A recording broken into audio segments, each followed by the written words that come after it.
Welcome to Grim Fiction, where darkness meets tranquility. Here, we weave haunting tales set to the soothing sound of rain, perfect for those who crave a touch of the eerie to drift off to sleep.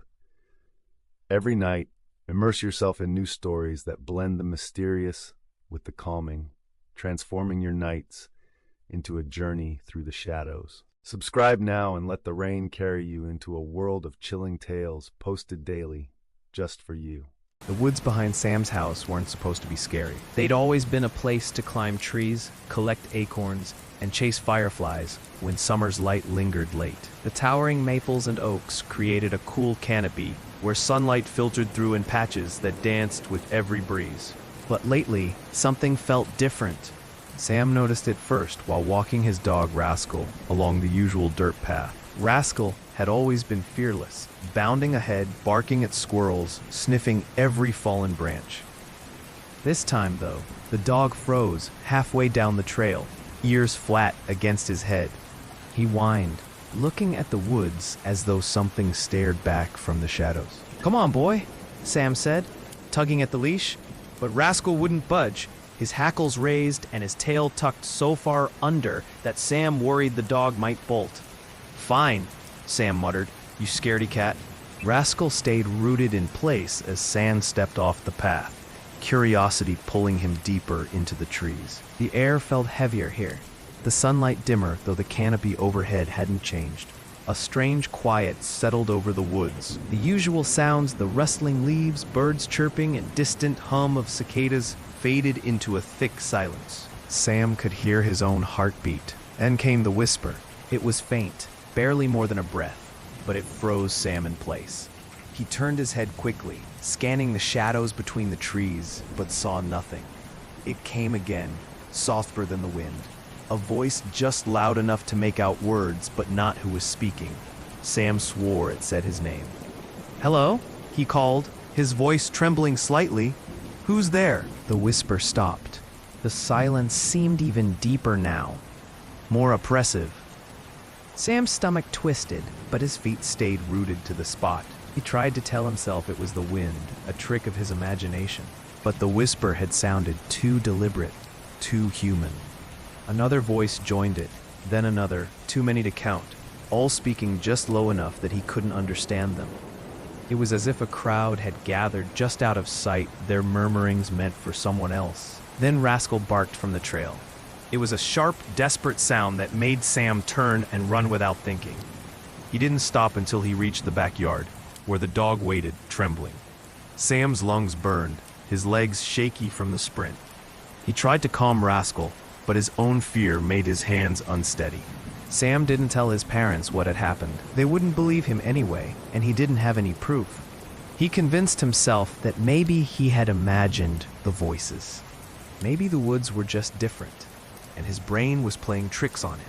But that night, as he lay in bed, he thought he could still hear them, whispers that came in waves, just at the edge of hearing. Every time he strained to catch the words, they slipped away. And the strangest part? He thought he heard his name again. Sam. Sam, as if the woods had followed him home.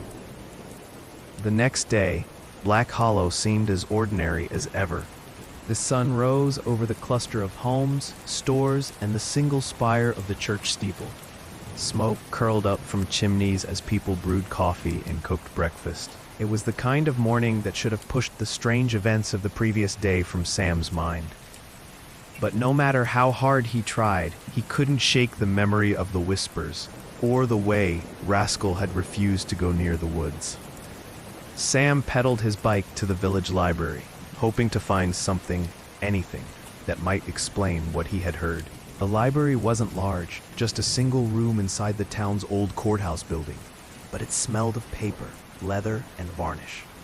A combination that always made Sam feel safe. Mrs. Farnsworth, the librarian, greeted him from her desk with a cheerful smile. Her gray hair was pinned up, and she wore the same pair of silver-framed glasses that Sam had seen her wear every day since he'd started school. "What can I help you find today, young man?" she asked. I was wondering if you had any books about weird stuff. You know, like strange things happening around Black Hollow," Sam said, trying not to sound too suspicious. Mrs. Farnsworth tilted her head and gave him a long, curious look. Weird things, she echoed. What kind of weird things? Oh, just, like legends or old stories, Sam said quickly. Maybe about the woods? Her expression shifted. The warmth in her smile faded just enough to make Sam's stomach twist. She adjusted her glasses and glanced toward the shelves at the far end of the room. Well, I suppose we have a few local history books. Nothing too exciting. Black Hollow's always been a quiet place. That's why people like it. Sure, Sam said, forcing a grin. Quiet. That's what I thought too. Mrs. Farnsworth hesitated, then leaned in slightly, lowering her voice. But every town has its peculiarities. I suppose you could call them secrets. Though some folks prefer to leave them buried. Secrets? Sam's heart thumped faster. Just old stories, she said, her voice even quieter. Tales about the woods. My grandmother used to warn us never to wander in too deep. Said there were places in those trees where the world wasn't quite right. Her gaze flicked back to Sam, and for a moment he saw something in her eyes, a flicker of fear, quickly masked by her usual kindly demeanor. But you know how grandparents are. Always telling tall tales to keep children out of trouble. Sam nodded slowly, his mind racing. Do you think there's anything to those stories? She leaned back in her chair and folded her hands in her lap. I think the woods have been around a lot longer than we have. They've seen things we'll never understand. Sometimes it's better not to ask too many questions, young man. Her words only made Sam more curious. He spent the next hour poring over every old book and faded map in the library. But nothing he found seemed to match the strange encounter from the day before. Finally, Mrs. Farnsworth came by and placed a thin, leather-bound volume on the table beside him. This might interest you, she said, her tone soft. Sam opened it carefully. It was a collection of local folk tales, handwritten and filled with sketches. One story stood out, a tale about a dark presence that had once roamed the woods, drawn to those who ventured too far into its territory. The sketch that accompanied it showed a shadowy figure towering over the trees, its limbs stretching unnaturally long. It's just a story, of course, Mrs. Farnsworth said, but you know what they say about stories. What's that? Sam asked, his eyes still on the sketch. They have a way of sticking around for a reason. She smiled faintly, then walked back to her desk. Sam closed the book and slipped it into his backpack. On his ride home, he couldn't stop thinking about Mrs. Farnsworth's warning, and the way her voice had lowered when she talked about the woods. Whatever she knew, she wasn't telling him the whole story. But he'd learned enough to know that Black Hollow's quiet reputation was just a cover. There was something out there in the trees, something that had been waiting a long time. And now it seemed to be calling his name. A week after his encounter with the woods, Sam still hadn't told anyone about the whispers. But he wasn't the only one who'd started to notice strange things. His best friend, Carla, mentioned it casually one morning as they walked to school. Have you ever had a dream that felt too real? She asked, glancing at him from under her dark curls. Sam shrugged, trying to sound nonchalant. Sure, why? Carla's expression clouded. I've been having these dreams, no, more like nightmares, about the woods. I see people standing in the trees, just watching. They don't have faces, just these shadows where their faces should be. A cold knot formed in Sam's stomach. When did they start? A few nights ago, Carla said. At first, I thought it was just because we went to that stupid haunted hayride last month. You know, leftover creeps or whatever. But last night, it felt like they were closer. Like they were waiting for me to step off my porch. Sam swallowed hard. He hadn't mentioned the whispers to anyone, not even Carla. But now her description, faceless shadows, figures watching from the trees, echoed what he'd felt. Maybe it's just stress, he offered, his voice weak. Like, you've been up late studying, right? Carla didn't look convinced. I don't think so. And she hesitated, glancing at him nervously. This morning when I woke up, there were leaves in my room. Dry brown leaves all over the floor. What? Sam stopped walking. Are you serious? She nodded, her face pale. I know it sounds crazy, but I'm telling you, Sam. They were there. I didn't open the window. I didn't bring anything in. They just showed up. He didn't know what to say. Maybe Carla had accidentally tracked the leaves in, or maybe her parents had left the window open and a breeze blew them inside. But the unease in her voice was unmistakable. She truly believed it. And that made him wonder if what he'd heard in the woods hadn't been in his head after all. "Have you told anyone else?" he asked. Carla shook her head. No way. My mom would just say it's my imagination, and my dad would joke about calling an exterminator for the leaf infestation. She managed a small laugh, but it didn't last. But I can't shake this feeling, Sam. Something's wrong, and I think it has to do with those woods. Sam stared at her, his thoughts racing. He wanted to tell her everything, that he'd heard his name whispered in the forest, that Rascal had refused to go any further, that Mrs. Farnsworth seemed to know more than she let on. But what if she didn't believe him? What if she thought he was just trying to scare her? "Maybe you should stay away from the woods for a while," he said instead. "Just until the dreams stop." "That's the thing," Carla said. "I haven't gone near them since last summer. I've been staying in my yard, staying out of trouble. I don't understand why this is happening now." He didn't either. The woods had been part of their lives for as long as they could remember, but they'd always been just woods. A place for adventure and exploration, not for fear and nightmares. Now, though, it felt like they'd shifted, like something in them had woken up. The rest of the school day passed in a blur, and Sam found it hard to concentrate. He kept replaying Carla's words. Faceless shadows, watching from the trees. The dry leaves scattered across her bedroom floor. He tried to dismiss it as coincidence or a simple prank someone might have played on her. But deep down, he knew better. That night, Sam sat by his window and stared at the tree line in the distance. The woods were silent and still, just a dark wall of branches against the sky. Nothing moved, nothing whispered. But as he stared, he felt the same unease that had gripped him a week ago. The same heavy quiet that seemed to press down on him the closer he got to the forest. Sam climbed into bed and pulled the covers up to his chin, willing himself to fall asleep. But sleep wouldn't come easily. Every creak of the house made him jump. Every rustle of leaves outside made his heart race. When his eyes finally drifted shut, he dreamed of the woods. In his dream, he stood at the edge of the forest, the trees towering over him like sentinels. The shadows moved on their own, stretching out long fingers that beckoned him forward. He could hear Carla's voice calling to him from deeper inside, faint and pleading. But when he tried to answer, his voice failed him. All that came out was a whisper, the same whisper he'd heard that day on the trail, the same whisper that now seemed to follow him everywhere. When Sam woke the next morning, there were no leaves on his floor. But his dog Rascal wouldn't come near his room. The normally playful dog sat by the stairs, ears flat, eyes fixed, on Sam's doorway, as if expecting something to walk out of the shadows. Sam shivered. The woods weren't just calling Carla, they were calling both of them. Sam couldn't shake the feeling that Carla's dreams and his own unsettling experience in the woods weren't just coincidence. They felt connected somehow, like pieces of a puzzle he couldn't quite fit together. That evening, while the rest of his family sat watching TV downstairs, he climbed up to the attic. If there was any place in the house that might hold a clue, it was there. The attic had always given him the creeps.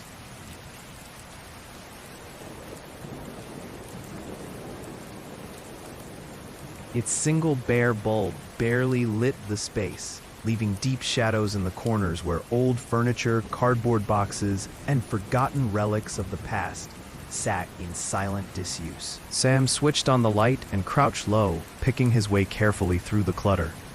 He wasn't entirely sure what he was looking for. An old newspaper article, a photo, anything that might explain what was happening. As he searched, a faint scent of mildew and wood dust filled his nose, and the floorboards groaned softly under his weight. After a while, his attention settled on a wooden chest near the far end of the attic. It was smaller than a steamer trunk, but sturdily built, its brass latches tarnished with age. Sam flipped the latches open and carefully lifted the lid. Inside, he found a neat stack of items: a faded wool scarf, a cracked leather satchel, and a bundle of yellowed papers tied together with twine. At the very bottom, nestled against the wood, was a small journal bound in dark leather. Its cover was scuffed, its corners bent from decades of storage. Sam picked it up and turned it over in his hands. The leather felt cool and smooth, and the spine cracked slightly as he opened it. On the first page, written in an old-fashioned looping script, was a name, Henry G. Whitaker.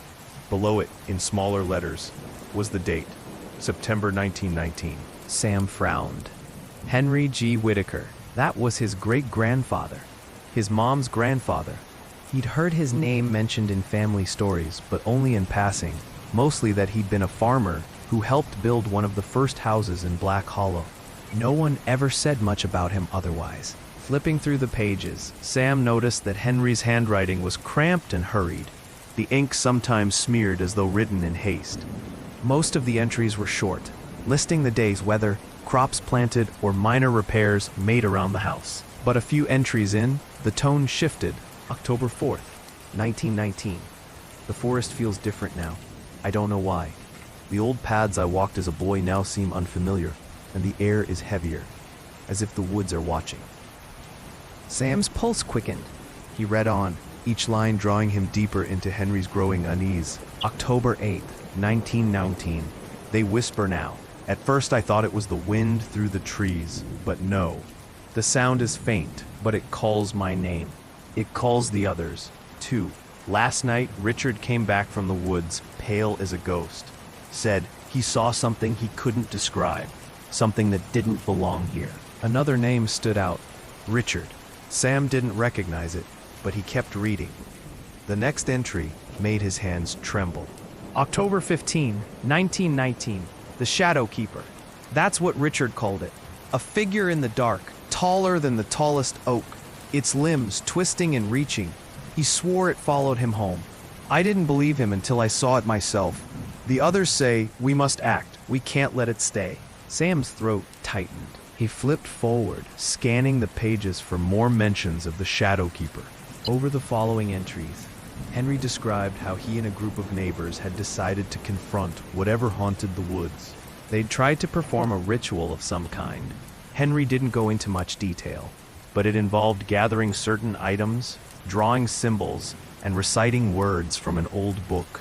They had hoped to drive the Shadowkeeper away, but something went wrong. November 3rd, 1919, the ritual failed. The keeper fought back, scattering us into the woods. I don't know what happened to James. He ran into the trees and never came out. The keeper is still here, stronger now. I don't know how much longer we can hold it off. It will return when the forest breathes again. Sam read the line twice. It will return when the forest breathes again. What does that even mean? He whispered to himself. He could almost feel the weight of the journal in his hands change, as if the leather had grown colder, heavier. The entries grew sparser after that. Henry wrote less about the keeper, and more about the toll the encounter had taken on his life. His friends had grown distant.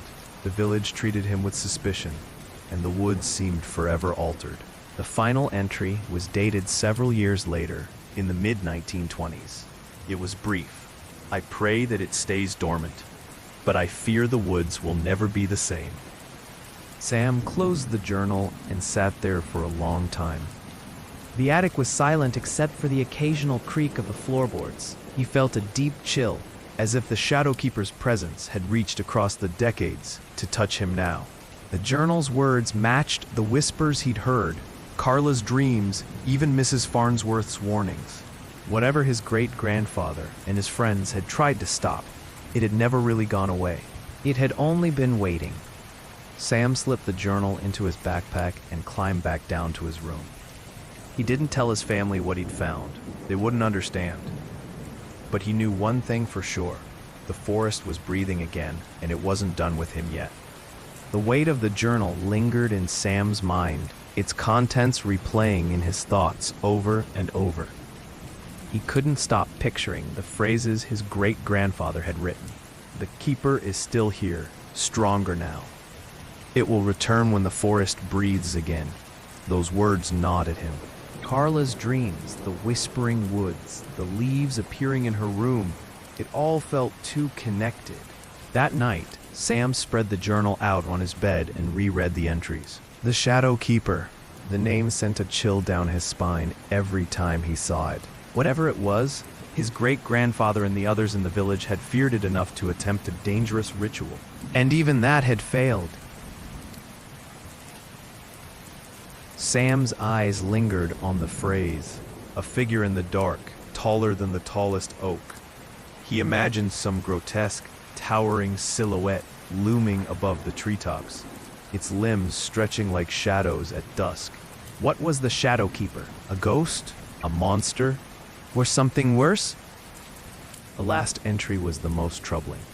Henry had written, "I pray that it stays dormant, but I fear the woods will never be the same." Sam couldn't help but wonder, had it ever truly gone dormant? Or had it simply been waiting all these years? He stared out his window at the woods in the distance. The trees swayed slightly in the night breeze, their branches tangled like fingers reaching for the sky. The darkness between them seemed deeper than it should have been, the faint starlight swallowed up by the forest's inky shadows. Sam?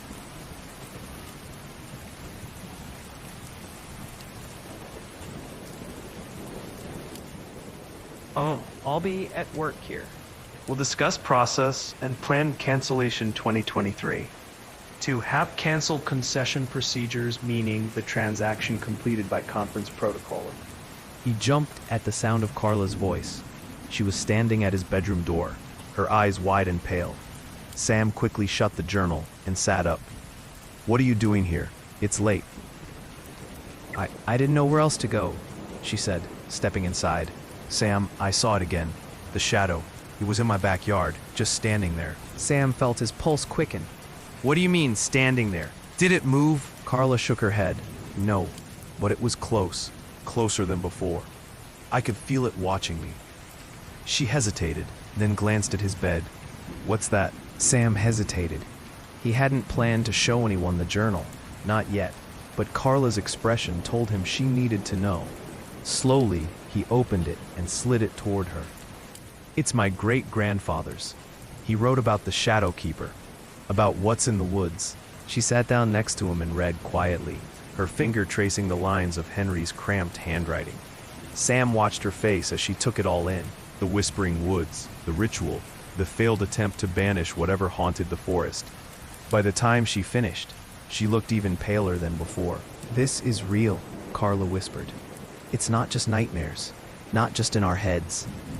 Sam nodded. "I think it's waking up again. My great-grandfather tried to stop it, but he couldn't. Whatever they did, it didn't work." Carla's gaze darted back to the journal. And this line, "It will return when the forest breathes again."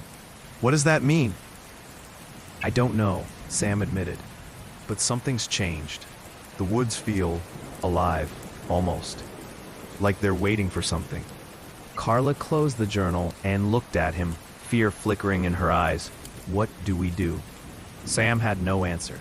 Every instinct told him to leave it alone, to stay out of the woods and hope the Shadowkeeper stayed in the shadows.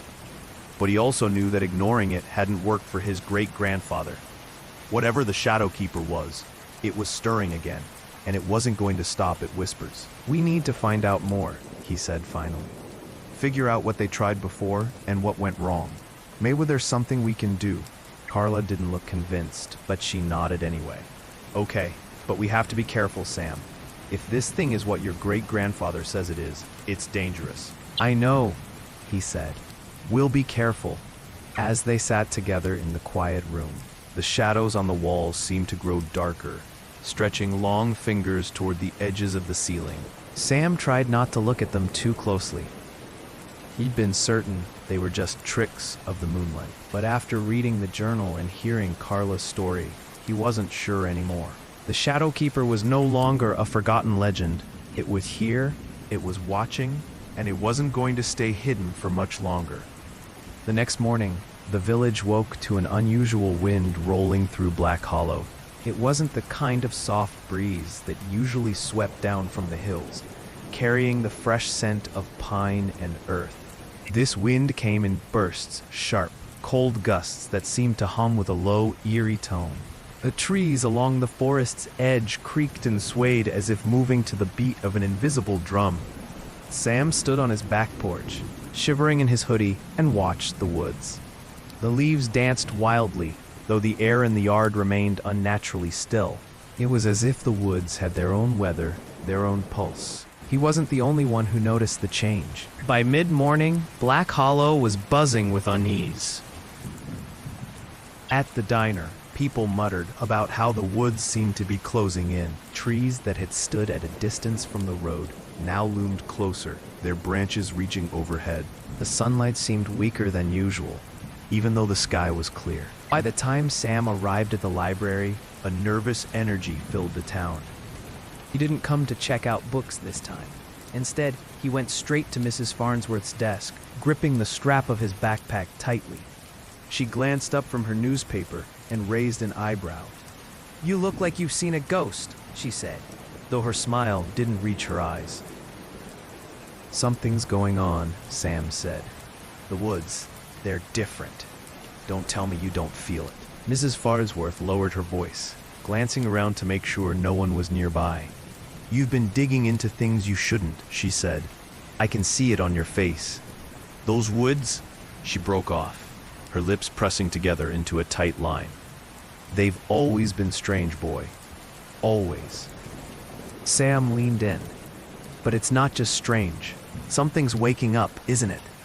Something you knew about all along." She didn't deny it. Instead, she sighed and gestured for him to sit down. Her hands trembled slightly as she folded them on the desk. "What you're feeling, what you're seeing, that's the forest breathing," she said. "It happens sometimes. Not often, only when something stirs." "What's stirring?" Sam asked, though he already suspected the answer. Mrs. Farnsworth's voice grew quieter. "There's always been a darkness in those woods. Old-timers used to call it the Keeper, the Watcher, or sometimes just the Shadow. Nobody really knew what it was, but everyone agreed on one thing. You don't call to it, and you don't let it call to you." Sam thought of the whispers he'd heard, the ones that had sounded like his name. "What happens if it calls to you?" She looked him square in the eye. "You answer, and you're never the same again. If you come back at all." A chill ran down his spine. "Is that what happened before? To the people in my great-grandfather's journal?" Mrs. Farnsworth's lips tightened. "I remember Henry Whitaker," she said. "He was a good man, honest.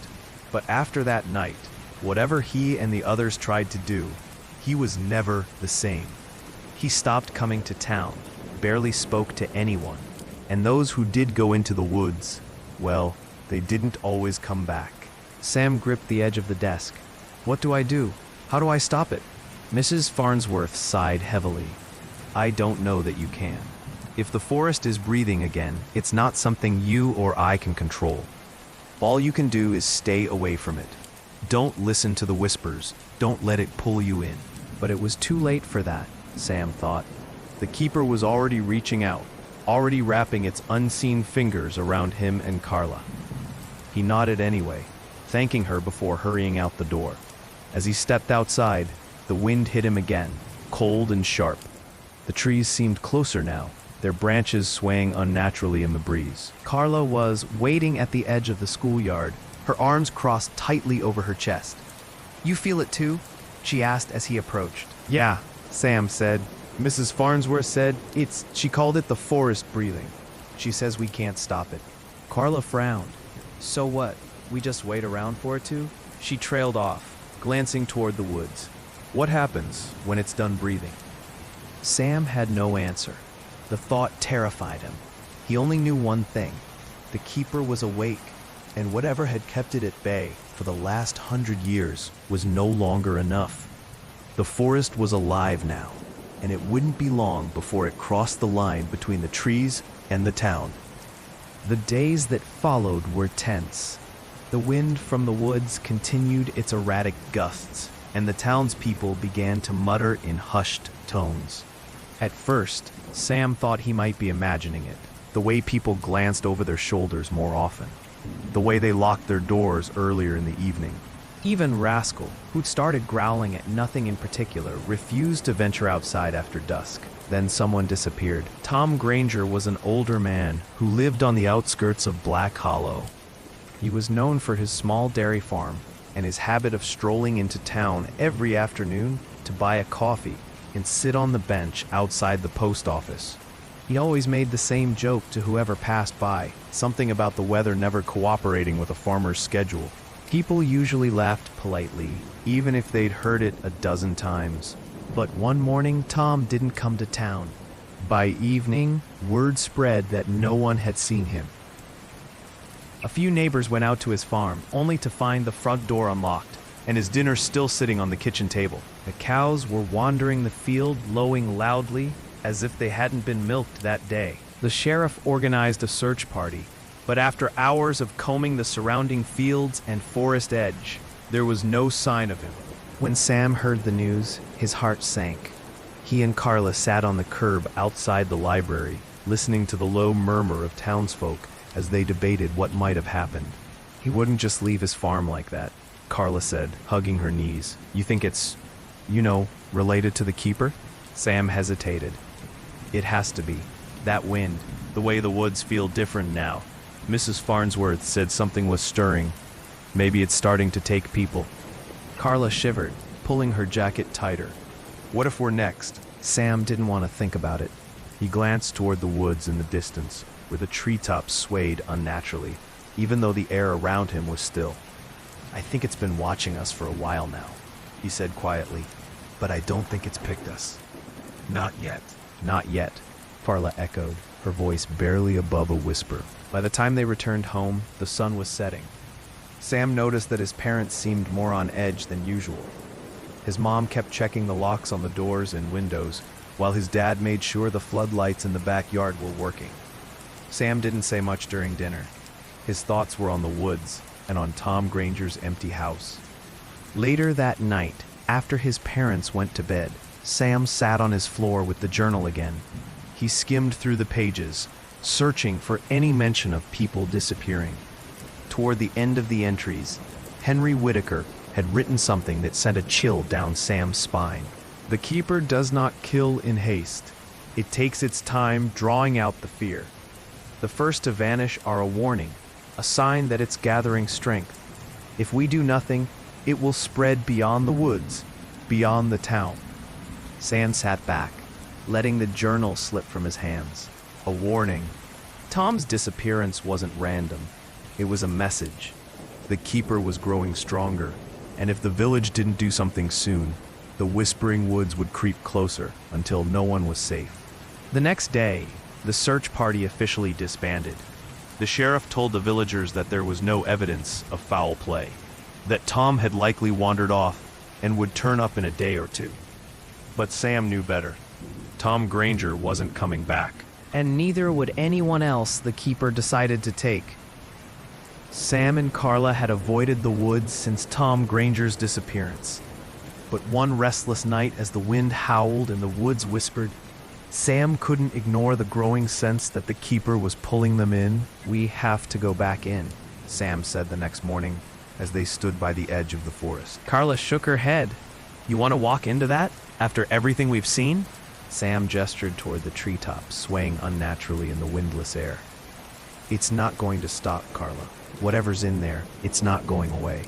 Maybe we can find something, some kind of clue, something Henry's journal didn't mention. She hesitated, looking into the tangled dark of the woods. I hate this idea. I hate all of it. But okay, if we're going, we go together. With that, they stepped into the forest.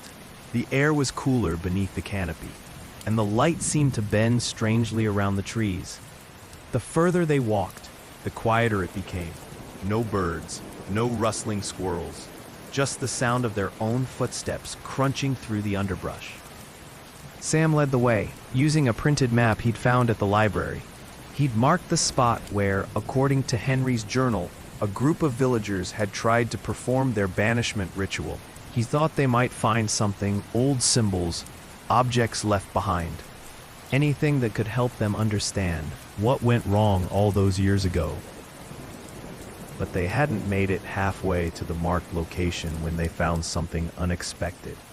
A cabin, hidden deep among the trees. Did you know about this? Carla asked, her voice barely above a whisper. Sam shook his head. No, this wasn't on the map. The cabin was old. So old that the wood was weathered gray, and vines had grown over most of the walls. The roof sagged in places, and the single window was covered in dirt so thick it was almost blacked out. But the door stood slightly ajar, as though it had been left that way on purpose. Carla grabbed Sam's arm. This is a bad idea. We don't need to go in there. We've come this far, Sam said. There could be something inside, something that tells us what's going on. Carla let go of his arm, but didn't follow him right away. Sam crept up the uneven steps, feeling the boards flex beneath his feet. He pushed the door open wider, the rusty hinges groaning in protest. The interior was dim, lit only by the faint light filtering through the dirty window. Dust hung in the air, and the floor was strewn with debris, fallen branches, bits of moss, and strange symbols carved into the wooden planks. What is this? Carla finally stepped inside, her eyes scanning the carvings. Some were simple shapes, others looked like letters from a language neither of them recognized. In the center of the room was a rotting wooden table. On it lay a single object, a mirror. The mirror was oval, framed in tarnished silver. The glass was cloudy, but when Sam picked it up, it seemed to shimmer faintly. He angled it toward the light and saw his own reflection, distorted and faint. He frowned. There was something behind him in the glass, something tall and dark. He spun around, but there was nothing there. Sam, put that down, Carla said urgently. It's just a mirror, he said, though his hands trembled as he set it back on the table. Why would someone leave this out here? Carla didn't answer. She was staring at the carvings on the walls now, her face pale. These symbols, they're everywhere. This place. What if this was where the keeper came from? Sam didn't want to believe it, but the air in the cabin felt heavy, oppressive, like the keeper's presence lingered just out of sight. He stepped back toward the door. We shouldn't stay here. They left quickly, the cabin's door creaking shut behind them. As they moved further into the woods, Sam couldn't shake the feeling that the cabin had been waiting for them, that its symbols and that eerie mirror were meant to be found. It wasn't just a place to hide. It was part of the keeper's story, part of its return. And as they made their way back home, Sam kept seeing flashes of the figure he'd glimpsed in the mirror. Every time he turned his head, it vanished, but he knew it was still there, watching, waiting, just like the keeper. Sam couldn't stop thinking about the cabin and the strange carvings that lined its walls. As he sat at his desk that evening, the marked-up map lay in front of him, weighted down at the corners by books and a flashlight. Carla's warning about the cabin echoed in his mind. What if this is where the keeper came from? But he couldn't let it end there. He had to know more. Henry's journal hinted at a location deep in the woods, a place that the villagers had identified as a kind of center for the keeper's power. According to his notes, that was where the banishment ritual had taken place all those years ago. The map showed a clearing that seemed to match Henry's description, though it was in a part of the woods that no one went anymore. Sam had highlighted the spot in red, but every time he thought about going, his hands grew cold and clammy. He wasn't sure if he was ready to face whatever waited there. The decision was made for him the next morning. Carla showed up at his house with a determined look on her face. "We have to find it," she said. "Find what?" "The place where it all started," Carla said, tossing her backpack on the kitchen table. "The cabin was just part of it. There's something bigger out there. I can feel it." "You want to go deeper into the woods?" Sam said, his stomach tightening. "After what we saw?" She nodded. "I don't think we have a choice.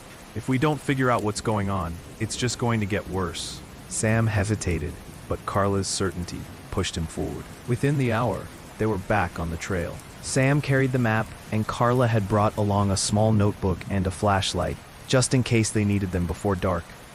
The woods seemed to press closer with each step they took. The trees leaned inward, their branches tangled like knotted ropes, and the air grew colder, damp with the scent of moss and earth. The light never seemed to reach the ground here, just thin, scattered beams that barely illuminated their way. It felt as if the forest had shifted. Paths that should have been familiar were no longer where Sam remembered them. He checked the map repeatedly, but every step into the woods felt wrong, like they were wandering into a place that didn't want to be found. "Are we lost?" Carla asked, keeping her voice low, as though afraid to draw attention. Sam shook his head. "No. I don't think so." But he wasn't sure. Then, just as Sam started to question if they should turn back, they reached the clearing. It was small and oddly symmetrical, a circle of space where no trees grew. The ground was covered in soft moss that seemed almost too vibrant for the shadowy forest around it. In the center was a stone altar. At least, that's what Sam assumed it was, an old weathered slab of gray stone, cracked down the middle, with strange runes carved into its surface. The runes were similar to the symbols they'd seen in the cabin, but more intricate, more deliberate. Some of the markings glowed faintly, as if holding on to a dying ember. Carla stared at the altar, her face pale. "This is it," she whispered. "This is the place." They stepped closer, every movement cautious, as though something unseen was watching their every move. Sam leaned over the stone, his eyes tracing the symbols. His great-grandfather had described this altar as the spot where they tried to banish the Keeper. It looked ancient, far older than the cabin, far older than Black Hollow itself. The grooves of the runes were filled with a dark residue, and the air around the altar felt dense, heavy. Carla reached out toward one of the glowing symbols. "Carla, don't," Sam started, but she touched it before he could stop her. As her fingers brushed the stone, her eyes widened, and she gasped, "Sam!" "What? What's wrong?" She pulled her hand back as if burned, clutching it to her chest. "I saw something, just for a second." "What did you see?" Her voice trembled. It was the Keeper, or something like it, tall, dark, its arms stretching out. It was like it was alive. "It saw me, Sam. I swear it saw me." Sam felt a deep chill settle in his bones. Carla's face was pale, and her hand shook as she lowered it back to her side. He stepped closer to the altar, trying to see if it would show him the same vision. But the symbols remained dim, their faint glow pulsing gently, like a slow heartbeat. "We shouldn't have come here," Carla said, her voice cracking. "It's too late. It's already awake." Sam felt his throat tighten. He didn't want to admit it, but Carla was right. The Keeper wasn't just some story. It was real, and it was watching. The clearing had given them a glimpse of its power, a reminder that the Keeper was closer than ever. Sam and Carla left the clearing as quickly as they could. Neither of them spoke as they made their way back to town, but the silence between them was heavy. The woods felt more oppressive now, the whispering wind louder, as if following them all the way to the forest's edge. By the time they reached the safety of the village, Sam's hands were trembling, and Carla's face was pale and drawn. They needed answers more than what Henry's journal had offered. Sam decided they had to speak with Mrs. Farnsworth again. She knew more than she was letting on, and it was time for her to stop holding back.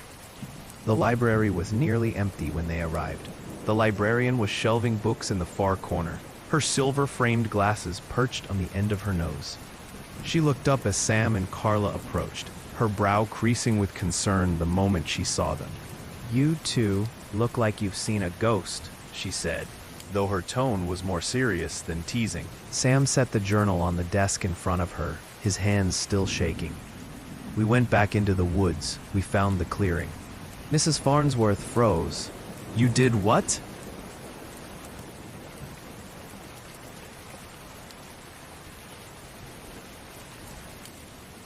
"We found the altar," Carla said quietly. "We saw it." The librarian's face drained of color.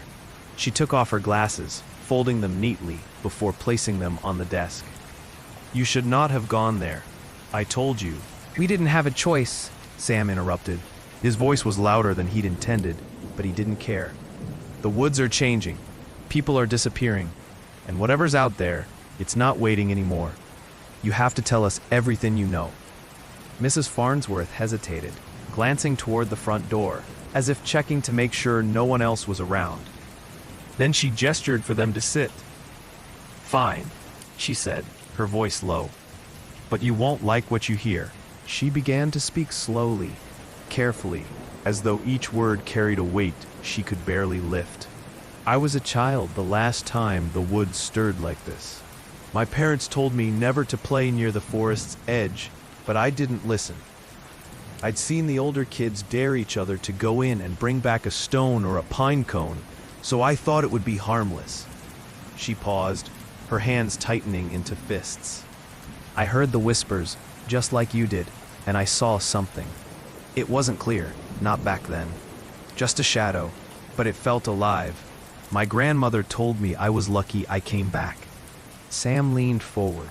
What is it? The Shadowkeeper? Why is it here? Mrs. Farnsworth shook her head. It's older than the town, older than the first settlers who came to Black Hollow. Some say it was always there, a guardian or a warden of something even darker. But over the years, people stopped respecting it. They took too much from the forest, went too deep, ignored the warnings. That's when it began to change. The Keeper doesn't just protect, it punishes. Carla's voice was barely audible. What does it want? To feed, Mrs. Farnsworth said grimly. Not on flesh, but on fear. On the energy that humans give off when they're terrified. That's why it doesn't take all at once. It starts slow whispers, dreams, disappearances, until everyone in town is steeped in dread. That's when it grows strongest. Sam exchanged a glance with Carla. How did my great-grandfather try to stop it? Mrs. Farnsworth hesitated, then picked up the journal. Henry and his friends tried a ritual. They thought they could sever the Keeper's connection to the woods, banish it entirely. But they didn't have the full story. They were missing pieces, important ones. And it backfired. The Keeper lashed out. That's when people began disappearing for good. But we found the altar, Carla said. We could try again. If we know what went wrong before, maybe we can fix it. The librarian frowned, shaking her head. You don't understand. The Keeper is tied to the woods in ways we can't comprehend. You'd be risking your lives, and if you fail again, it won't stop with whispers. It will spread beyond the woods, into the town, into other towns. Sam sat back, his mind racing. Then what are we supposed to do? Just wait for it to get stronger? No, Mrs. Farnsworth said firmly. You stay away from the woods. Don't listen to the whispers, don't answer the calls. If you can avoid feeding it, it may weaken on its own.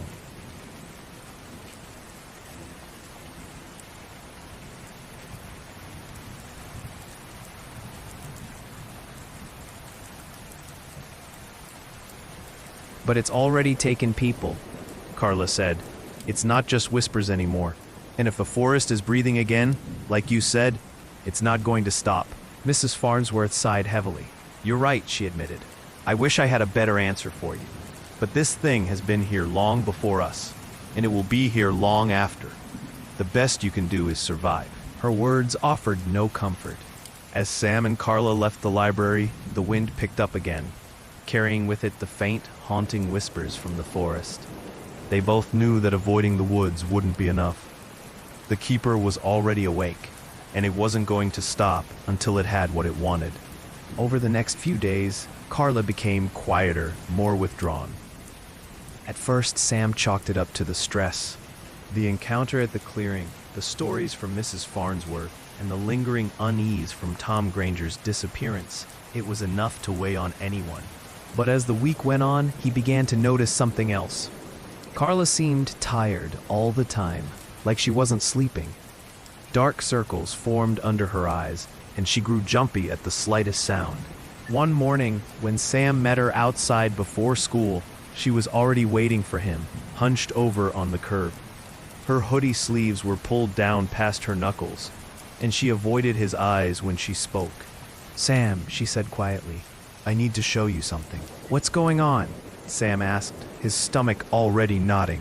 Carla hesitated, glancing around as if worried someone might overhear. It started a couple of nights ago, she said. After we went to the clearing. I thought it was just a scratch at first. Maybe something I didn't notice at the time. But then it started to spread.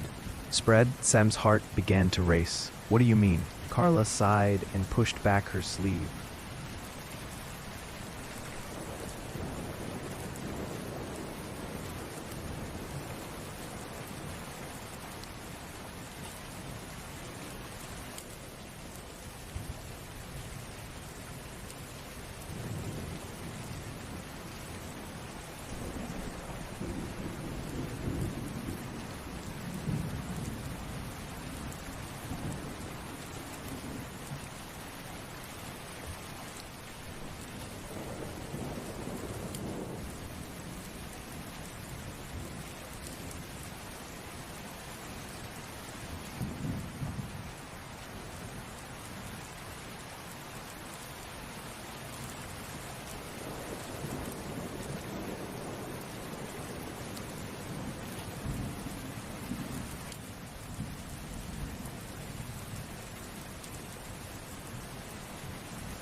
Her forearm was pale and thin, but that wasn't what made Sam's breath catch in his throat. A dark, web-like mark ran from her wrist halfway up her arm. It wasn't a bruise, it was too defined, too deliberate. The lines were sharp and angular, almost like the runes they'd seen on the altar in the woods. The mark seemed to pulse faintly, as if alive. "What is that?" Sam asked, his voice trembling. "I don't know," Carla said. "It doesn't hurt. Not exactly. But sometimes it burns, especially at night. And when it burns, I hear them, the whispers." Sam stepped back, his thoughts spinning. "You hear them? You mean from the woods?" Carla nodded. "They call my name, Sam, over and over. I keep telling myself it's just dreams, but it's not. Even when I'm awake, I can feel it, like something's pulling me toward the forest." Sam felt helpless. "Why didn't you tell me sooner? I thought it would stop," Carla said. "But it's only gotten worse." "We have to tell someone," Sam said. "Mrs. Farnsworth, she might know what this is." Carla shook her head. "What if she just tells us to stay away again? What if she says there's nothing we can do?"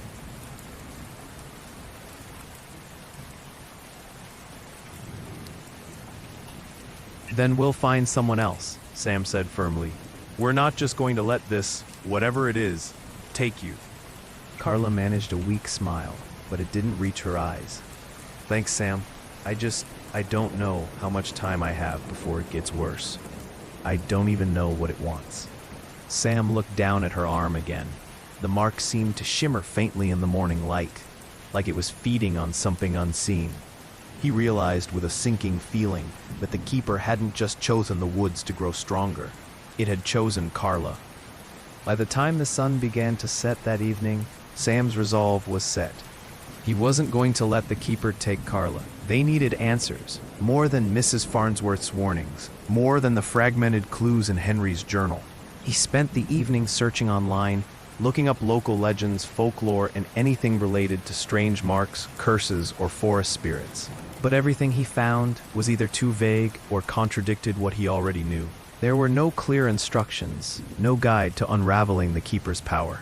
When the sky finally darkened, Sam found himself staring out his bedroom window again. The woods loomed in the distance, their silhouette jagged against the dim orange glow of the horizon. He thought he saw the trees sway again, but this time there was no wind. He leaned closer to the window, narrowing his eyes. Something moved at the forest's edge. A figure stepped out of the shadowy line of trees and into the open field. At first, Sam thought it might be a deer. Black Hollow's woods were full of them. But as the figure drew closer, he realized it was too tall, too upright. Too upright. It walked with a slow, deliberate gait, its head tilted slightly as if searching for something. The light was dim, but there was something familiar about the way it moved, something that made Sam's stomach drop. He grabbed his flashlight and slipped out the back door before he had time to think it through. He crept closer, the beam of light cutting through the dark field. As the figure came into clearer view, Sam froze. It wasn't a ghostly shape or a towering shadow. It was a person, a boy. Sam recognized him from the old photograph in Henry's journal. "James?" Sam whispered, his voice trembling. "Is that you?" The figure stopped, its head slowly turning to look at him. The boy's face was pale, his features sharp and angular. He didn't look older than 13, but his eyes, they glowed faintly, an unnatural silver light that made Sam take a step back. James tilted his head, as if trying to remember something. He opened his mouth, but the voice that came out wasn't a boy's. It was deep, gravelly, and distant, like it was coming from the bottom of a well. "Why are you here?" the voice asked. "Why do you seek the Keeper?" Sam's hand tightened on the flashlight, but his mouth went dry. I don't want anything from the Keeper. I just want it to leave my friend alone." James' glowing eyes narrowed. "It does not choose without reason. The Keeper is bound to the forest, and all who walk its paths must answer its call." "I don't care about its call," Sam shouted, anger overriding his fear. "What did it do to you? Why are you out here?" The boy hesitated, his pale face unreadable. "I walked too far," I asked too many questions. The keeper claimed me. Sam's chest tightened. Claimed you? But you're still here. You're still... I am not what I was, James said, his voice hollow, and neither will she be. Sam's heart sank. Carla. James took a step closer and Sam fought the urge to run. The boy's form flickered, like a shadow caught in the light of a flickering candle. If she bears its mark, she will not escape it. The keeper does not release its chosen. There has to be a way, Sam said desperately. Tell me how to stop it, how to break the mark. For a moment, James looked almost sad. I do not remember, he said. Only that the forest is its domain, and its power grows stronger with each day. If you seek to break its hold, you must face it directly. But the keeper is not kind to those who defy it. Before Sam could ask more, the figure began to fade.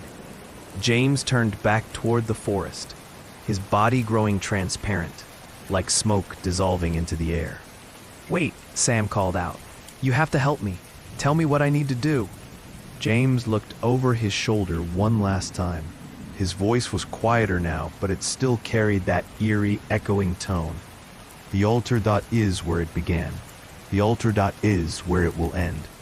And then he was gone. The next night, Sam's dreams carried him far from the safety of his bedroom. He didn't remember falling asleep. He only knew that suddenly, he was standing at the edge of the forest. The trees seemed impossibly tall, their trunks rising endlessly into a sky that wasn't a sky at all. No stars, no moon, only darkness above and below. The air here was wrong. It wasn't cool or warm, it was still, thick, as if the forest itself was holding its breath. The ground beneath his feet was soft and damp, and as he took a hesitant step forward, the soil seemed to shift, almost as if it were alive. Sam tried to call out, but his voice came out as a whisper, swallowed immediately by the heavy silence.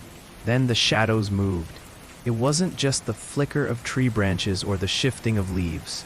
These shadows were alive, stretching out across the forest floor and climbing up the trunks. They twisted into long, thin tendrils, writhing toward him. Sam froze, watching as the shadows merged together, growing darker and more solid, until a towering figure began to take shape before him.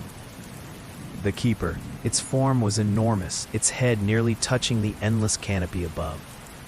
It had no face, no features, just a void where its face should be, surrounded by limbs that stretched too far, bending in ways that made Sam's stomach churn. Its presence was overwhelming, and as it leaned closer, the air grew heavier, pressing down on him like an invisible weight. Sam tried to run, but his feet refused to move. He felt the keeper's gaze, though it had no eyes. It was as if the shadows themselves were watching him, peeling away every secret, every fear, every hope he had ever held. When it finally spoke, its voice was not a sound, but a vibration, rippling through the air and into Sam's bones. You are here. Sam's breath came in short gasps. I didn't want to come here. But you did, the keeper said, its voice wrapping around him like a vice. You have stepped into my realm, and now you will know the truth. I don't want to know anything, Sam said, his voice barely audible. I just want my friend to be okay. The keeper tilted its featureless head, the long tendrils of shadow stretching further toward him. Your friend bears my mark. She has been chosen. You cannot undo what is already done. Like face inches from his. The air grew colder, heavier. I do not bargain. I take what I desire. And I have chosen her. Sam's heart pounded. He wanted to scream, to fight, but he was helpless here, in this place that belonged entirely to the keeper. He could feel it closing in, its shadows tightening around him. But just as it seemed about to consume him completely, a sharp voice cut through the silence. Sam! It was Carla's voice, distant but clear. He turned his head, and for the briefest moment, he saw her. She was standing at the edge of the darkness, her hand reaching out toward him. The mark on her arm glowed faintly, and her expression was one of determination, not fear. Carla? Sam shouted. Her voice came again. Get out of there! The keeper's shadows wavered as if her words had disrupted its form. The towering figure turned toward her, the tendrils stretching in her direction.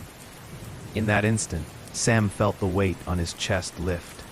He ran toward Carla, toward the edge of the Keeper's realm, even as the shadows reached for him. His legs burned, his lungs screamed, but he didn't stop. He reached out, grabbed Carla's hand, and the forest vanished. Sam woke up in his bed, his body drenched in sweat. The room was quiet, the air still, but his heart continued to race, and his hands shook as he clutched the blanket. Carla was still in danger. The Keeper wasn't done with them, and it wasn't going to let her go without a fight. The next morning, Black Hollow awoke to a new unease. The whispers had spread. People throughout the village began talking in hushed tones about hearing things in the night, voices just out of earshot, calling their names from the direction of the woods.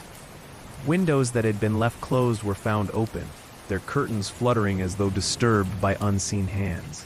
The village itself felt as though it were being watched, every creak and rustle carrying an unnatural weight. Sam tried to brush it off as paranoia, but the changes around him were undeniable.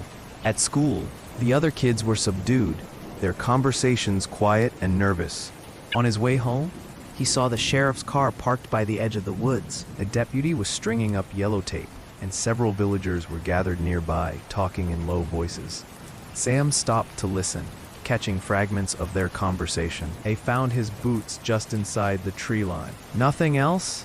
Not even a sign of a struggle? We can't just pretend this isn't happening. Sam's chest tightened. They must have found something of Tom Granger's, or maybe someone else had gone missing. Either way, it was clear the Keeper's influence was spreading. He thought back to what Mrs. Farnsworth had said. If you can avoid feeding it, it may weaken on its own. But how were they supposed to stop feeding it when the entire village was steeped in fear? That night, Sam couldn't sleep. He kept looking out his window, half expecting to see the Keeper standing in the field again. But the trees remained still, the shadows deep and silent. Even Rascal stayed unusually quiet, lying in the corner of the room instead of pacing like he usually did. Sam eventually gave up on sleeping and sat by the window, staring out at the dark silhouette of the woods. Then the phone rang. The sudden sound made him jump. He scrambled out of his chair and grabbed the receiver, his heart pounding. Hello? For a moment, there was only static. Then a faint voice broke through. Sam? Carla? Sam's voice was sharp with alarm. What's going on? I need your help, she whispered. Her voice was faint, trembling. It's getting worse. Where are you? Sam asked. Are you okay? I'm at home, she said, her words barely audible. But it's everywhere now. The market burns. I can hear them all the time. I think it's trying to take me. I'll be right over, Sam said quickly. He hung up and grabbed his jacket. Rascal stood up, ears pricked, as if sensing something was wrong. You stay here, Sam said to the dog before heading downstairs.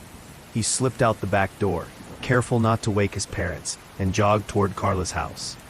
The streets were eerily quiet, the usual nighttime sounds replaced by an oppressive stillness. As Sam approached Carla's house, he saw a faint glow from her bedroom window. He ran up the steps and knocked on the door. Carla opened it almost immediately, her face pale and drawn. The sleeve of her hoodie was pulled down over her arm, but Sam could see the faint glow of the mark beneath the fabric. It's worse than before, she said, her voice shaky. It's like it's alive. And the whispers, they're louder now. I can't get them out of my head. Sam stepped inside and closed the door behind him. We'll figure this out, he said, trying to keep his voice steady. We have to, before it spreads even more. Carla nodded, but she didn't look convinced. It's not just the mark. The village, everyone's scared. You've seen it, right? The way people act now? It's like the Keeper is reaching out to all of them. Sam sat down on the couch, his mind racing. The Keeper wasn't content to stay in the woods anymore. It was extending its influence, feeding on the collective fear of Black Hollow. Every whisper, every strange occurrence, every disappearance was another step closer to something bigger, something they couldn't control. We need to go back to the altar. Sam said suddenly. The words were out before he even realized he was saying them. Carla stared at him. You can't be serious. That place, it's what started all of this. And you think going back will help? I don't know, Sam admitted. But James, or whatever he was, he said it's where it all began. Maybe it's where we can end it too. If we can figure out what went wrong with the ritual, maybe we can fix it. Carla hesitated, her hand tightening on the sleeve covering the mark. Finally, she nodded. Okay, but we have to be careful. If the Keeper knows we're trying to stop it. It already knows, Sam said, his voice low. We just have to move before it's too late. As they sat in Carla's living room, the faint sound of whispers drifted through the open window. Sam turned toward the sound, but there was nothing outside. Just darkness and the restless sway of the trees. The Keeper was there, waiting, watching, and Sam knew that whatever happened next, they couldn't hide from it any longer. The following morning, Sam and Carla gathered everything they thought they might need for their trip back to the clearing. Sam had spent hours the previous night rereading his great-grandfather's journal, scouring every line for a clue as to what had gone wrong with the original ritual. But Henry's account was vague. He wrote about the altar, the chants, and the gathering of items of significance, but he never named those items. There were mentions of symbols, strange relics, and something called the binding words. Sam wasn't sure what half of it meant. All they had were guesses, and guesses would have to be enough. Carla was pale and quiet as they walked back toward the forest. Her hoodie sleeve was still pulled down to hide the mark, but Sam knew it hadn't faded. If anything, it had grown darker, its pulsing glow visible even through the fabric. Carla had confessed that it burned constantly now, a steady pain that flared up whenever they got closer to the woods. "Do you think we're doing the right thing?" she asked as they crossed into the tree line. Sam hesitated. "I don't know, but if we don't try, the Keepers is going to keep getting stronger. It's already spreading to the whole town." Carla nodded, but didn't say anything else. They trudged deeper into the woods, the familiar oppressive air settling around them. The trees seemed taller, their trunks twisting in unnatural ways. The light above was dim and cold, and the silence was unnerving. Even the distant whispers seemed to have stopped, as though the forest itself was holding its breath. When they finally reached the clearing, it looked different. The altar stood at its center, just as before, but the symbols carved into it glowed faintly. The moss-covered ground felt softer, spongier, almost as if it were alive. Sam sat down his backpack and took out the items they'd brought: a bundle of dried herbs, a piece of chalk, an old pocket knife, and a worn Bible he'd borrowed from the library. None of it felt right. None of it felt like enough.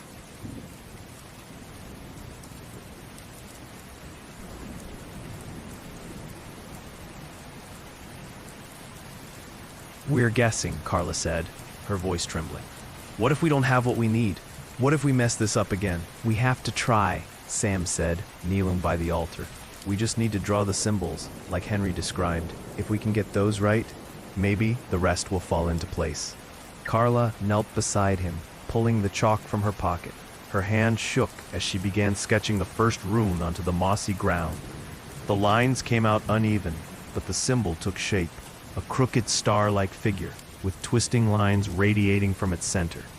Sam worked on the other side of the altar, carefully copying the shapes from the journal's pages. The forest grew unnaturally quiet as they worked.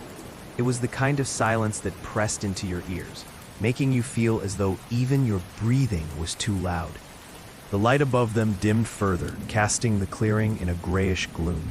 Sam's chest felt heavy, each breath harder to take. Finally, the symbols were complete. They encircled the altar in an uneven ring, their lines faintly glowing like the carvings on the stone. Sam opened the Bible and found a passage that sounded vaguely like what Henry had described. It wasn't a perfect match, but it was the closest thing they had. "Ready?" he asked, his voice shaky. Carla nodded, clutching the herbs in her hand. Sam began to read. His voice quavered at first, but he pushed on, reciting the words as clearly as he could. Carla tossed the herbs onto the altar. and the faint glow of the symbols flickered. For a moment, nothing happened. The forest remained still, the air heavy. Then the wind started. It came out of nowhere, a sudden violent gust that whipped through the clearing and sent leaves spiraling into the air. The glowing symbols brightened, their light casting eerie shadows across the trees. The ground beneath them trembled slightly, and the whispers returned, louder this time, urgent and chaotic. Sam tried to keep reading, but the words seemed to twist in his mouth, their meaning slipping away. "Sam!" Carla shouted. "It's coming!" Before he could respond, the darkness at the edge of the clearing began to move. Shadows stretched forward, merging into a single towering form. The keeper emerged from the forest, its limbs twisting and curling as it stepped into the light of the altar. The symbols on the ground flared bright, but the keeper didn't stop. It loomed over them, its void-like face tilting downward. "Your efforts are meaningless," the keeper said, its voice a deep, resonant vibration. "You cannot undo what has been bound." Sam's heart pounded. He tried to keep reading, his voice barely audible over the rising wind. Carla clutched her arm, the mark glowing brighter than ever. She let out a cry, and Sam dropped the Bible, rushing to her side. "Carla," he shouted. "It's burning," she cried. "I can't... Sam, it's..." The keeper reached out, a long shadowy limb stretching toward them. The wind roared, and the light from the symbols began to flicker and die. Sam grabbed the pocket knife and slashed at the shadow, but it passed right through, as if cutting smoke. The keeper didn't stop. It reached for Carla, its dark tendrils curling toward the glowing mark on her arm. In a burst of desperation, Sam grabbed the chalk and scrawled the last symbol from the journal onto the altar itself. The moment he finished the line, the altar let out a low, rumbling sound. The symbols around them flared to life, and a shockwave of light spread out across the clearing. The keeper recoiled, its form flickering like a flame in the wind. The shadows pulled back and the wind died. For a moment, the clearing was still. Carla collapsed to her knees, clutching her arm. The mark on her skin dimmed, the glow fading into a faint scar. The keeper's voice returned, low and guttural. "You cannot stop me. I will return." The towering form dissolved into the darkness, retreating into the forest. Sam and Carla sat in silence, the faint glow of the symbols around them fading to nothing. Sam's chest heaved as he tried to catch his breath. "I don't think it's gone." "It's not," Carla said weakly, "but we heard it. I think we heard it." Sam nodded, though the fear in his gut remained. They had bought themselves time, but the keeper wasn't defeated. It was still out there, watching, waiting, and it would be back. The victory at the altar was short-lived. Within days, Sam and Carla realized the keeper's influence was far from gone. The whispers still crept into the edge of hearing at night, and the heavy presence in the woods lingered. Sam kept the journal close, reading and rereading the entries for anything they might have missed. Carla seemed to be recovering. Her mark no longer burned, and the glow had faded, but the unease in her eyes never left. They needed help. Mrs. Farnsworth had warned them before, but she was the only person in town who might know what to do next. Sam decided it was time to tell her everything. The clearing, the symbols, the altar, and the keeper's attempt to claim Carla. If anyone could point them in the right direction, it was her.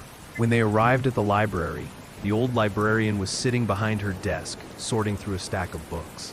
She looked up as they entered, her eyes narrowing behind her silver-framed glasses. "You're back," she said.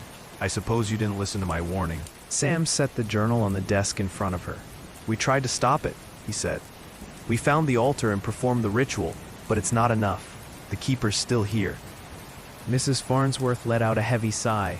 "You're playing a dangerous game, Sam." "I know," he said, "but we don't have a choice. It's already gotten stronger, and it's still tied to Carla. We need to know what to do next. How do we stop it for good?" She leaned back in her chair, folding her hands on her lap. "Stopping the keeper, I don't know if that's possible." "Then what did my great-grandfather try to do?" Sam asked. "What were they missing? There has to be something we can use." Mrs. Farnsworth hesitated, her gaze flicking toward the journal. She reached out slowly and opened it. flipping through the pages with a frown. The binding words, she muttered under her breath. Henry mentions them, but he doesn't describe them. That's the key. They needed the correct words to seal the keeper's connection to this place. Without them, the ritual was incomplete. Do you know what the binding words are? Carla asked. Mrs. Farnsworth shook her head. I don't. If Henry knew, he didn't write them down. They must have been passed down orally or kept somewhere else, somewhere he thought was safer than a journal. Sam felt a pang of frustration. So we're back to square one. Not necessarily, Mrs. Farnsworth said. There might be another record, something older. If the keeper has been here longer than the town, then the original settlers, or even the native people who lived here before them, might have left something behind. An oral tradition, a carved symbol, an old text. Where would we even find something like that? Carla asked. There's a collection of artifacts in the town's historical archive, Mrs. Farnsworth said. I can give you access, but she hesitated. Be careful. The keeper won't sit idly by while you search for a way to banish it. Sam nodded. We'll be careful. Thank you. The librarian offered a faint, worried smile. I hope you find what you're looking for. But don't let your guard down. The keeper has more influence than you realize. That afternoon, Sam and Carla set off for the archive, which was housed in a small, weathered building near the edge of the town square. The collection inside was sparse, just a few display cases with pottery shards, old tools, and a handful of dusty tomes. The air smelled faintly of mildew, and the single bulb overhead cast long shadows across the room. They started combing through the books first, flipping through pages of faded handwriting, sketches, and cryptic notes. After an hour, Sam found a passage that seemed promising. It was in a handwritten ledger from the late 1700s, detailing the first settlers' encounters with the woods. One entry stood out. The shadow that guards the ancient glade. The elders spoke the words to keep it bound, but none dare repeat them aloud. Should the binding falter, the land itself will turn against us. This is it, Sam said, pointing at the passage. They knew about the keeper. They used the binding words to keep it in check. But it doesn't say what the words are, Carla said, leaning over to read. It just says the elders spoke them. How are we supposed to find them? As they sifted through more pages, a faint sound reached their ears. At first, Sam thought it was the creaking of the old building's floorboards. But then he heard it again, a soft whispering growing louder. Carla froze, her eyes darting toward the entrance. Sam, she whispered. I think we're being watched. Before Sam could respond, the door creaked open. He turned, expecting to see Mrs. Farnsworth or one of the archive volunteers. Instead, a familiar figure stepped inside. It was someone they had both seen many times in the library, a quiet man who often sat in the back, reading for hours without speaking to anyone. He was dressed in a dark coat, his eyes hidden beneath the brim of a wide hat. At first, Sam was relieved. Just a harmless researcher, maybe. But then the man stepped into the light, and something about him made Sam's skin crawl. His face was too pale, his expression too still, and when he spoke, his voice was low and cold, carrying a weight that didn't belong in this small, musty room. You should have left well enough alone, the man said. Sam stepped back, his heart racing. Who are you? The man ignored the question. His pale hand reached into his coat and pulled out a small, carved wooden talisman. The sight of it made Carla gasp. It was etched with runes just like the ones on the altar. You don't understand what you're dealing with, the man said. The keeper doesn't forgive, and neither do I. The air in the room seemed to grow colder, the faint whispers swelling into a low, menacing hum. Sam realized too late what was happening. The man wasn't here to help them. He was here to stop them, and he wasn't entirely human. The pale man stepped closer, the talisman in his hand casting flickering shadows across the room. Sam and Carla moved back instinctively, their shoulders brushing against one of the display cases. What do you want from us? Sam asked, his voice shaking. What I want is of no concern to you, the man replied, his eyes glinting faintly in the dim light. What matters is that you've meddled where you shouldn't have. The keeper's domain is not to be challenged, Carla's hand tightened around Sam's arm. "We're not gonna stop," she said, her voice steadier than Sam expected. "The Keeper is hurting people. It has to be stopped." The man tilted his head, his thin lips curling into a faint, humorless smile. "You can't stop it. The Keeper is part of this place. It was here long before you, before your ancestors, before the settlers who carved their runes into these stones. It is not bound by your will." Sam stepped forward, despite the icy dread rising in his chest. "Then what's the point of this? Why do you care? If we can't stop it, why are you trying so hard to stop us?" The man's smile vanished, replaced by a cold, unreadable expression.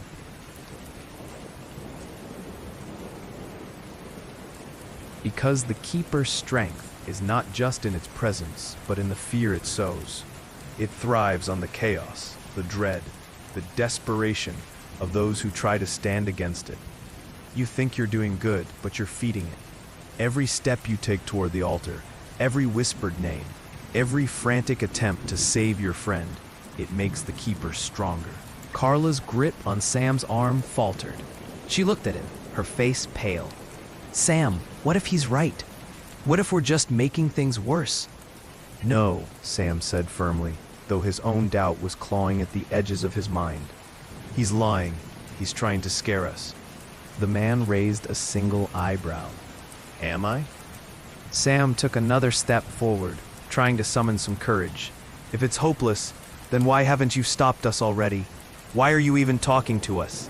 For a moment, the pale man said nothing. Then he lowered the talisman, his hand relaxing. "I was giving you a chance to walk away, to return home and let the forest claim what it will without further interference. But you've made your choice." He reached into his coat again, but this time, instead of another talisman, he pulled out a long, thin blade.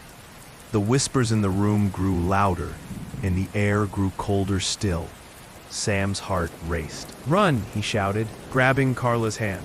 They bolted toward the door, the pale man's blade slicing through the air behind them. Sam felt the wind of it just inches from his back as they burst out into the night. The cold air was a shock, but they didn't stop running. They sprinted past the quiet shops and houses, heading straight for the woods. "Why are we going back there?" Carla cried. "We should be getting away from him." "We can't run forever," Sam panted. "If we're going to end this, it has to be at the altar." Carla hesitated but followed, her breathing heavy as they plunged into the forest. The trees loomed overhead, their branches clawing at the night sky. The path to the clearing felt longer than it should have been, the shadows deeper, the air thicker. Sam didn't look back. He didn't want to see if the pale man was following. He could feel the Keeper's presence in the woods, growing stronger with each step. The whispers grew louder, their voices overlapping until they were nearly a roar. Finally, they stumbled into the clearing. The altar stood waiting, its stone surface glowing faintly in the darkness. The runes around it, still marked from their last attempt, pulsed softly. The energy here was palpable, vibrating through the air. Carla collapsed onto her knees, clutching her marked arm, which was glowing again, brighter than before. "We don't have the binding words," she said, her voice strained. "How can we finish this without them?" Sam dropped his backpack, fumbling through its contents. He pulled out the journal, flipping frantically through its pages. His mind raced, grasping for any clue, any fragment of hope. Then, in the faint light of the clearing, he noticed something. On the inside of the journal's back cover, hidden in the worn leather, was a faintly etched series of runes he hadn't seen before. "Carla," he said, holding the journal up, "I think this is it." She looked up, her eyes wide. "You think those are the binding words?" "It has to be," Sam said. "Why else would they be here?" Before Carla could respond, a rustling came from the edge of the clearing. Sam turned and saw the pale man emerging from the trees, his blade glinting in the faint light. Behind him, the shadows deepened, and the Keeper's towering form began to materialize. "There's no time," Sam shouted, turning back to the altar. "We have to try now." Carla nodded, forcing herself to stand. Together, they approached the altar. Sam began to speak the words. his voice trembling but growing steadier with each syllable. Carla added her voice to his, and the runes around the clearing flared brighter. The Keeper's form surged forward, its tendrils reaching for them, but the light from the altar pushed back, burning away the shadows. The pale man stopped, his expression cold and unreadable. "You think you can undo this?" he said, his voice sharp. "You think you can change what's been set in motion for centuries?" Sam ignored him, focusing on the words, letting them spill from his mouth like a lifeline. The light from the altar grew blinding, the vibrations in the air churning into a low, resonant hum.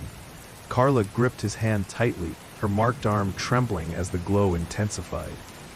The Keeper let out a deafening, otherworldly howl as the light engulfed the clearing. The shadows recoiled, the towering figure of the Keeper flickering, its form losing cohesion. The pale man's expression faltered for the first time, his face twisting into something like fear, as the light consumed him, too. When the light finally faded, Sam and Carla were alone in the clearing. The altar stood silent, the runes dim and still. The forest was quiet, the heavy presence gone. The Keeper had vanished. Sam's knees buckled and he sank to the ground, gasping for air. Carla knelt beside him, her arm no longer glowing. The mark had faded completely, leaving only a faint scar. "Did we?" Carla began, her voice hoarse. Sam looked around, the eerie calm of the clearing settling over them. "I think it's over." But deep down, he knew this was only the beginning of their struggle to understand what they had just unleashed. Sam and Carla didn't linger in the clearing after the ritual. The Keeper's towering form had disappeared, and the pale man had been swallowed by the same blinding light. Yet neither of them felt safe. The runes on the altar were now dark, the glow extinguished, but the air still carried a faint hum like a storm threatening on the horizon. Whatever had happened, it wasn't the clean victory they'd hoped for. The walk back to town was silent. Carla's arm no longer burned, but she kept her sleeve pulled down, glancing at it occasionally as though expecting the mark to reappear. Sam clutched Henry's journal, his knuckles white around the worn leather cover. He wanted to believe they'd done something important, but the look on Carla's face made it clear she wasn't so sure. "Do you feel it?" she whispered as they stepped onto the main road. "Feel what?" "Like it's still watching us." Sam didn't answer. The night was too quiet, the village too still. The houses were dark, their curtains drawn tight. Even the streetlights seemed dimmer. Something felt wrong, but Sam couldn't put his finger on it. They parted ways briefly, so Carla could head home, and Sam walked back toward his own house, the journal still clutched in his hands. As he approached his street, he noticed a figure standing at the edge of his yard. At first, he thought it was his dad, waiting to scold him for staying out so late. But as he got closer, he realized it wasn't his dad at all. It was the pale man. Sam stopped in his tracks. The man's face was as expressionless as ever, his hands hanging loose at his sides. He was unarmed now. No blade, no talisman, but his presence was no less menacing. "You shouldn't have done that," the pale man said, his voice as cold and hollow as before. Sam felt his legs tremble, but he forced himself to stand his ground. "You said it couldn't be undone, so why are you still here?" The pale man's head tilted slightly. "You think you've won, don't you?" The Keeper's shadow was merely the surface. "You've stirred something far older, far deeper." "I don't believe you," Sam said, though his voice wavered. "You were afraid. I saw it when the light..." The pale man cut him off. "Afraid? No. You misunderstand. The light didn't destroy the Keeper. It woke it." Sam's stomach turned. "What do you mean?" The man stepped forward, his pale features eerily calm. "The Keeper was dormant for decades, bound, contained. Your great-grandfather failed to banish it, but he succeeded in quieting it. You and your friend have undone that quiet. You've awakened the Keeper's true form." "No," Sam said, shaking his head. "We stopped it. We broke its hold." "You think the Keeper was at full strength when you faced it at the altar?" The pale man's faint smile returned, colder than before. "That was a fraction of its power. Now, it is free." The words hit Sam like a punch to the gut. Free. The pale man stepped closer, and for a moment, Sam considered running, but he couldn't move. His feet felt rooted to the ground. "It won't come for you right away," the man continued. "It will grow, it will spread, and when it is ready, it will claim everything it touches." "Why are you telling me this?" Sam asked. His voice was barely more than a whisper. "Why didn't you just stop us at the altar?" The pale man regarded him for a moment, then said, "Because I wanted you to see the consequences. I wanted you to know that it was you who woke it. So when it comes, you'll know it was your defiance that led it here." Sam clenched his fists. "You're lying. We heard it. Carla's free now. We ended it." "You ended nothing." The pale man's voice dropped to a growl. "And when it comes again, I won't be here to help you." The man turned and walked away, his form fading into the night until he was nothing more than another shadow among the trees. Sam stood frozen, the weight of his words sinking in. When Sam finally made it inside, his hands were shaking so badly he could barely turn the lock on the door. Rascal whined at his feet, sensing his fear. Sam sat down on the floor and opened the journal again, searching desperately for something he'd missed, some reassurance that what they'd done had worked. But Henry's entries only reinforced what the pale man had said. The keeper had been quieted before, not defeated. Carla called him a few minutes later. "Sam?" Her voice was trembling. "I just saw something outside my window." "What was it?" Sam asked, his heart racing. "It looked like a shadow, but it was moving. It was just standing there, staring." Sam felt a cold wave of dread wash over him. "Lock your doors. Don't go outside." "Sam, I don't think it's over." He didn't know what to say. He thought about the pale man's words. It will grow. It will spread. Maybe they hadn't defeated the keeper. Maybe they'd only made it stronger. "I don't think it is either," he admitted, his voice hollow.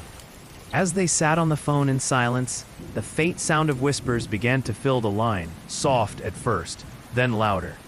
Sam pulled the phone away from his ear and stared at it, but Carla was still on the other end. The whispers weren't coming from her. They weren't coming from anywhere. They were everywhere. Sam didn't sleep that night. The pale man's warning, Carla's sighting, and the lingering whispers gnawed at him, leaving him pacing his room until the first streaks of gray dawn crept through the window. He stared out at the woods, the same woods that had once felt like home, but now seemed alive, breathing, and hungry. He thought about what the pale man had said. "You've stirred something far older, far deeper." It was all connected. Henry's failed attempt, the binding words, the ritual at the altar. They hadn't defeated the keeper. They had merely awakened something buried, something that had been waiting. And now it was free. By mid-morning, Carla called him. Her voice was shaky but determined. "We have to go back to the altar, Sam. I know it sounds crazy, but we can't just sit here waiting for it to come to us." Sam hesitated. The thought of returning to that place made his stomach churn.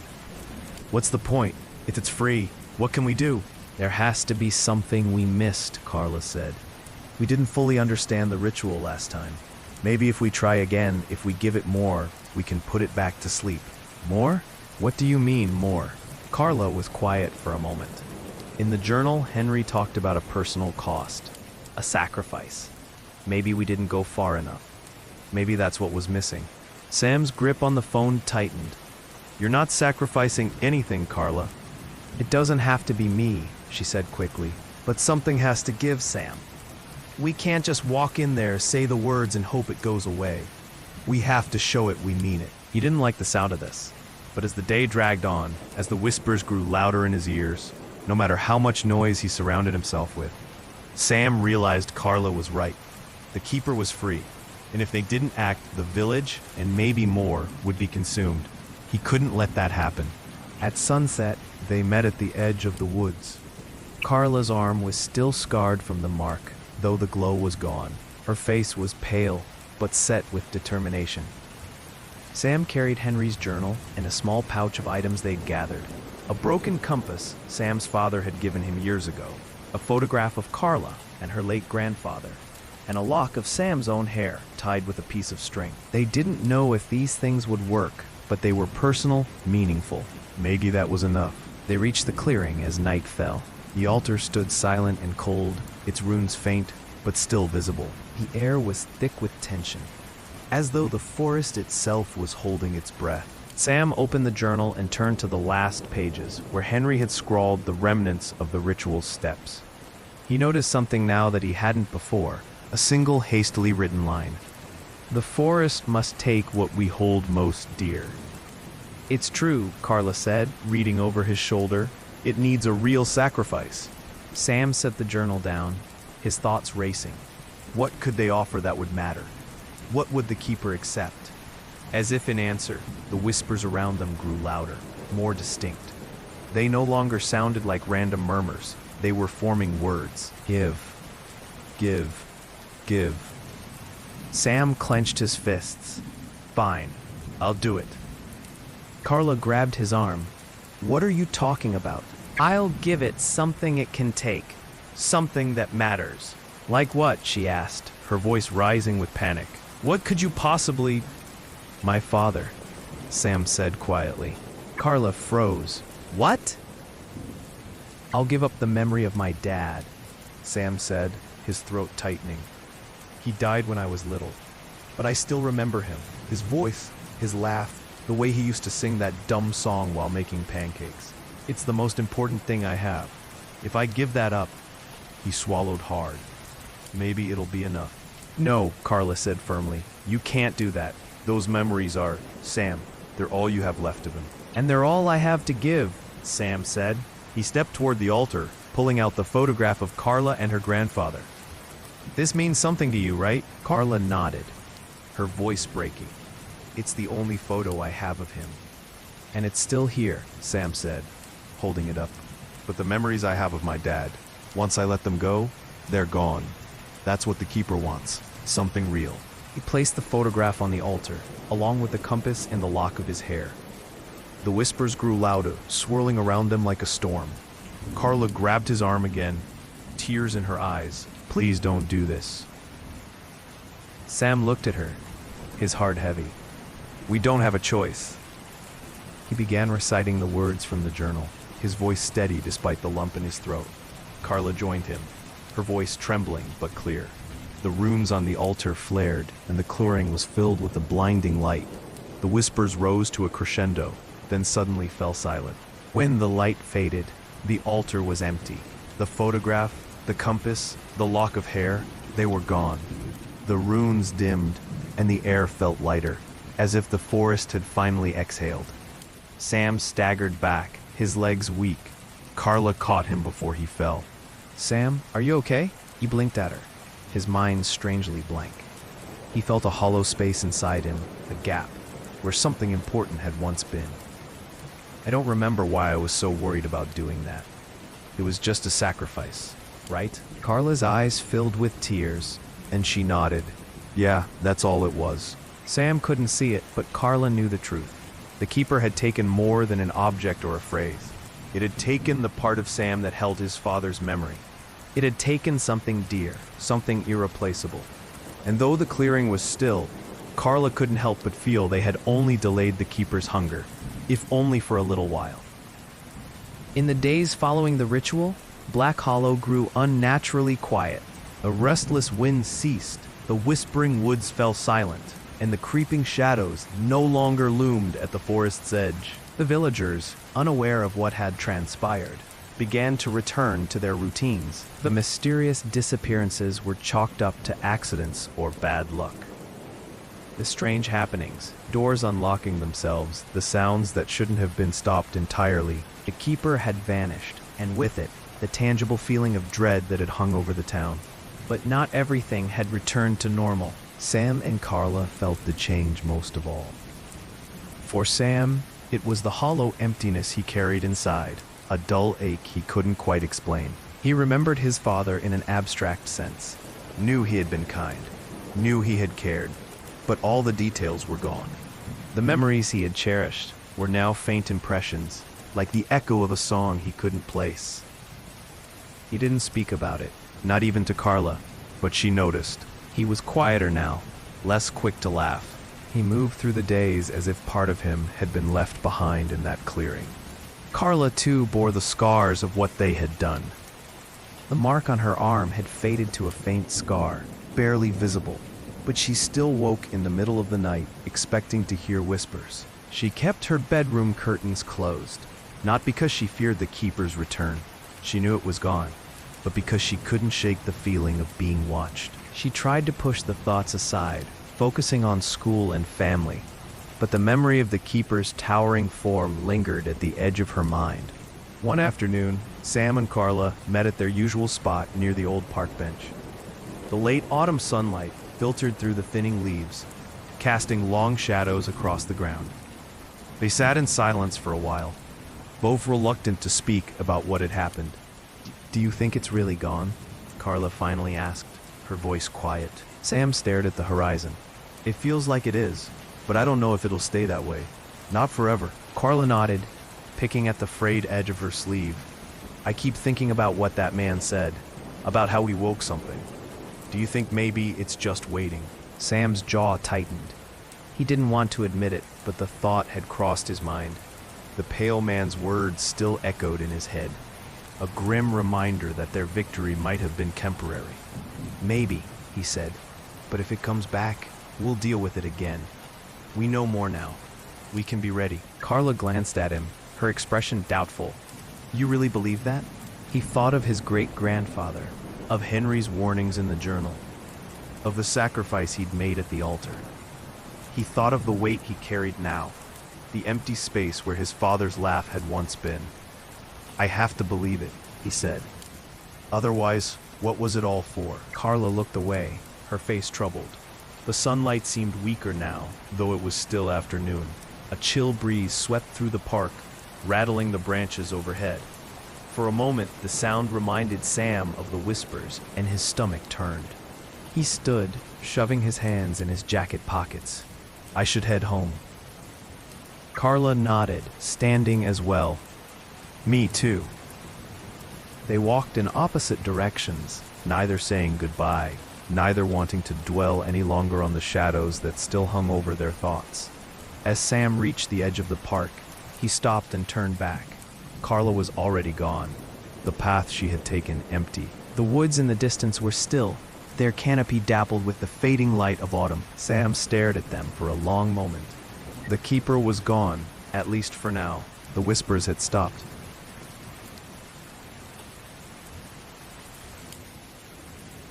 The mark had faded, but the sacrifice had left its mark on them both, invisible but undeniable. Sam felt it with every step, every breath.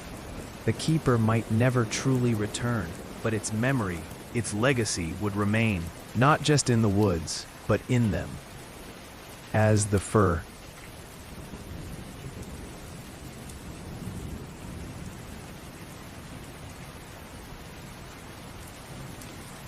The rain came down in torrents as Evelyn squinted through the foggy windshield. The rhythmic thud of the wipers provided a steady, almost hypnotic beat as they sliced through the sheets of rain. The GPS had been insisting for the last 10 minutes that they were close, but all she could see were shadows of trees looming on either side of the narrow road. "Mom, are we there yet?" came the tired voice of her daughter, Lily, from the back seat. "Almost, sweetie," Evelyn replied, trying to sound cheerful despite the exhaustion weighing down her voice. She glanced at her husband, David, who was gripping the steering wheel a bit too tightly. His face was tense, illuminated only by the dim light of the dashboard. The house was a last-ditch attempt to escape the financial pressures that had been closing in on them over the past year.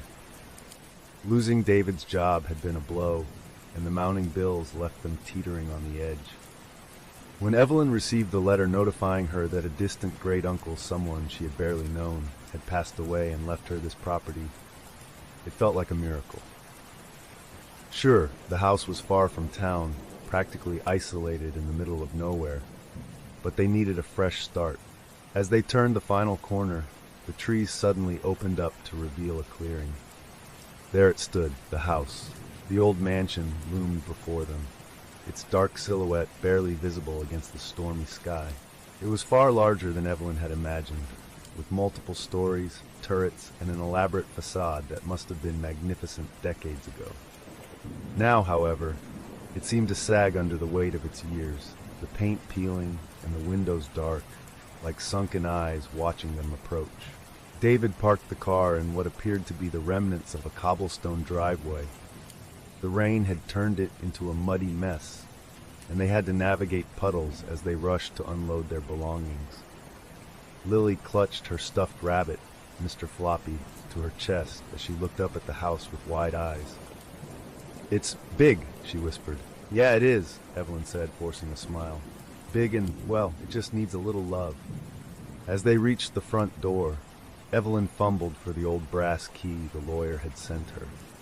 It was heavy and ornate, almost medieval, and it turned in the lock with a satisfying clunk. The door creaked open, revealing a dark foyer lined with dusty wooden floors. The air inside was stale and cold, carrying the faint scent of mildew and something else Evelyn couldn't quite place.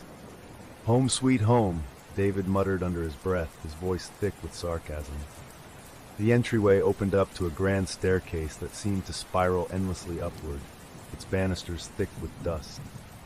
Old chandeliers hung precariously from the ceiling, cobwebs draping them like ghostly veils. The dim light from their flashlights barely penetrated the shadows clinging to the corners. "Let's get these bags in and find the generator," David said, trying to sound upbeat. The electricity hadn't been turned on yet, and with the storm raging outside, it looked like they would be spending their first night by candlelight. As they ventured deeper into the house, Lily clung to Evelyn's side, her little hand clammy with nerves. The place was far from welcoming. Paintings of grim-faced ancestors lined the walls, their eyes seeming to follow them as they passed. Evelyn couldn't shake the feeling that they were being watched, but she chalked it up to her nerves. They finally found the kitchen, which was surprisingly spacious but completely outdated. David set up the small gas-powered generator they had brought along, and soon a few lamps flickered to life, casting a warm glow in the otherwise darkened house. They ate a quick dinner of sandwiches, huddled around the table as the wind howled outside. "Let's get some sleep," David suggested, stifling a yawn. "We'll explore more tomorrow." Lily was reluctant to sleep in her new room alone, so Evelyn agreed to stay with her until she drifted off. She tucked her daughter into a bed that had been left behind by the previous occupants, its frame creaking under the slightest movement. Evelyn read Lily's favorite story until her eyelids fluttered shut, then gently kissed her on the forehead. As she made her way back to the master bedroom, Evelyn paused in the hallway. For a moment she thought she heard something, a faint drip, drip, drip, coming from somewhere deep within the house. She strained her ears, trying to pinpoint its source, but the sound faded into the constant patter of the rain against the windows. Shaking off a chill, she joined David, who was already snoring softly, exhausted from the long day. She lay down beside him, the old mattress sagging beneath their weight. Sleep came quickly, but it was restless. In the early hours of the morning, Evelyn awoke with a start. The house was eerily silent now, the rain having ceased, but the sound was back. That maddening dripping, slow and steady, echoing somewhere in the darkness. She slid out of bed, careful not to wake David, and grabbed a flashlight from her nightstand. As she opened the bedroom door, she froze. There, in the dim beam of her flashlight, were wet footprints leading from the hallway, directly to her bedroom door. They stopped just outside. With her heart pounding in her chest, Evelyn took a shaky step forward. The air was colder now, and she could see her breath misting in the flashlight's beam. The footprints seemed to disappear into the darkness behind her, leading back into the depths of the house. Steeling herself, Evelyn whispered, "Hello? Is someone there?" Only silence answered, accompanied by the relentless drip, drip, drip. The house seemed to breathe around her, its ancient walls groaning as if they were alive. Evelyn's heart was pounding in her chest as she stared at the wet footprints.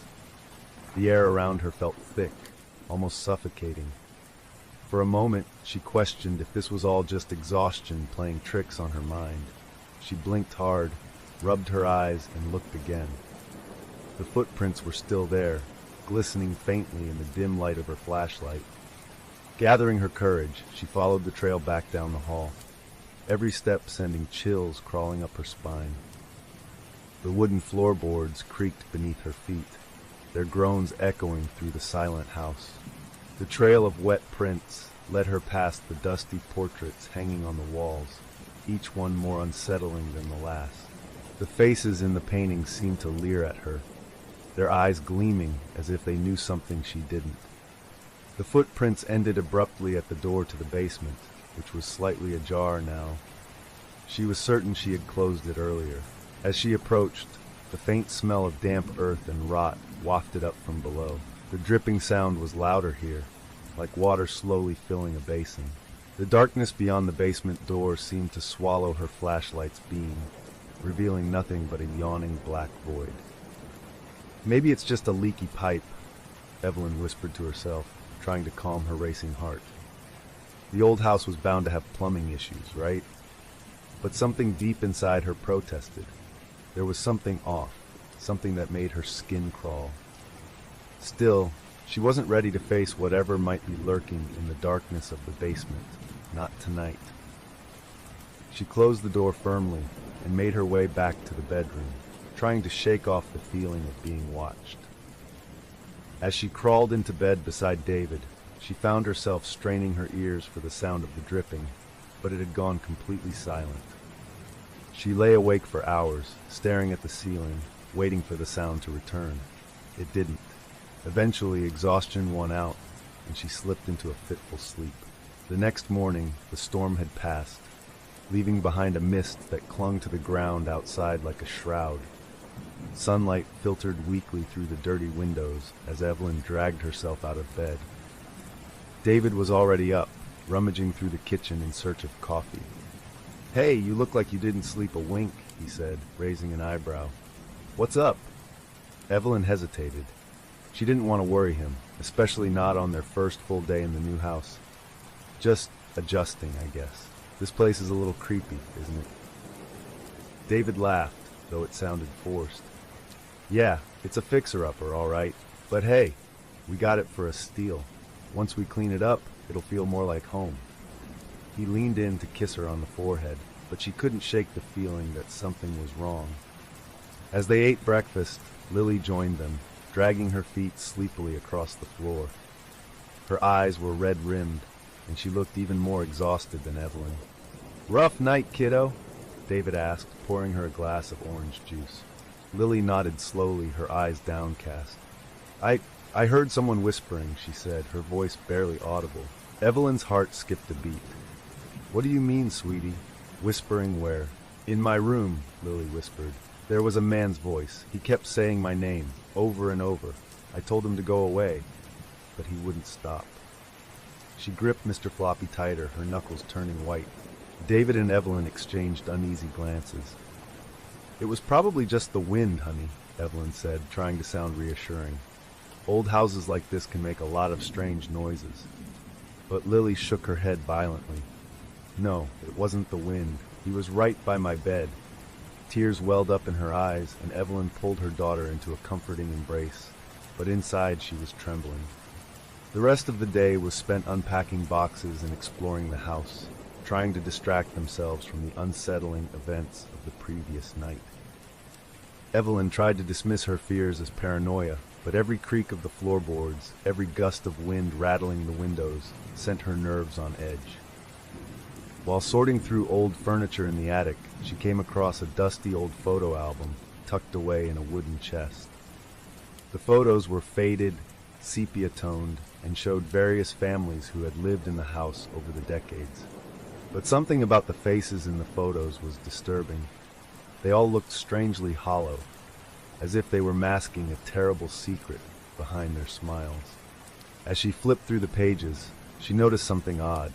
In every family photo, there was a shadowy figure in the background, standing just outside the frame of focus. It was never fully visible, but the shape was unmistakable, tall, thin, with long, outstretched arms. Evelyn's breath caught in her throat. It was like the figure was watching, always lurking, just out of sight. Feeling a cold shiver run down her spine, She slammed the album shut and placed it back in the chest. The attic suddenly felt oppressively hot, the air heavy and thick.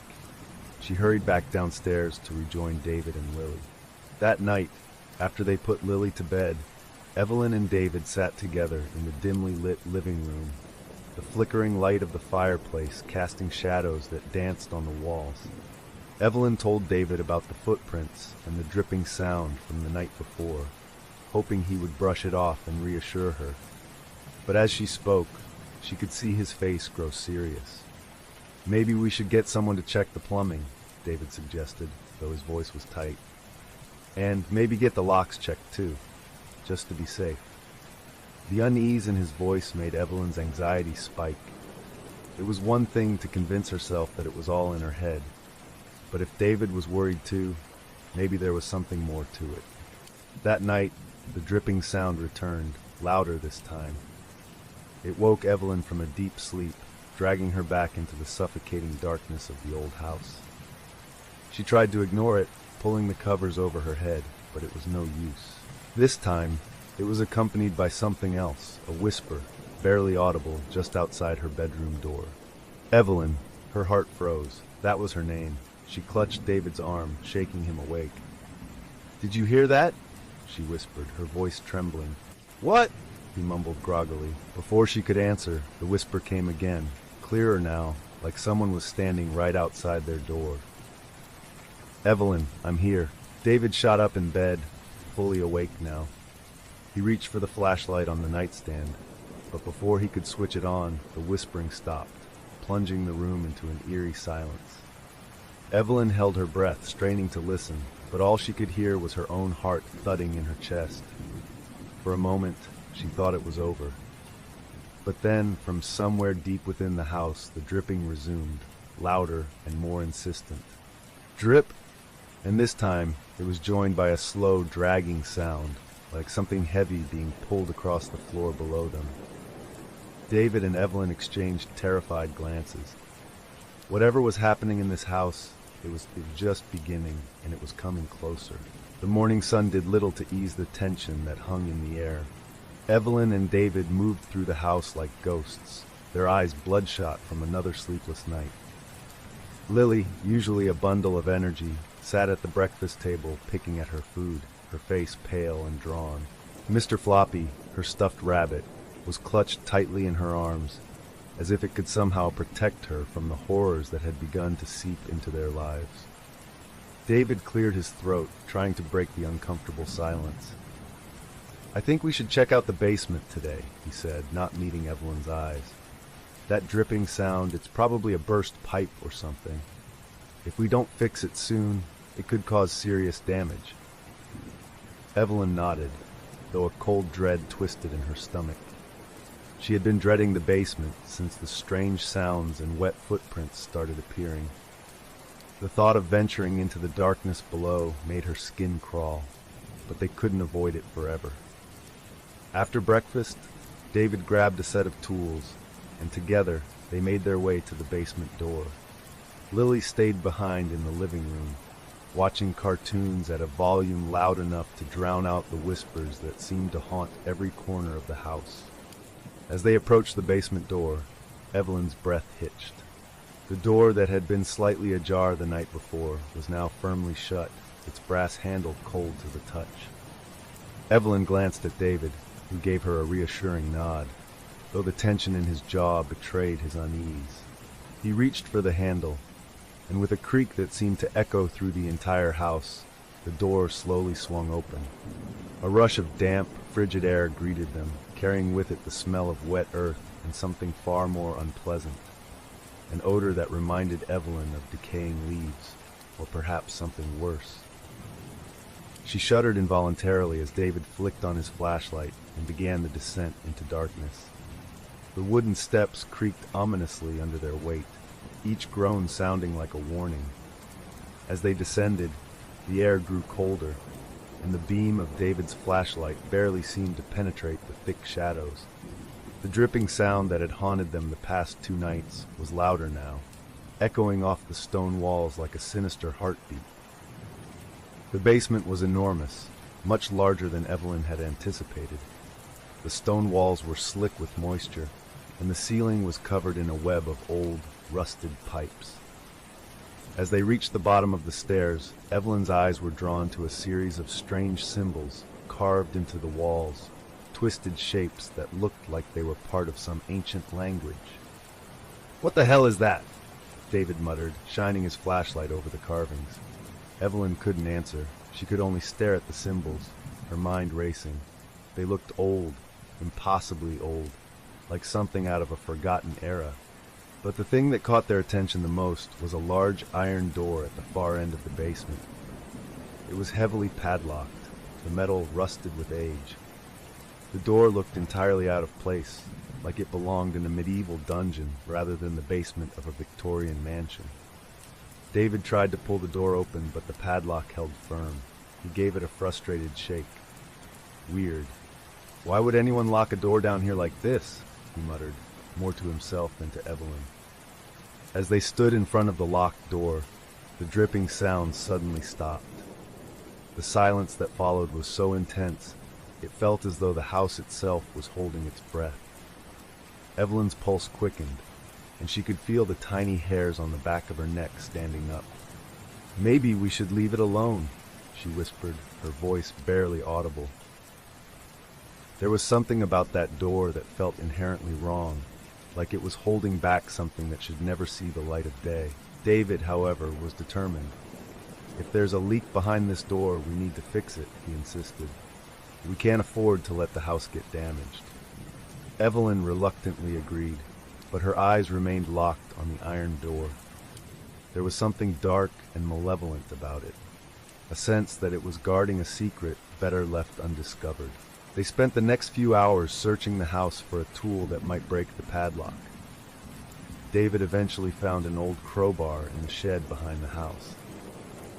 As they returned to the basement, the daylight filtering through the small, grimy windows above had already started to fade, plunging the basement into an even deeper gloom.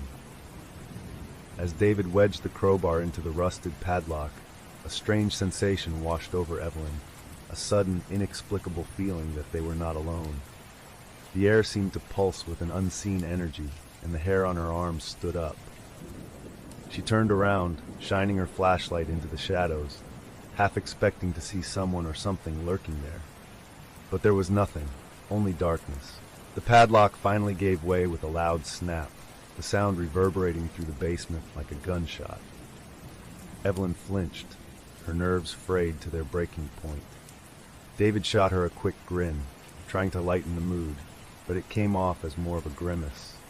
"Let's see what's behind door number 1, he said, pushing the heavy iron door open with a grunt. A blast of cold air hit them, and the smell of damp earth intensified.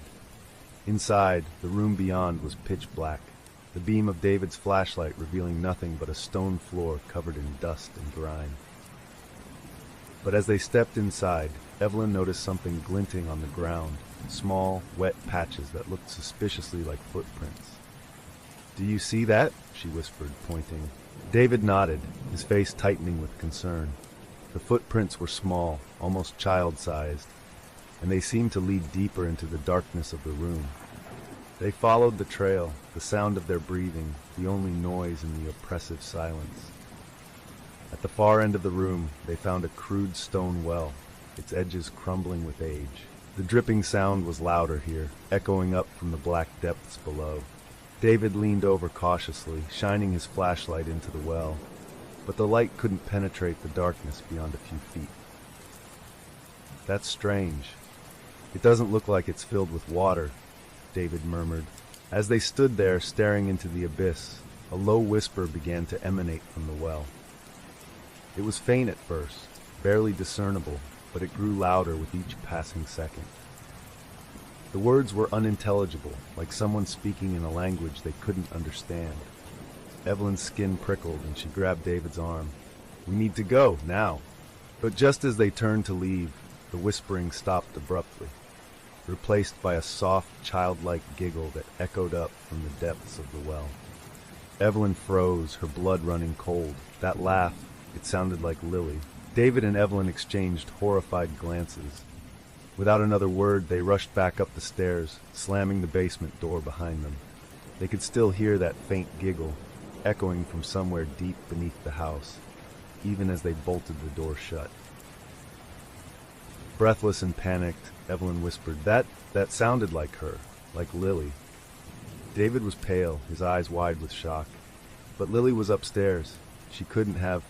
Before he could finish, a loud crash came from the living room, followed by the unmistakable sound of Lily screaming.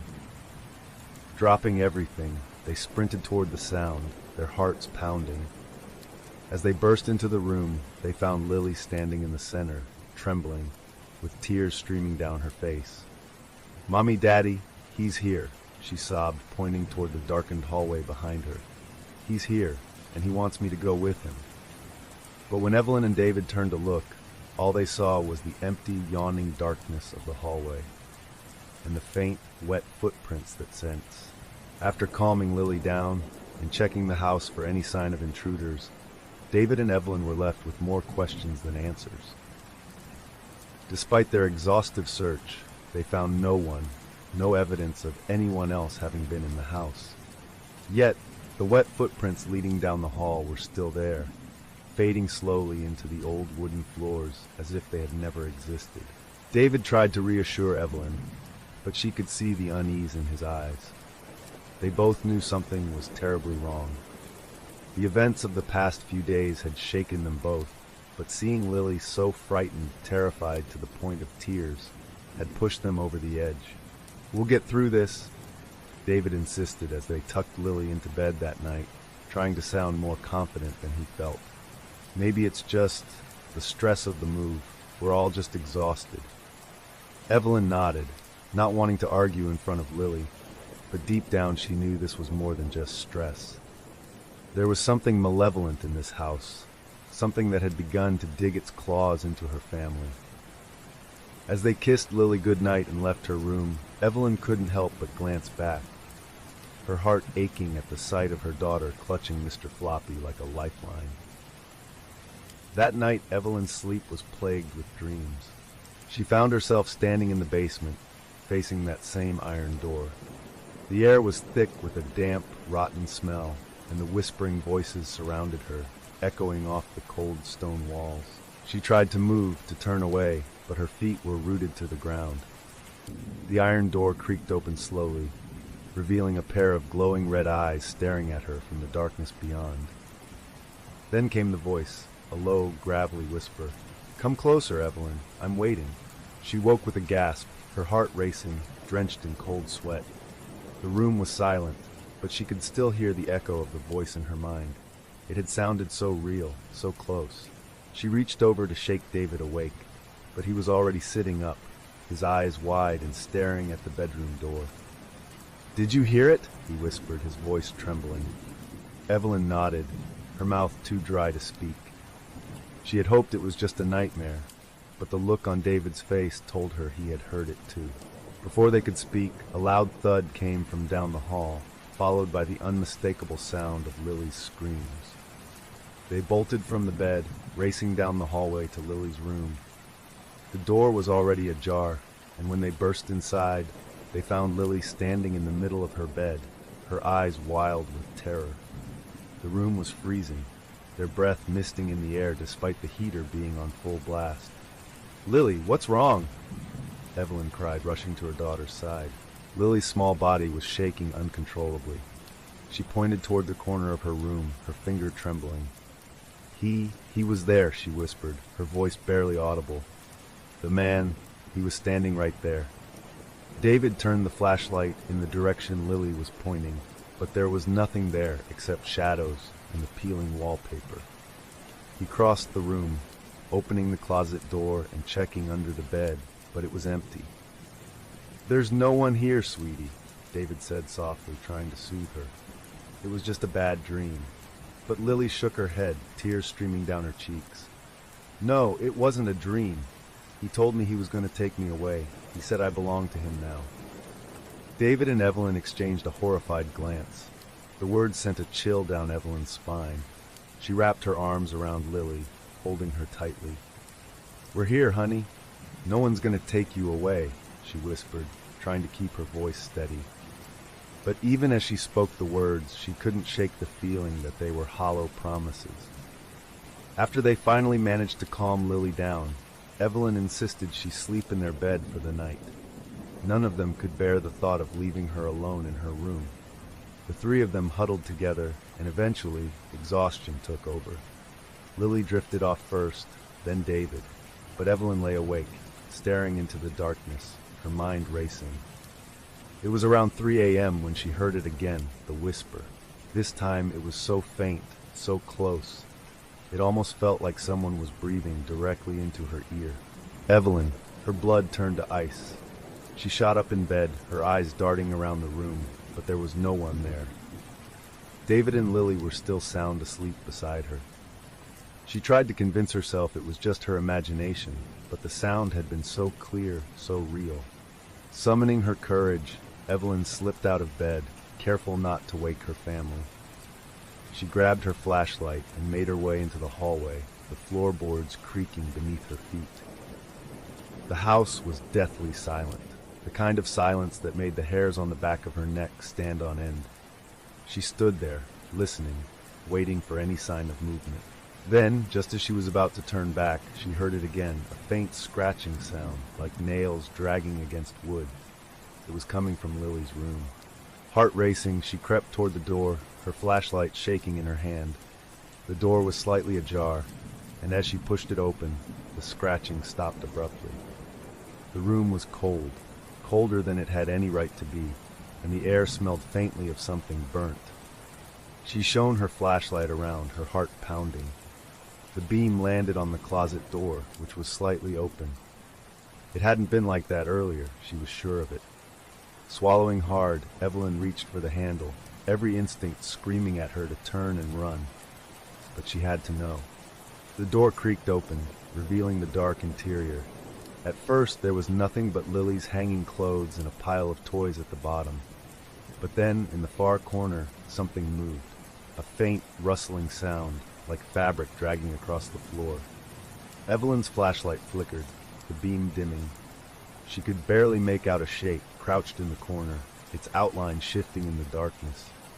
It was tall, impossibly thin, and its eyes, oh God, its eyes. They were glowing faintly, a sickly yellow, like the eyes of a predator watching its prey.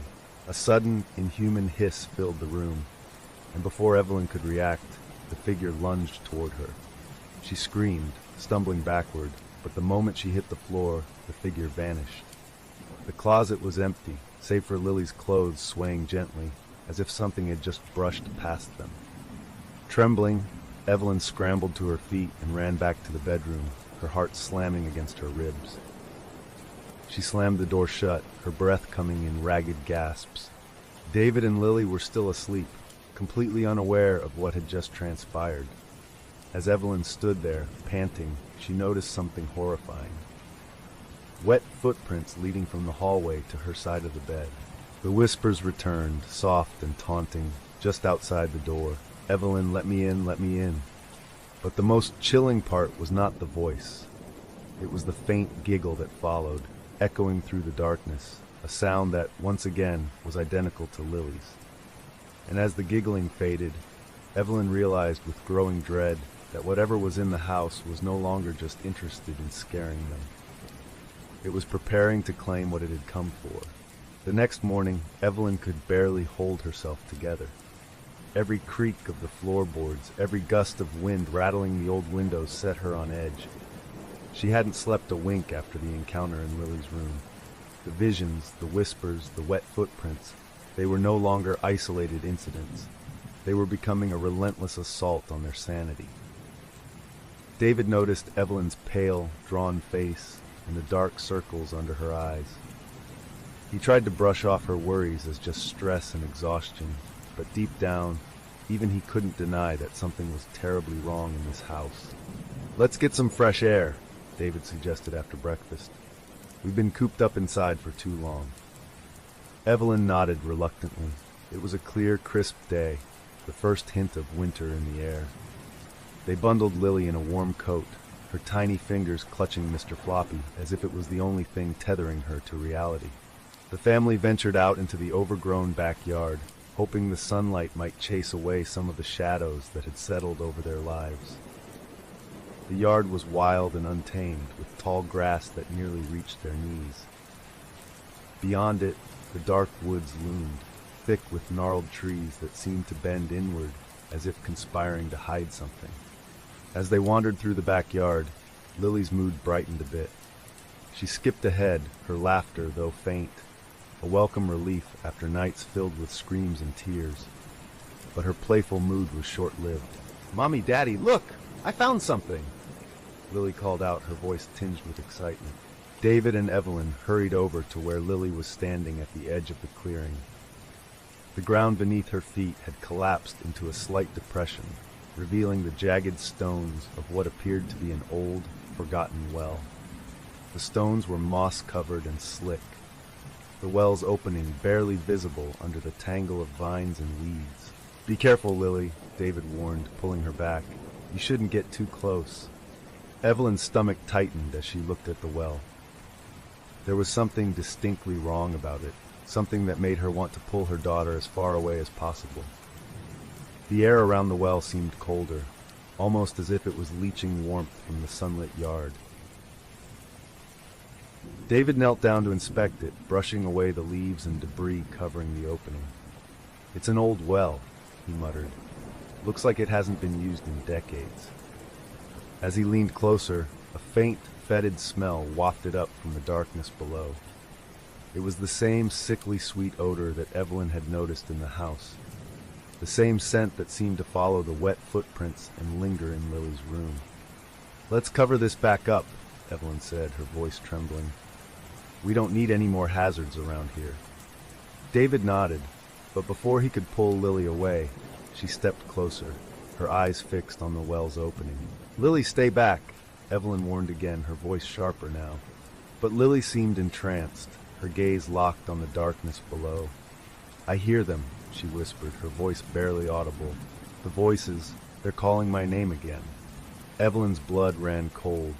"What are you talking about, sweetie?" she asked, trying to keep her voice steady. Lily didn't respond. Her eyes were glassy, unfocused, like she was in a trance. She leaned forward, peering into the depths of the well, her lips moving silently as if she were listening to someone only she could hear. David grabbed Lily and pulled her back with a force that made her cry out. "Enough of that, Lily. It's just an old well. There's nothing down there." But even as he said it, a cold wind blew through the clearing, carrying with it a faint, whispering sound. Evelyn could swear she heard it two soft, sibilant voices calling her daughter's name. "Lily!" After dragging Lily away from the well, they returned to the house, shaken and unnerved. Evelyn kept glancing over her shoulder, half expecting to see something following them fro. Inside, the house felt darker, as if the light of day had been swallowed by the shadows creeping through the hallways. David, trying to ease the tension, suggested they clean out the attic that afternoon. "It'll take our minds off things," he said, though the doubt in his voice was clear.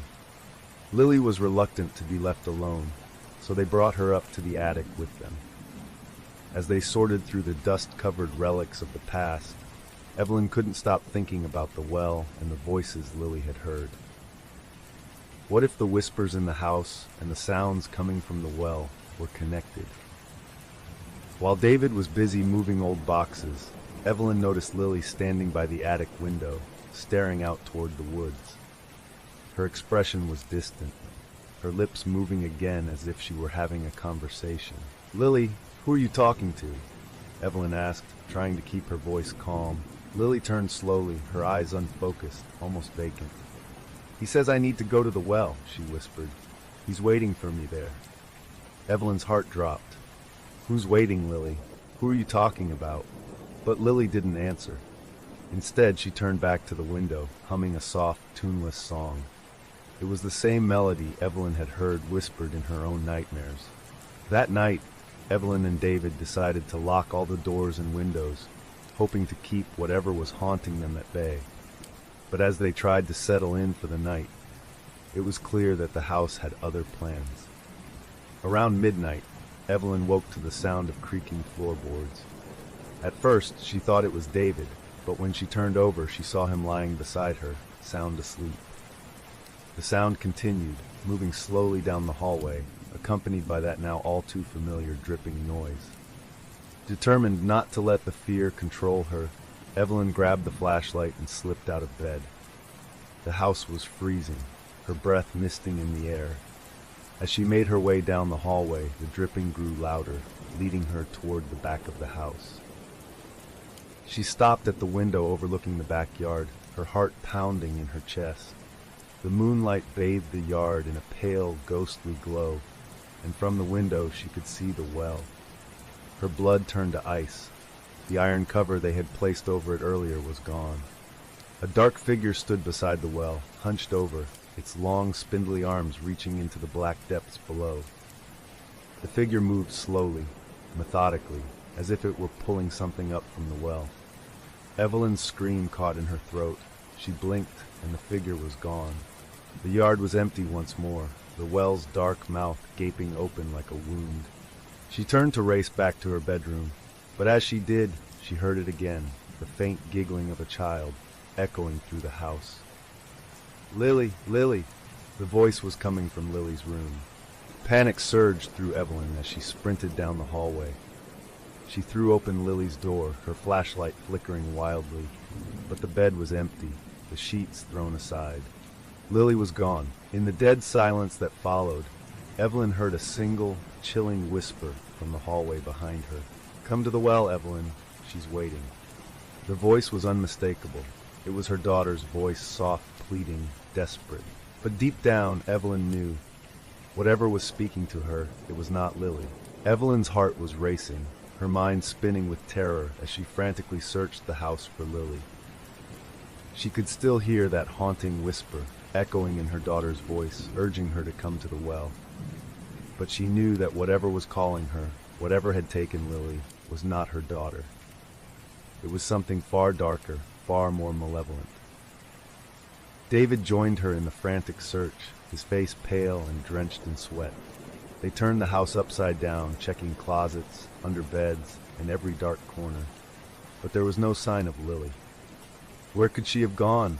David shouted, his voice cracking with desperation. "We locked every door, every window." Evelyn's hands were shaking, her thoughts racing back to the well. The iron cover had been moved. Had Lily somehow made her way outside? But how could she have? They would have heard her, wouldn't they? As if sensing Evelyn's thoughts, David grabbed her arm. "The well," he said, his voice barely a whisper. She was talking about it earlier today. What if... "No," Evelyn cut him off, shaking her head violently. "She couldn't have gone out there. She's hiding somewhere." But even as she said it, a dark dread settled over her. They both knew they had to check the well. Whatever had been calling Lily had lured her there, and they had to get to her before it was too late. Before they ventured outside, Evelyn had an idea. "Wait," she said, gripping David's arm. "The journal. There has to be something in there, something that explains what's happening." David nodded reluctantly, and they rushed to the basement where Evelyn had found the old journal days earlier, hidden behind a loose brick. The air was even colder now, the chill seeping into their bones. As they pulled the journal out, the basement seemed to darken, the shadows pressing in on them, as if the house itself was watching. The journal was worn and yellowed, its leather cover cracked with age.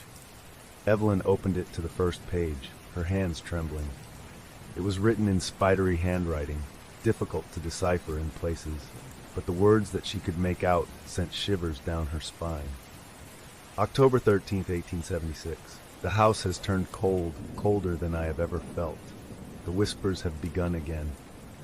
It is always the same calling my name, urging me to come to the well. I tried to resist, but it speaks with the voices of those I love, voices I know have long been dead. Evelyn flipped through the pages, her heart pounding faster with each new entry. The journal belonged to someone named Amos Thorne, who described how the house had been in his family for generations. But the further she read, the more she realized that it wasn't just an ordinary family home.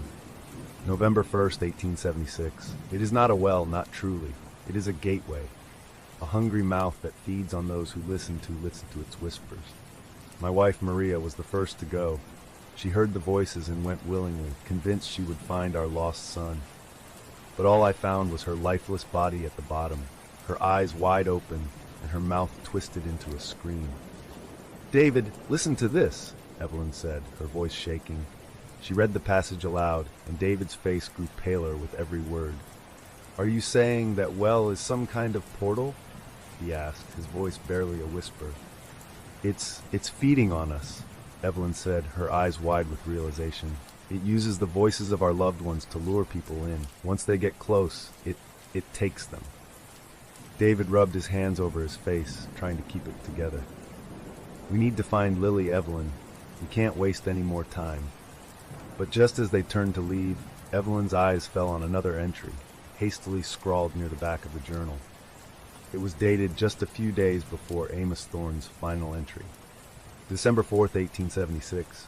"There is a ritual, a way to seal the well, to stop the voices, but it comes at a terrible price. A life must be given willingly. Only then will the well be sated. Only then will it sleep." Evelyn's blood turned to ice. "A sacrifice," she muttered, horrified. "That's how they sealed it before." David stared at her, his eyes wide with disbelief. "No, we can't do that. There has to be another way." But Evelyn couldn't stop reading. The last entry was written in a shaky, desperate hand. December 7, 1876. "It's too late for me. The whispers have become too strong, and I hear them even in my dreams. Tonight I will go to the well, not as a sacrifice, but to end this curse once and for all. If anyone finds this journal, know that the well cannot be trusted. Whatever you hear, whatever it promises you, do not listen." As she finished reading, the house seemed to groan, the air around them tightening like a noose. The whispers returned, louder and more insistent now, as if they were coming from the very walls. Evelyn, David, come to the well. Without another word, they bolted up the stairs, clutching the journal as if it were a lifeline. Outside, the night was thick with fog, the moon hidden behind a blanket of dark clouds. The temperature had dropped drastically, and the air felt heavy, almost suffocating. Evelyn and David ran across the yard, their flashlights cutting feeble paths through the mist. As they reached the well, they were met with a horrifying sight. The iron cover they had placed on it earlier was completely gone, flung aside like a discarded toy. And there, standing at the edge, was Lily. "Lily!" Evelyn screamed, her heart lurching. But Lily didn't turn around. She stood perfectly still, her back to them, staring down into the depths of the well. David lunged forward, but as he reached out to grab her, Lily turned to face them. Her eyes were hollow, her expression blank, as if she were sleepwalking. "Lily, it's okay, baby," Evelyn pleaded, stepping closer. "We're here. Come away from the well." But Lily didn't respond. Instead, she tilted her head to the side, a strange, twisted smile curling her lips. And when she spoke, her voice was not her own. It was deep, guttural, like 1,000 voices speaking in unison. "She belongs to us now," the voice growled. "You cannot save her, but you can take her place." David's face twisted with rage and fear. "What do you want?" he shouted into the darkness. "Let her go." The voice laughed, a sound that sent shivers down Evelyn's spine. "A life for a life. One of you must enter the well willingly. Only then will she be freed." Evelyn's mind was spinning, the journal's final entry flashing through her thoughts. The ritual, the sacrifice, it was all true. The well was demanding a soul. "David, no," Evelyn whispered, grabbing his arm. We can't give in to it." But David's eyes were locked on their daughter, who stood teetering on the edge of the well. "I won't lose her, Evelyn," he said, his voice breaking. "I'll go. I'll do it." Before Evelyn could stop him, David rushed forward, grabbing Lily and pulling her away from the well. But as he did, the ground beneath them began to tremble, the air filled with that horrible, guttural laughter. "Run, Evelyn!" David shouted, shoving Lily into her mother's arms. "Get her out of here, now!" Evelyn hesitated, tears streaming down her face, but David's eyes were fierce, determined. "I love you," he whispered. Then, without another word, he turned and leaped into the darkness of the well. A deafening scream filled the air, the ground shaking violently beneath them. The whispers grew louder, more frantic, then abruptly stopped.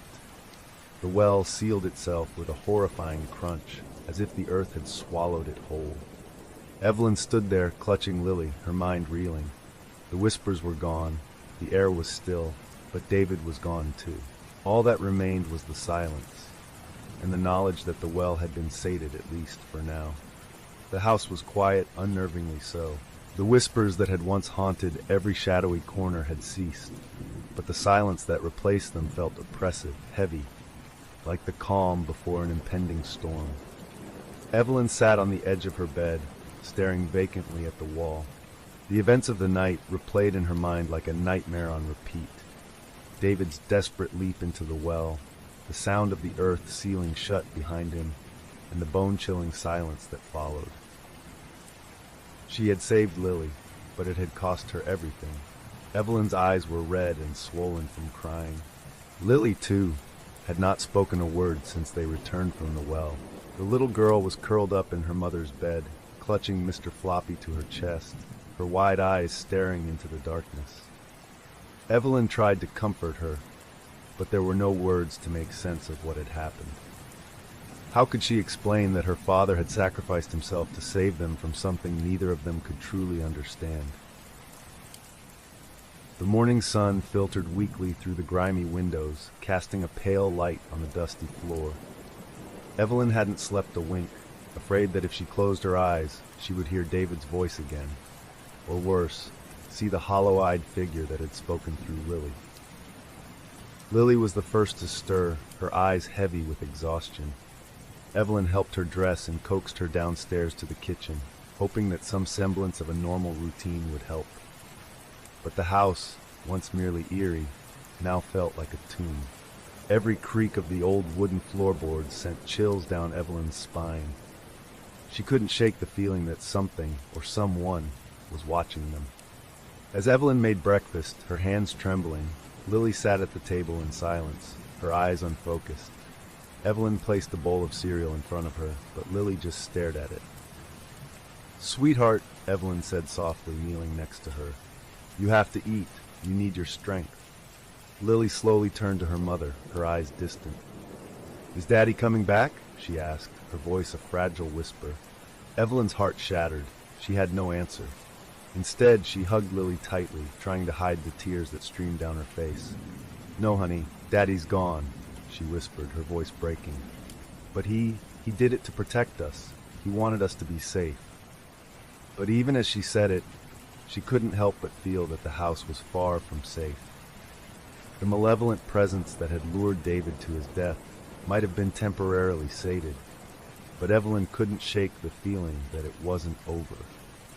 Later that afternoon, Evelyn decided that she couldn't stay in the house any longer. She needed to get out, clear her mind, and try to figure out what to do next. She bundled Lily up and took her for a walk through the woods surrounding the property. The trees were bare, their skeletal branches reaching up to a gray sky. The air was frigid, biting at their exposed skin. But despite the cold, Evelyn felt a strange sense of relief being outside, away from the suffocating darkness of the house. She hoped that a walk might help ease Lily's fear too.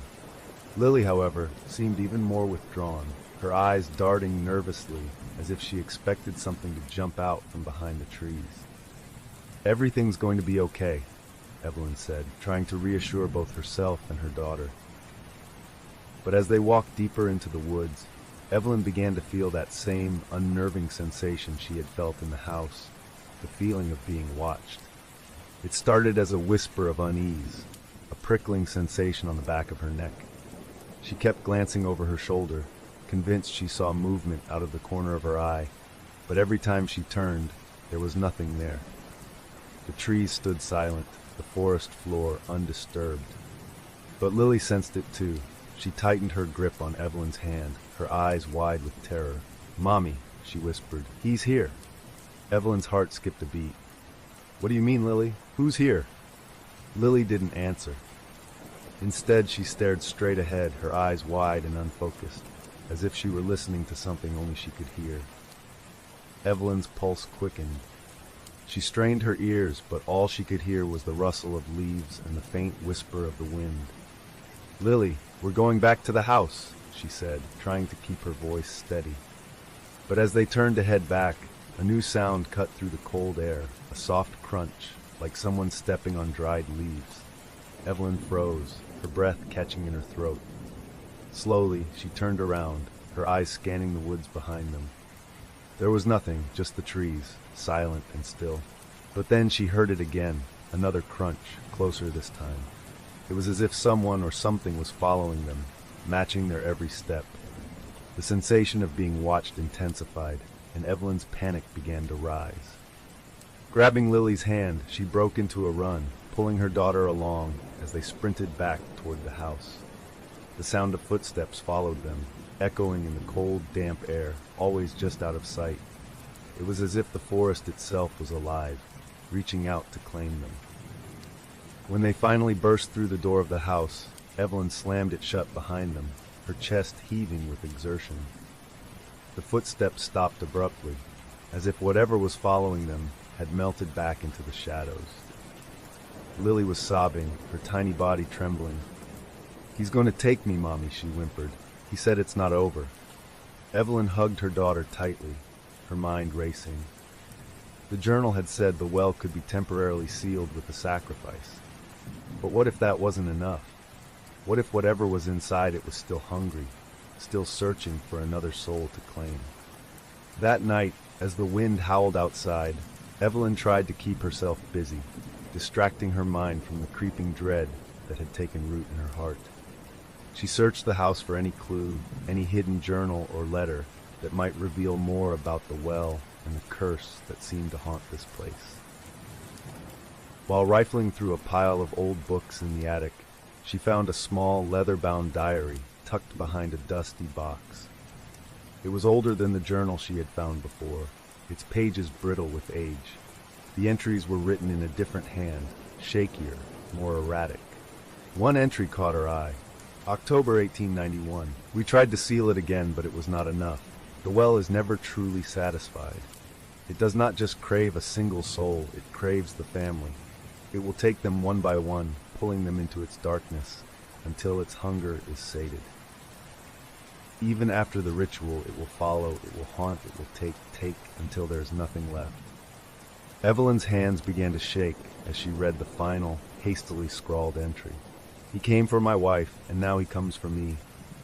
I hear him whispering my name, just as he whispered hers. There is no escape.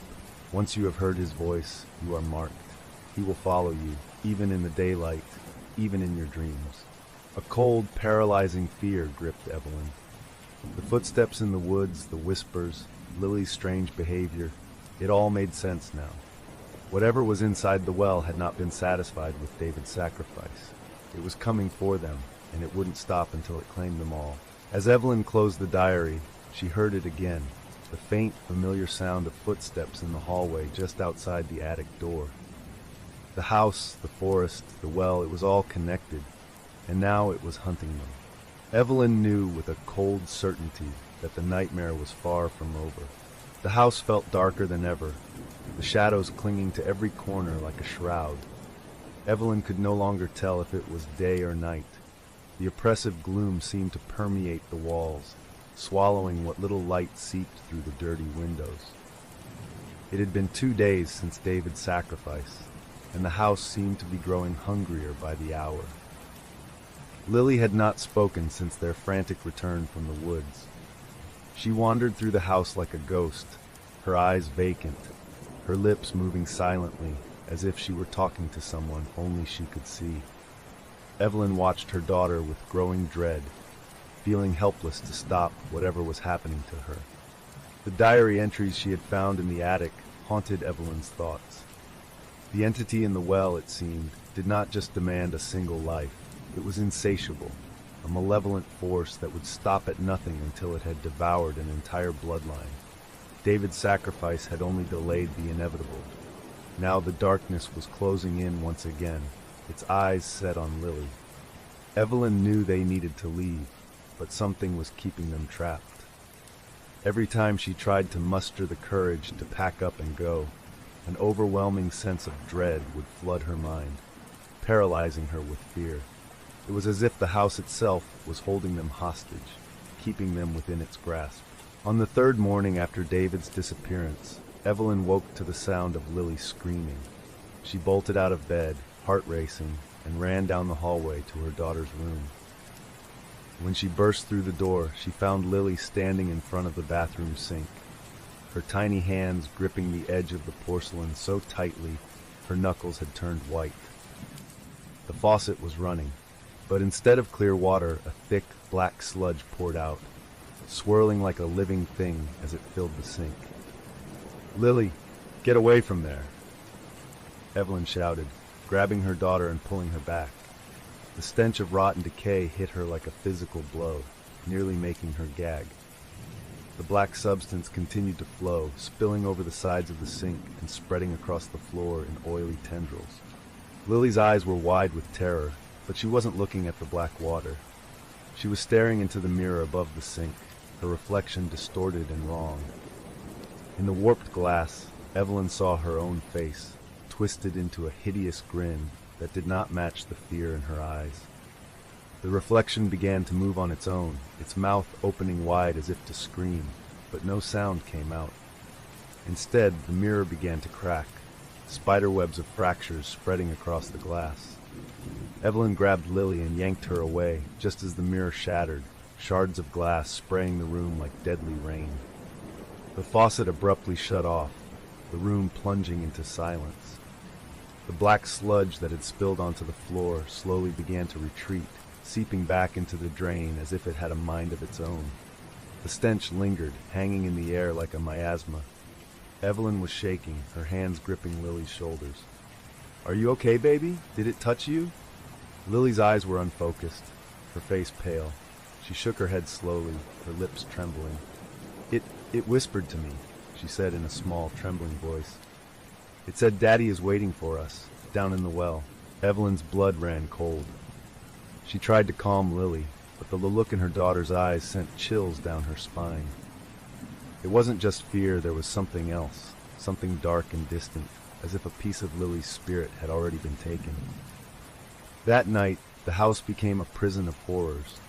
The whispers had returned, louder and more insistent, echoing through the walls like 1,000 voices trapped in the darkness. The floorboards creaked with unseen footsteps, and every so often Evelyn could hear soft scratching sounds behind the walls, like something trying to claw its way out. Lily refused to sleep in her own bed, so Evelyn set up a small cot in her room, keeping her daughter close. The child barely spoke now, only muttering under her breath to whatever invisible force seemed to have taken root inside her mind. Evelyn tried to stay awake, tried to keep watch, but exhaustion overtook her. She slipped into a fitful sleep, her dreams filled with images of David's hollow eyes staring up at her from the depths of the well, his mouth twisted into a grotesque smile. She awoke to the sound of water dripping. At first, she thought it was the bathroom faucet again, but the sound was too close, too loud. She sat up, heart pounding, and turned on her bedside lamp. The sight that greeted her made her stomach lurch. The walls of her bedroom were oozing thick, black water, the same sludge she had seen earlier in the bathroom. It seeped from the cracks, dripping down in slow, viscous streams that pooled on the floor. The air was thick with the smell of decay. "Lily, wake up!" Evelyn shouted, shaking her daughter awake. Lily blinked up at her, her eyes glazed with exhaustion. But then her expression changed, her eyes widening in horror. "Mommy, behind you!" she screamed. Evelyn spun around just in time to see a shadowy figure materialize from the black water. It was tall, impossibly thin, with elongated arms that reached out like tendrils. Its face was a grotesque mockery of a human, its mouth stretched into a wide, unnatural grin. Before she could react, the figure lunged toward her. Evelyn grabbed Lily and bolted from the room, slamming the door behind her. She could hear the thing pounding on the other side, its distorted laughter filling the hallway. "Come to the well, Evelyn," it hissed, its voice a guttural croak. "Bring the child, it's not over." With her heart pounding and tears streaming down her face, Evelyn dragged Lily down the stairs. They had to get out of the house. She didn't care about the freezing night air, the darkness outside. Anything was better than staying in this cursed place. But as they reached the front door, the knob wouldn't turn. It was as if the house itself had locked them in. Desperation clawed at Evelyn's mind as she banged on the door, screaming for help. And then from behind her she heard Lily's soft voice, almost in a trance. "We have to go back to the well, Mommy. That's where Daddy is. He says it's the only way." Evelyn turned, her heart breaking. "No, Lily, we're not going back there." But Lily's eyes were not her own anymore. They were dark, hollow, filled with a malicious glee that sent chills down Evelyn's spine. "Daddy says he's waiting for you," Lily whispered, her lips curling into that twisted, unnatural smile. The whispers surged around them, a cacophony of voices rising to a fever pitch. The house seemed to close in on them, the walls groaning, the black water spreading, reaching for them. And in that moment, Evelyn realized the terrible truth. The house, the well, whatever dark force was haunting them, it would never stop, not until it had taken everything. David's sacrifice had not been enough. The well was still hungry, and now it wanted Lily, and perhaps it wanted Evelyn too. The darkness in the house had reached a fever pitch, its malevolence seeping into every crack, every shadow, every breath Evelyn took. She had tried everything to escape, banging on the doors, breaking the windows. Nothing worked. It was as if the house had become a living, breathing entity, determined to keep them within its clutches. After what felt like hours of frantic attempts to break free, Evelyn collapsed against the front door, panting, clutching Lily close. Lily had gone eerily quiet again, her eyes glassy, almost like she was sleepwalking. Every so often she would whisper something to herself, her lips moving silently as if speaking to an unseen presence. Evelyn's mind was spiraling into despair when she heard it, a knock on the door. It was faint at first, like someone tapping gently, but it grew louder, more insistent. Evelyn's heart leaped into her throat. Who could possibly be outside in the middle of the night, especially after everything that had happened? Steeling herself, Evelyn hesitated only for a moment before she pulled the door open. Standing on the other side was an old man, his face weathered and lined like cracked leather. He wore a heavy coat, its collar turned up against the cold wind. His eyes were pale blue, almost milky, as if age had clouded them, but they were sharp with concern. "Mrs. Thorne?" he asked, his voice rough with age. Evelyn stared at him in confusion.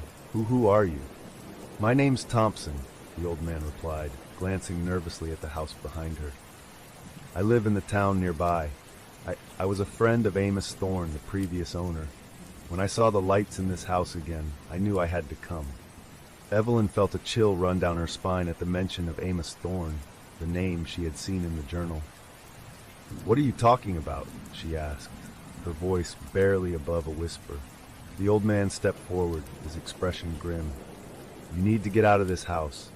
The Thorne family, they tried to seal it away, but they failed.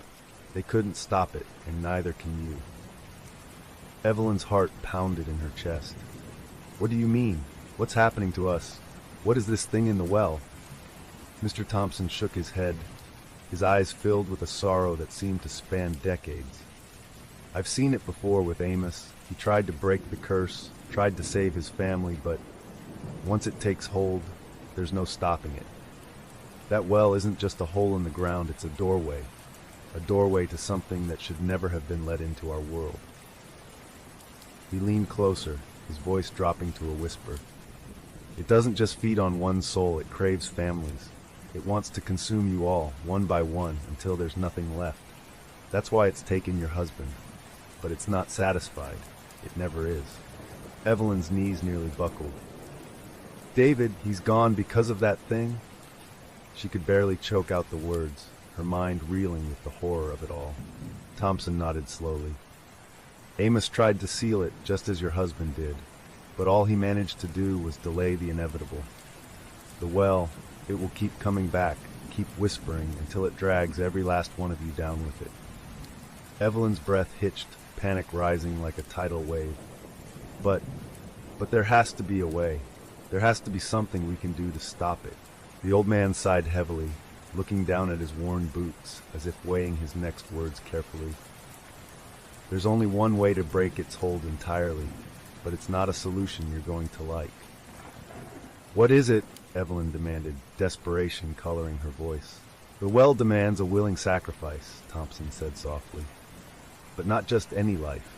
It must be a blood relative of those who've already been taken, a parent or a child.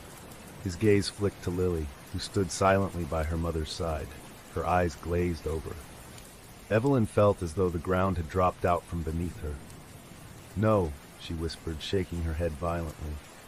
No, I won't do it. I won't sacrifice my daughter. There has to be another way. Mr. Thompson's face softened, but his eyes were filled with a sorrow that bordered on pity. I don't blame you for refusing, Mrs. Thorne, but you have to understand, if you don't do it willingly, the well will take her anyway. And it won't stop there. It will take you too, just like it took Amos's wife and children, just like it took your husband. No, Evelyn shouted, tears streaming down her face. There has to be another way. I won't let it take her. Mr. Thompson reached into his coat pocket and pulled out a small, worn, leather-bound book. This belonged to Amos. It's a grimoire, old magic, dangerous, but it might hold something that could help you. But I warn you, it's filled with rituals and incantations that are not to be taken lightly. Evelyn took the book with trembling hands, her mind racing. She had already read Amos's journal, but this was something darker, something that might just hold the key to ending this nightmare, if she dared to use it. Please, Mrs. Thorne, Thompson said, his voice urgent. If you choose to fight, you'll need to be quick. The well grows hungrier by the hour, and it's already marked you and the child. If you wait too long, it won't matter what rituals you try, it will take you both. Evelyn nodded numbly, clutching the grimoire to her chest. She could hear Lily mumbling again, her voice soft and distant, as if she were in a trance. Thank you, Evelyn whispered, though the words felt hollow. I'll try to find another way. The old man nodded, his eyes filled with a deep sadness. God help you, he said, turning to leave. But remember, if you cannot break its hold, you must choose quickly. The well won't wait. As the door closed behind Mr. Thompson, Evelyn was left standing in the oppressive silence of the house, the grimoire heavy in her hands. Lily's soft whispering filled the air, her words slipping into that strange, otherworldly language she had never spoken before. The house groaned as if in anticipation, and then, clear as day, Lily turned to her mother with a smile that was not her own. Mommy, she said in a sing-song voice, the well says you don't have much time. It wants me back, or it will take you instead. The words sent a jolt of terror through Evelyn's spine. The well was growing impatient. Whatever she was going to do, she needed to do it fast. She had to make a choice. Risk delving into the dark magic of the grimoire, or consider the unthinkable, a sacrifice to end the nightmare once and for all. Evelyn's hands trembled as she opened the ancient book. Pages filled with cryptic symbols and dark incantations stared back at her. Somewhere deep in the house, a door creaked open on its own. The black water had begun to seep from the walls again, pooling at her feet, its icy touch sending a chill up her spine. The well was calling, the house was closing in, and time was running out. The grimoire lay open on the dusty kitchen table, its yellowed pages filled with cryptic symbols and handwritten notes in a language that Evelyn could barely decipher. She flipped through the pages frantically, her hands shaking. The air in the house had turned icy cold, and the black water continued to ooze from the cracks in the walls, its stench permeating everything. Evelyn glanced up to check on Lily. Her daughter sat across the table, her eyes glazed, staring at the kitchen wall as if entranced by something only she could see. Occasionally her lips would move, whispering words that made no sense. It was as if she were in a waking dream, or worse, under someone's control. Evelyn's panic intensified. The grimoire had to have an answer, some ritual, some spell that could sever the connection between Lily and the dark force that was calling to her. but every page seemed to grow darker, more incomprehensible, the words swirling before her eyes as if mocking her desperation. As she struggled to focus, the house creaked ominously, the shadows in the corners seeming to pulse and writhe like living things. It was as if the entire structure was reacting to her attempts to resist its hold, punishing her for trying to break free. "Snap out of it, Evelyn," she told herself. "If you can't figure this out, you'll lose her. You'll lose everything." Evelyn's eyes landed on a page covered in strange, swirling runes. It was titled Ritual of Severance, and beneath it was a hastily scrawled note. "When the shadows claim your blood, sever the tether with a soul bound willingly. But beware, refusal to fulfill the contract will awaken the well's true hunger." Evelyn's breath hitched. The ritual required an object connected to the one being held captive. She glanced at Lily, who was still mumbling to herself, her fingers clutching Mr. Floppy, her beloved stuffed rabbit. Could it be that the bond was tied to that toy? Before she could think further, there was a loud crash from upstairs. The sound reverberated through the house, shaking the walls and sending dust raining down from the ceiling. Evelyn's heart leaped into her throat. It was coming from the attic. "Lily, stay here," she ordered, but her daughter didn't respond, her eyes still fixed on whatever invisible presence held her attention. Evelyn grabbed the grimoire, tucking it under her arm as she sprinted up the stairs, her heart pounding. The air grew colder with each step, and by the time she reached the attic door, her breath was misting in front of her face. The door to the attic was slightly ajar, a thin line of darkness spilling through the gap. She hesitated, dread pooling in her stomach, but the sound of a child's laughter, faint, distorted, urged her forward. Slowly, she pushed the door open and stepped inside. The attic was pitch dark, the only light coming from her flickering flashlight. Boxes filled with dusty relics from a bygone era were stacked haphazardly, casting long, jagged shadows that seemed to shift and move in the periphery of her vision. Evelyn's gaze landed on the cracked, antique mirror leaning against the far wall. It was a large, ornate piece with a tarnished silver frame, something she hadn't noticed before. The surface of the mirror was shattered, the cracks spider-webbing outward from the center. As she stepped closer, she could see her reflection fractured into a dozen distorted pieces. And then something moved behind the glass. She froze. Her reflection stayed perfectly still, but the space behind it twisted, a shadow rippling just beneath the surface. Evelyn's heart hammered in her chest as the shadow took form, coalescing into the shape of a man. The figure was tall and gaunt, its eyes glowing with an unnatural light. "David," she whispered, her voice trembling. The figure in the mirror grinned, its mouth stretching impossibly wide. It looked like David, but Evelyn knew instantly that whatever was staring back at her was not her husband. The eyes were hollow, soulless, and filled with a hunger that sent chills down her spine. The thing that wore David's face leaned closer to the glass, its grin widening. "Come to the well, Evelyn," it hissed, its voice a twisted parody of her husband's. "Bring her to me. Bring our daughter, and this will all end." "No," Evelyn choked out, shaking her head. "You're not him. I won't give her to you." The figure's expression darkened, its eyes blazing with fury. The mirror began to shake violently, and the cracks widened, shards of glass splintering and falling to the floor. The entire attic seemed to groan in response, the floorboards creaking as if something beneath was trying to push its way up. "Then you will join him," the voice growled. "You will both belong to me."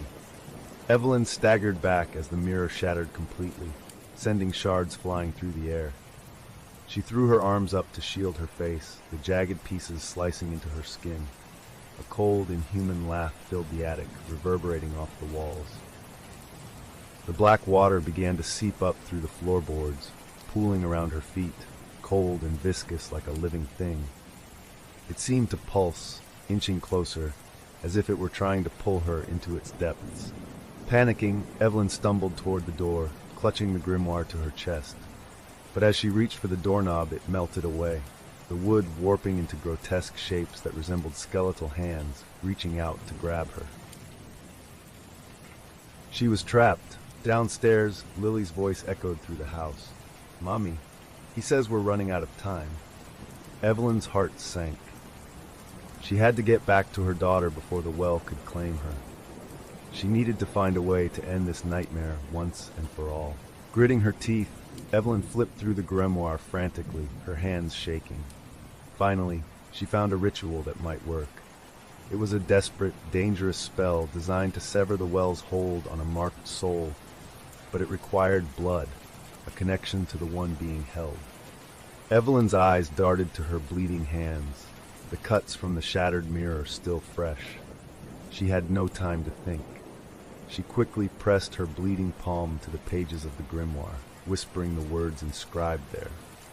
"By blood and by will I sever the tether. By pain and sacrifice I break the hold. Release the child, take me instead." The attic went deathly silent, the black water suddenly receding, as if retreating from the force of the spell. But then the house shuddered violently, and a deafening roar filled the air.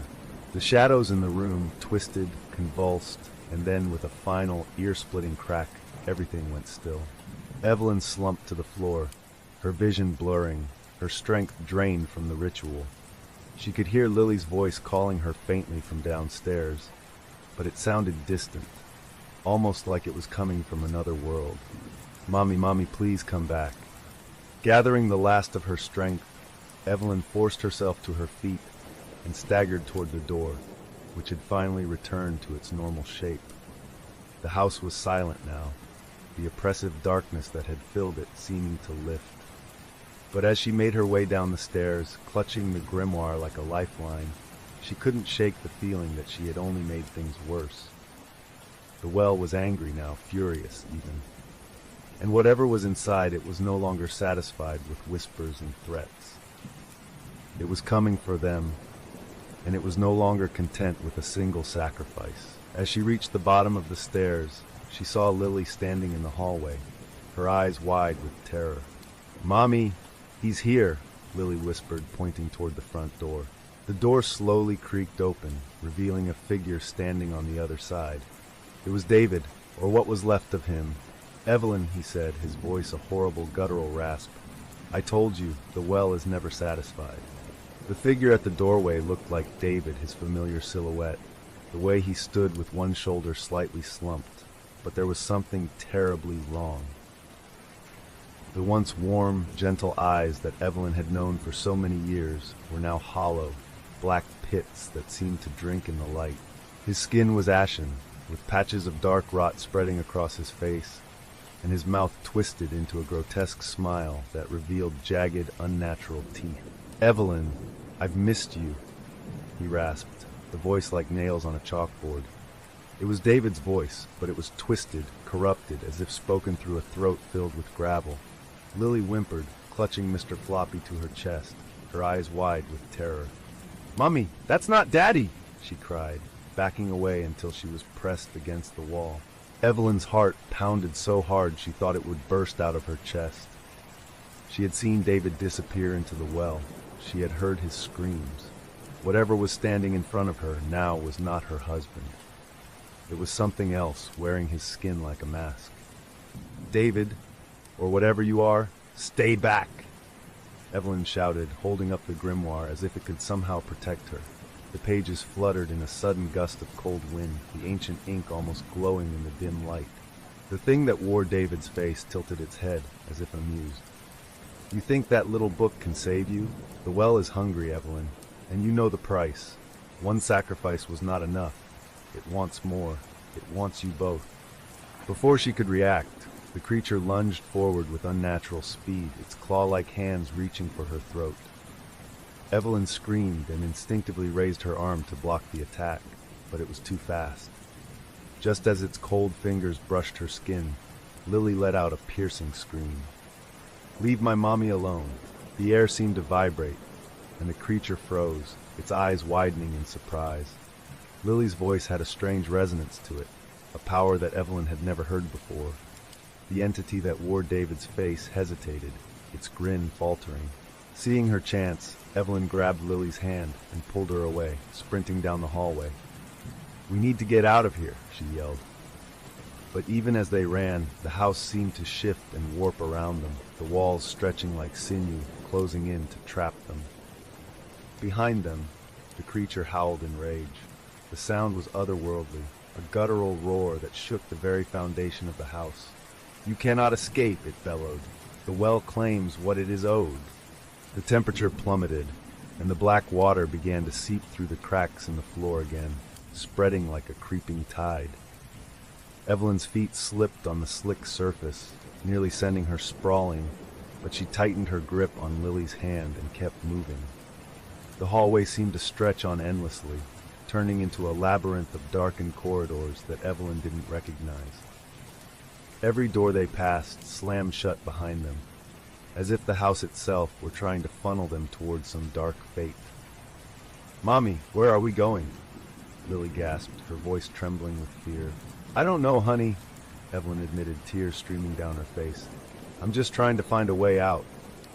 But deep down, she knew the truth. There was no escaping the house.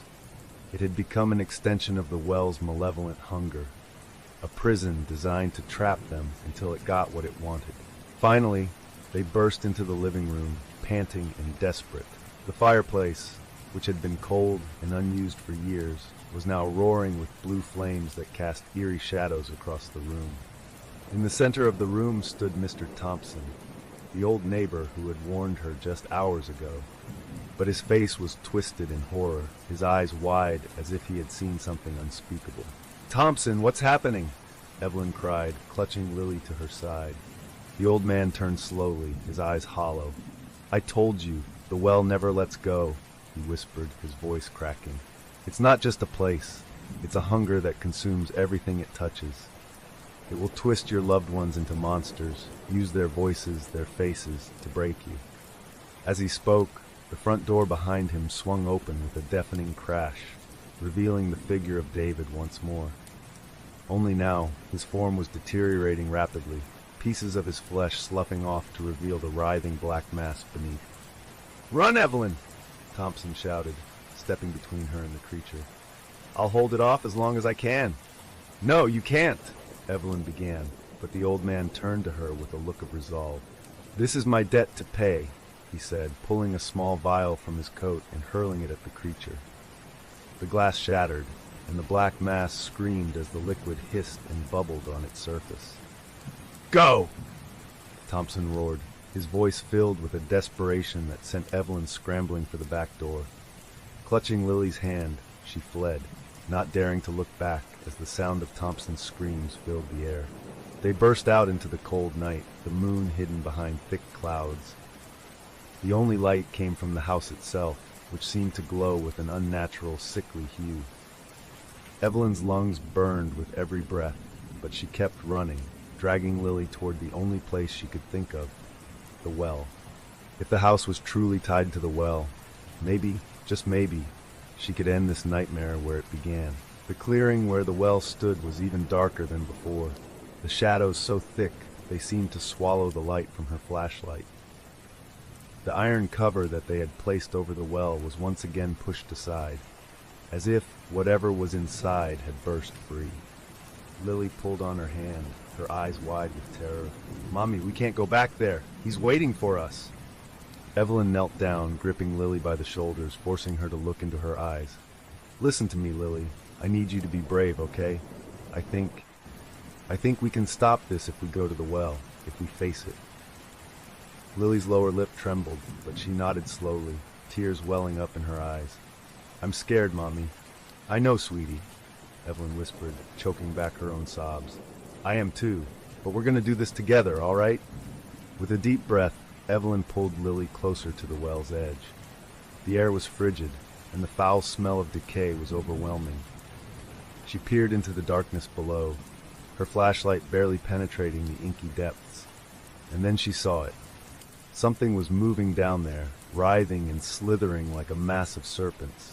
The whispers grew louder, echoing up from the abyss. "Bring her to me," the voices hissed. "The child, the blood, it will end this." "No," Evelyn shouted into the darkness. "You can't have her!" The black water began to bubble up, spilling over the edges of the well. The ground beneath their feet trembled, and a bone-chilling cold seeped into Evelyn's bones. The well was angry, furious that she was defying it. In a moment of desperation, Evelyn opened the grimoire one last time, searching for a spell, a phrase, anything that might help. And there, at the very bottom of the page, was a single line. Only by fire can the doorway be sealed. She turned to Lily. "We need to burn it, Lily. We need to end this once and for all." Lily nodded, her eyes filled with a newfound determination. Together they gathered what dry branches they could find and threw them into the well. Evelyn pulled a small lighter from her pocket, a relic from David, and flicked it to life. As the flames caught, the well erupted with a deafening scream, the black water hissing and recoiling from the fire. The ground shook violently, and the voices that had haunted them for so long shrieked in agony. For a moment, it felt like the world was collapsing around them. But then, as quickly as it had started, the screaming stopped.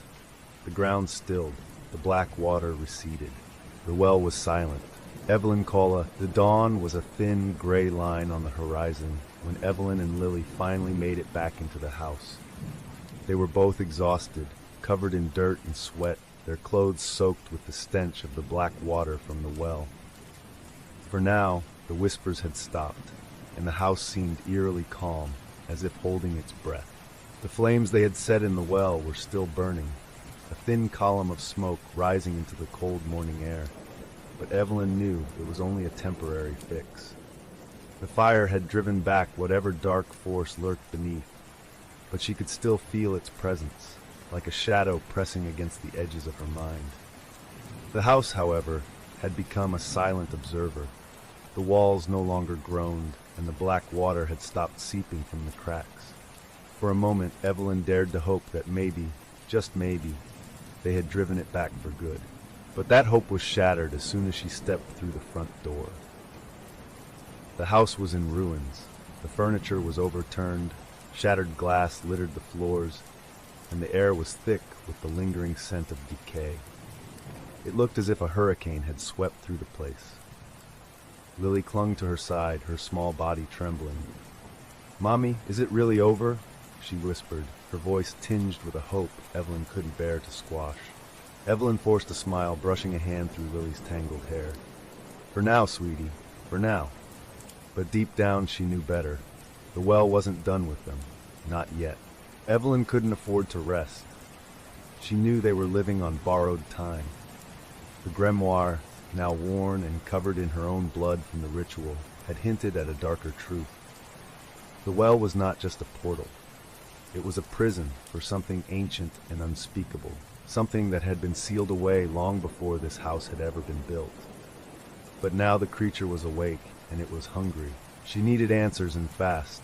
Leaving Lily in the kitchen with a cup of hot chocolate to calm her nerves, Evelyn made her way back to the attic.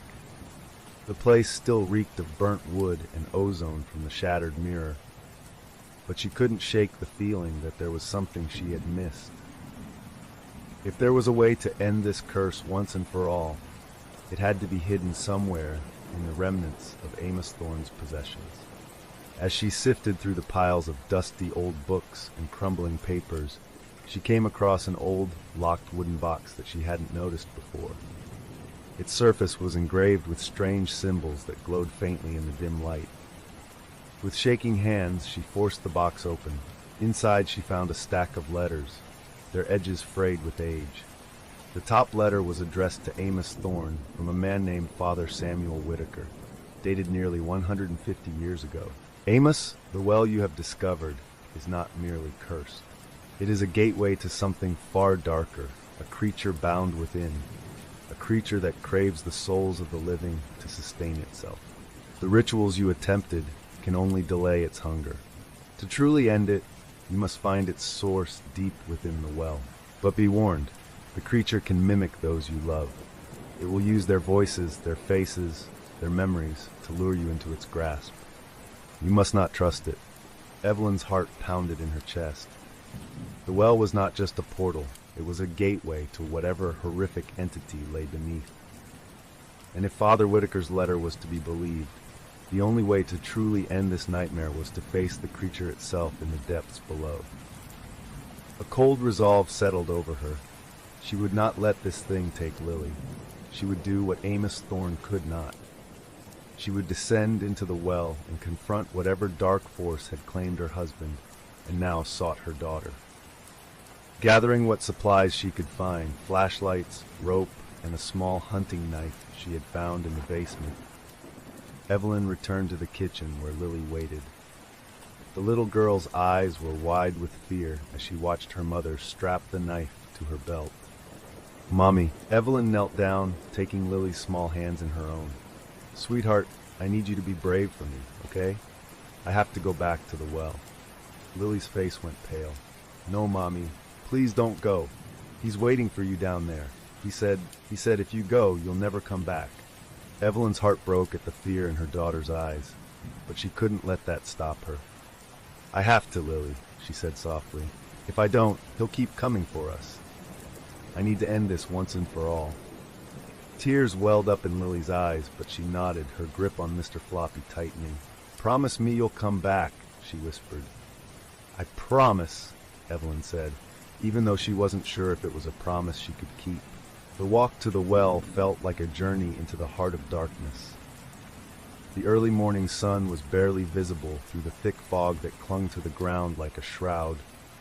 The clearing was deathly silent, the only sound the crunch of dead leaves beneath her boots. As Evelyn approached the well, she could feel its malevolent energy pulsing in the air, like a heartbeat beneath the earth. The iron cover was gone, and the opening yawned before her, a black maw that seemed to draw in all the light around it. Taking a deep breath, she secured the rope to a nearby tree and lowered herself into the well. The descent was slow, the walls slick with moisture and covered in strange glowing fungi that pulsed with an eerie light. The air was thick with the stench of decay, making her gag with every breath.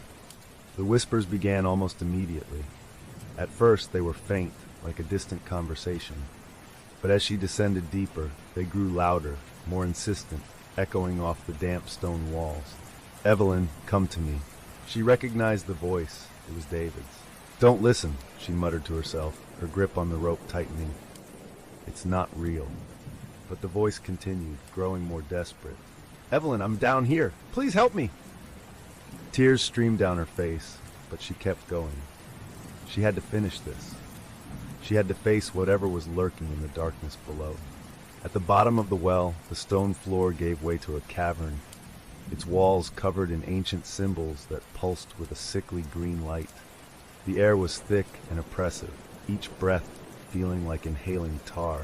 In the center of the cavern was a pool of black water, its surface bubbling as if something were trying to claw its way up. As she approached, the water erupted, and the creature emerged. It was a grotesque amalgamation of twisted limbs and rotting flesh, its eyes glowing with a cold, unnatural light.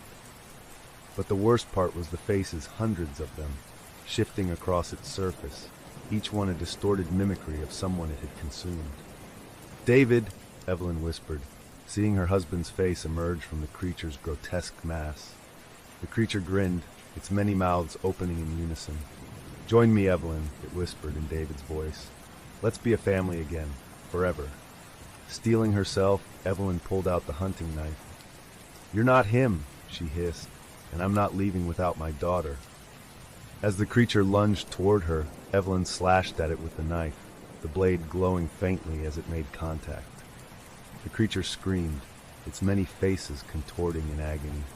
The well shook violently, the cavern beginning to collapse. Evelyn knew she had one chance. She had to seal the gateway permanently. With a final desperate prayer, she plunged the knife into the heart of the creature. The cavern erupted in a blinding light, the screams of the creature echoing through the darkness. Evelyn's vision faded to black. When she awoke, she was lying on the ground outside the well. The air was still, the sun shining down on her face. She was alive, and standing above her, clutching Mr. Floppy, was Lily. "Mommy, you came back," Lily whispered, tears streaming down her cheeks. Evelyn pulled her da. The days after Evelyn's descent into the well were a blur of exhaustion and dread. She had saved Lily, at least for now, and the house was eerily quiet, almost as if it were holding its breath. The oppressive atmosphere that had weighed on every corner seemed to have lifted, but Evelyn couldn't shake the feeling that it was only a temporary reprieve. She had seen the creature's true form, heard its countless voices, and felt its hunger.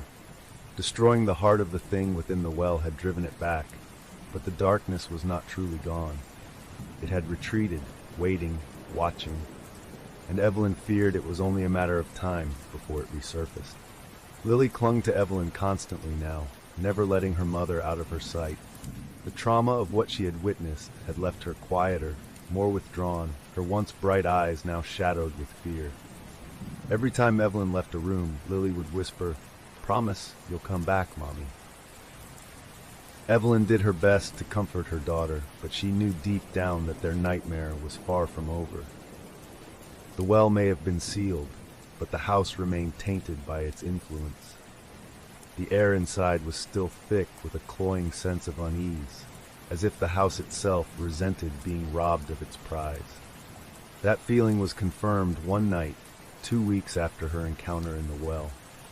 Evelyn awoke in the middle of the night to a sound she had prayed she would never hear again, a soft, rhythmic dripping. It was the same sound that had haunted their first nights in the house, a slow and steady drip, drip, drip. Her heart clenched with dread as she realized it was coming from the hallway.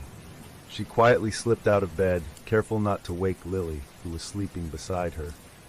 The little girl had refused to sleep in her own room since the night David disappeared. Evelyn grabbed the flashlight she kept on her nightstand and stepped into the hallway. The dripping was louder here, more insistent. As she approached the source of the sound, she realized with horror that it was coming from the basement door. "No," she whispered to herself. "I sealed it. I ended it."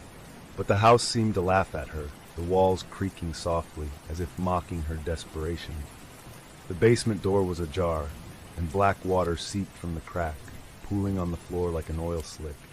The air was cold, the familiar stench of decay filling her nostrils.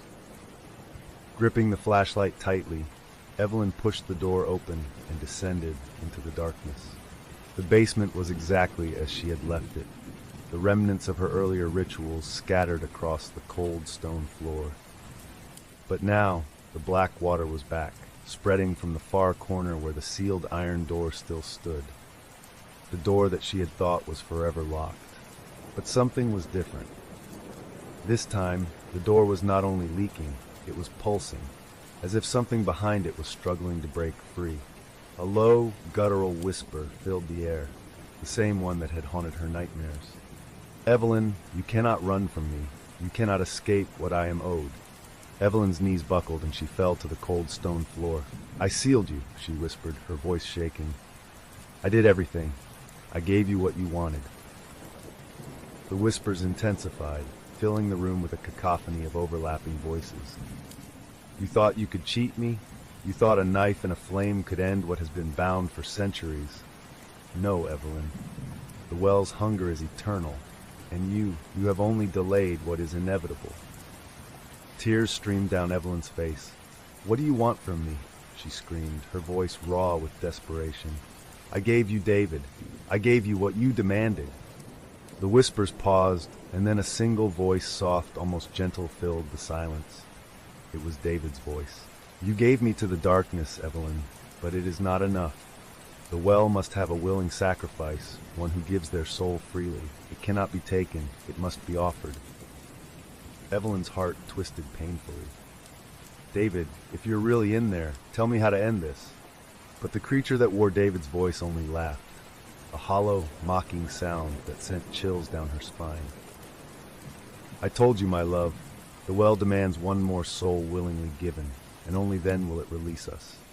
Evelyn's hands shook as she realized what it was asking. It wanted her.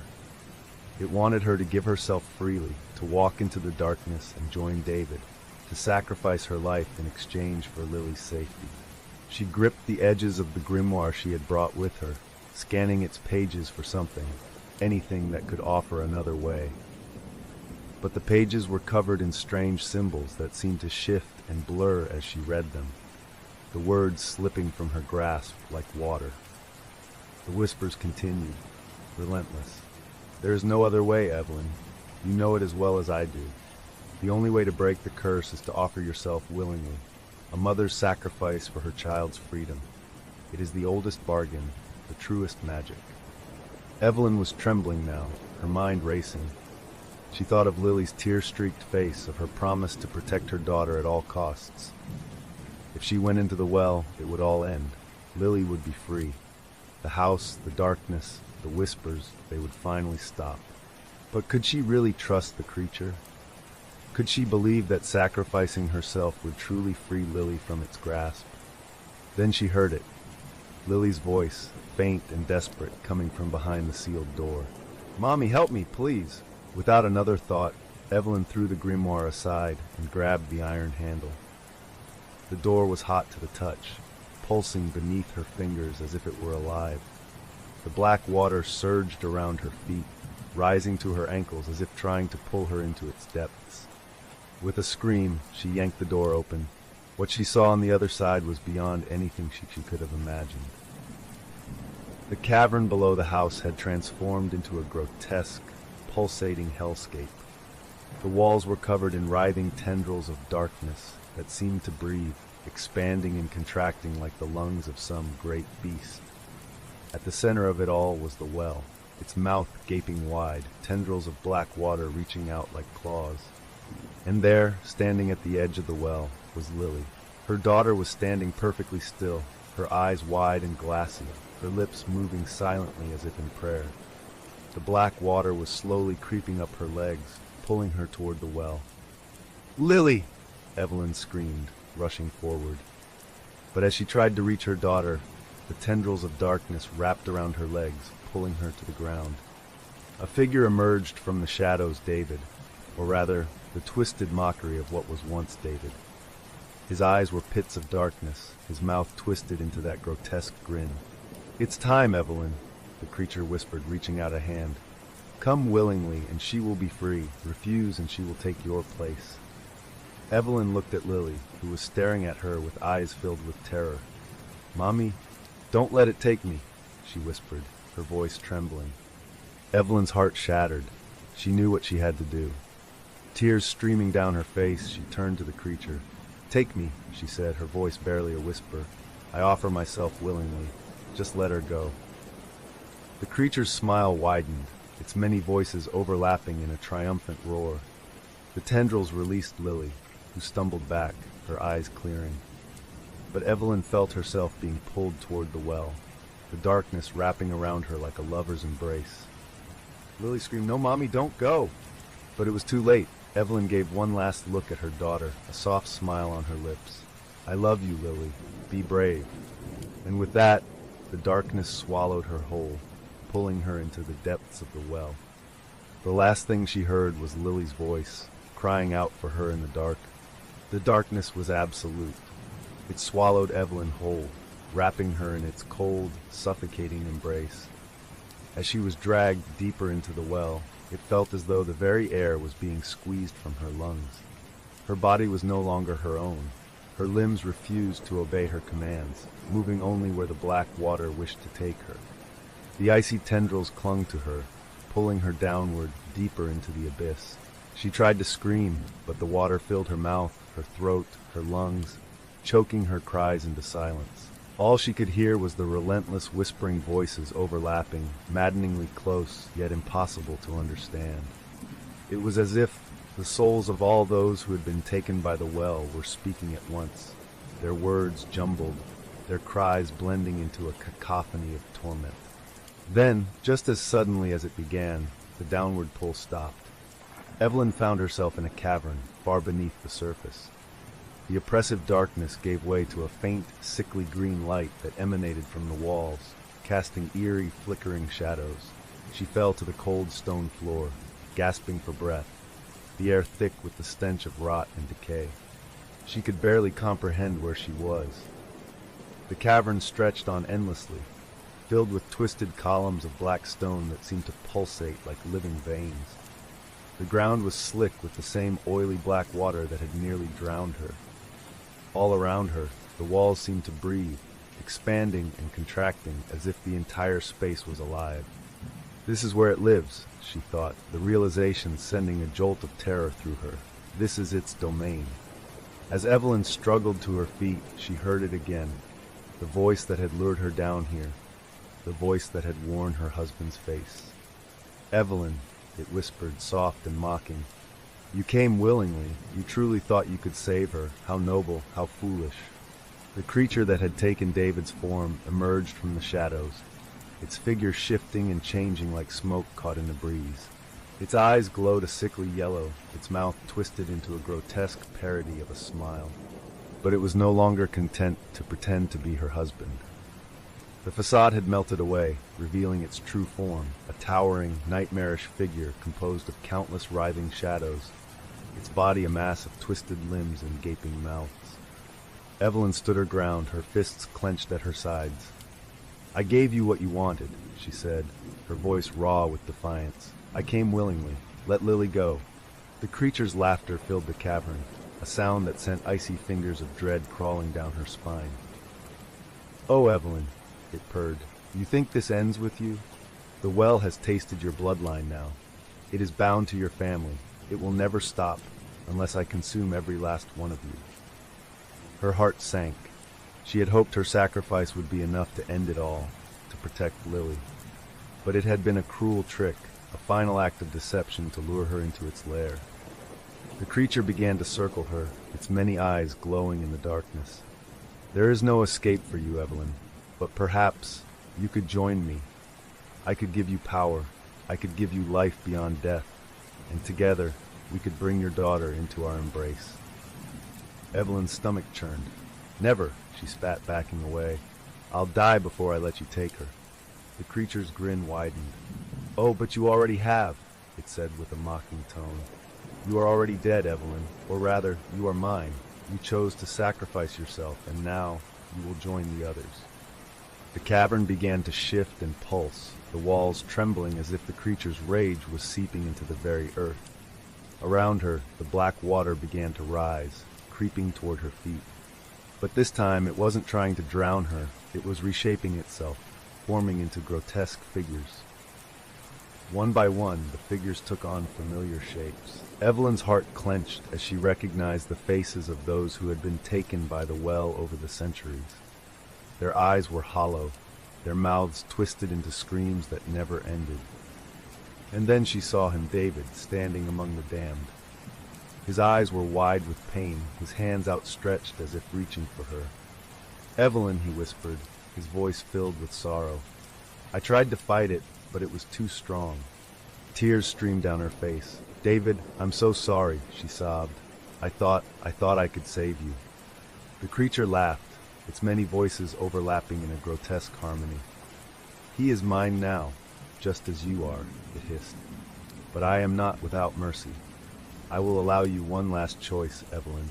Give me your daughter willingly, and I will let you and your husband remain together in the darkness, forever. No, Evelyn screamed, her voice echoing through the cavern. I will never let you have her. She is innocent. The shadows around her seemed to tighten, as if the creature was growing impatient. Then you will watch her suffer, it growled.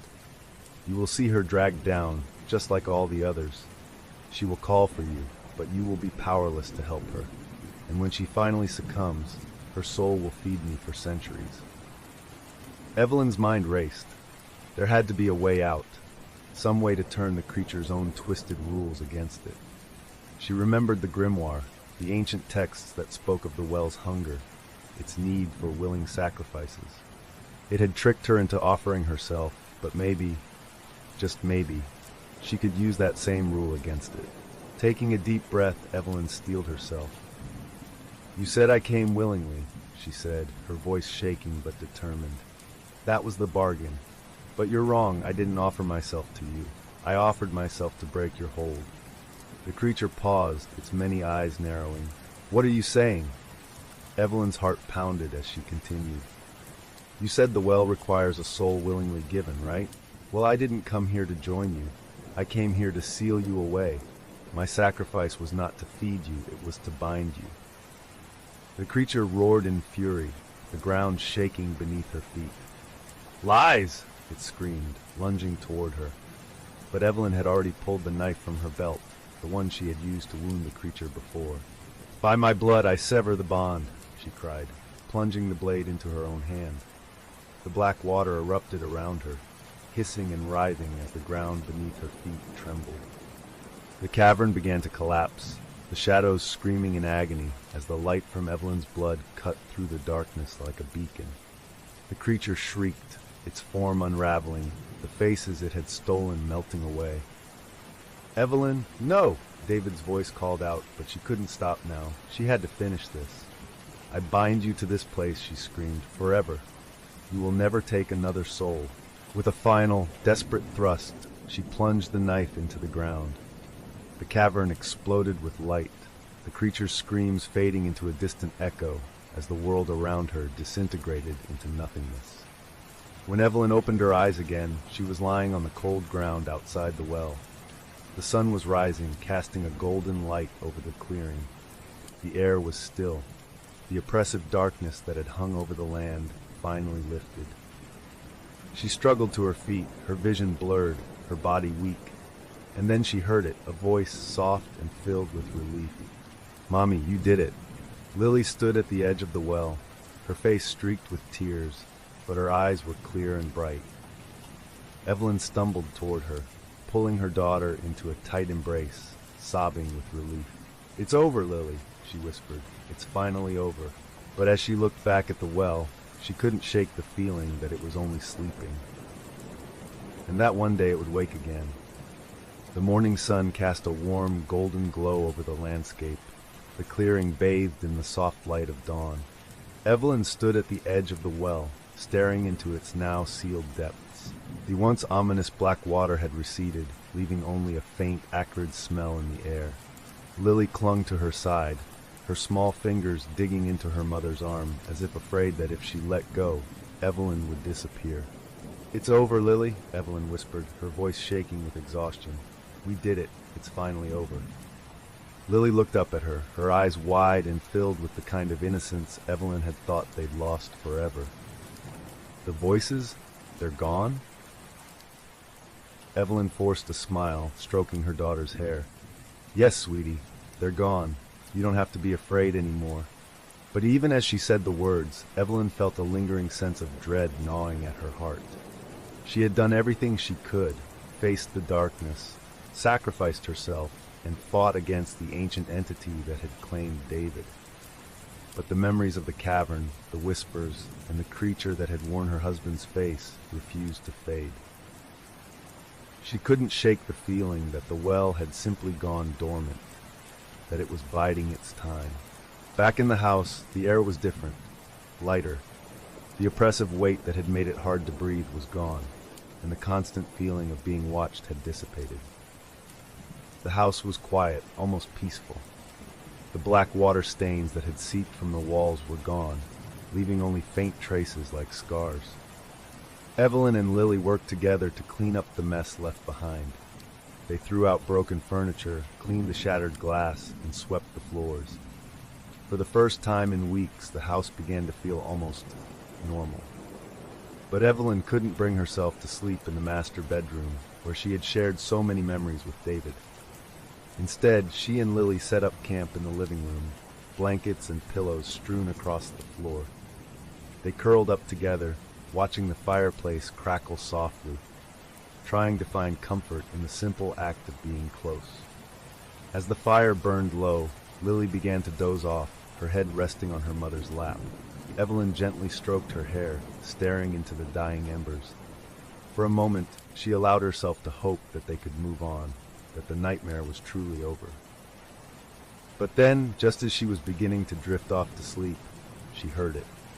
A whisper, "Evelyn, it's not over." Her eyes snapped open, and she sat up, heart pounding.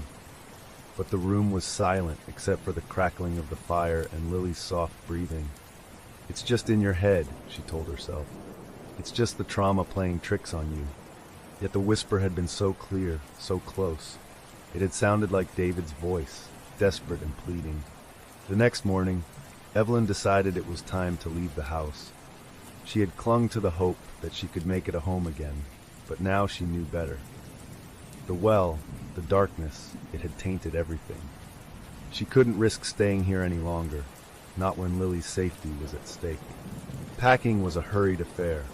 Evelyn stuffed their belongings into bags with shaking hands, constantly looking over her shoulder as if expecting the shadows to reach out and grab her. Lily watched silently, her eyes filled with a mix of relief and fear. As they made their way to the car, the morning fog clung to the ground, swirling around their ankles like ghostly fingers. Evelyn hesitated for a moment, glancing back at the house. It stood there, dark and silent, like a slumbering beast. But then she turned away, determined to leave it behind. They drove away without looking back. The winding road that had once felt like a passage into darkness now felt like a path to freedom.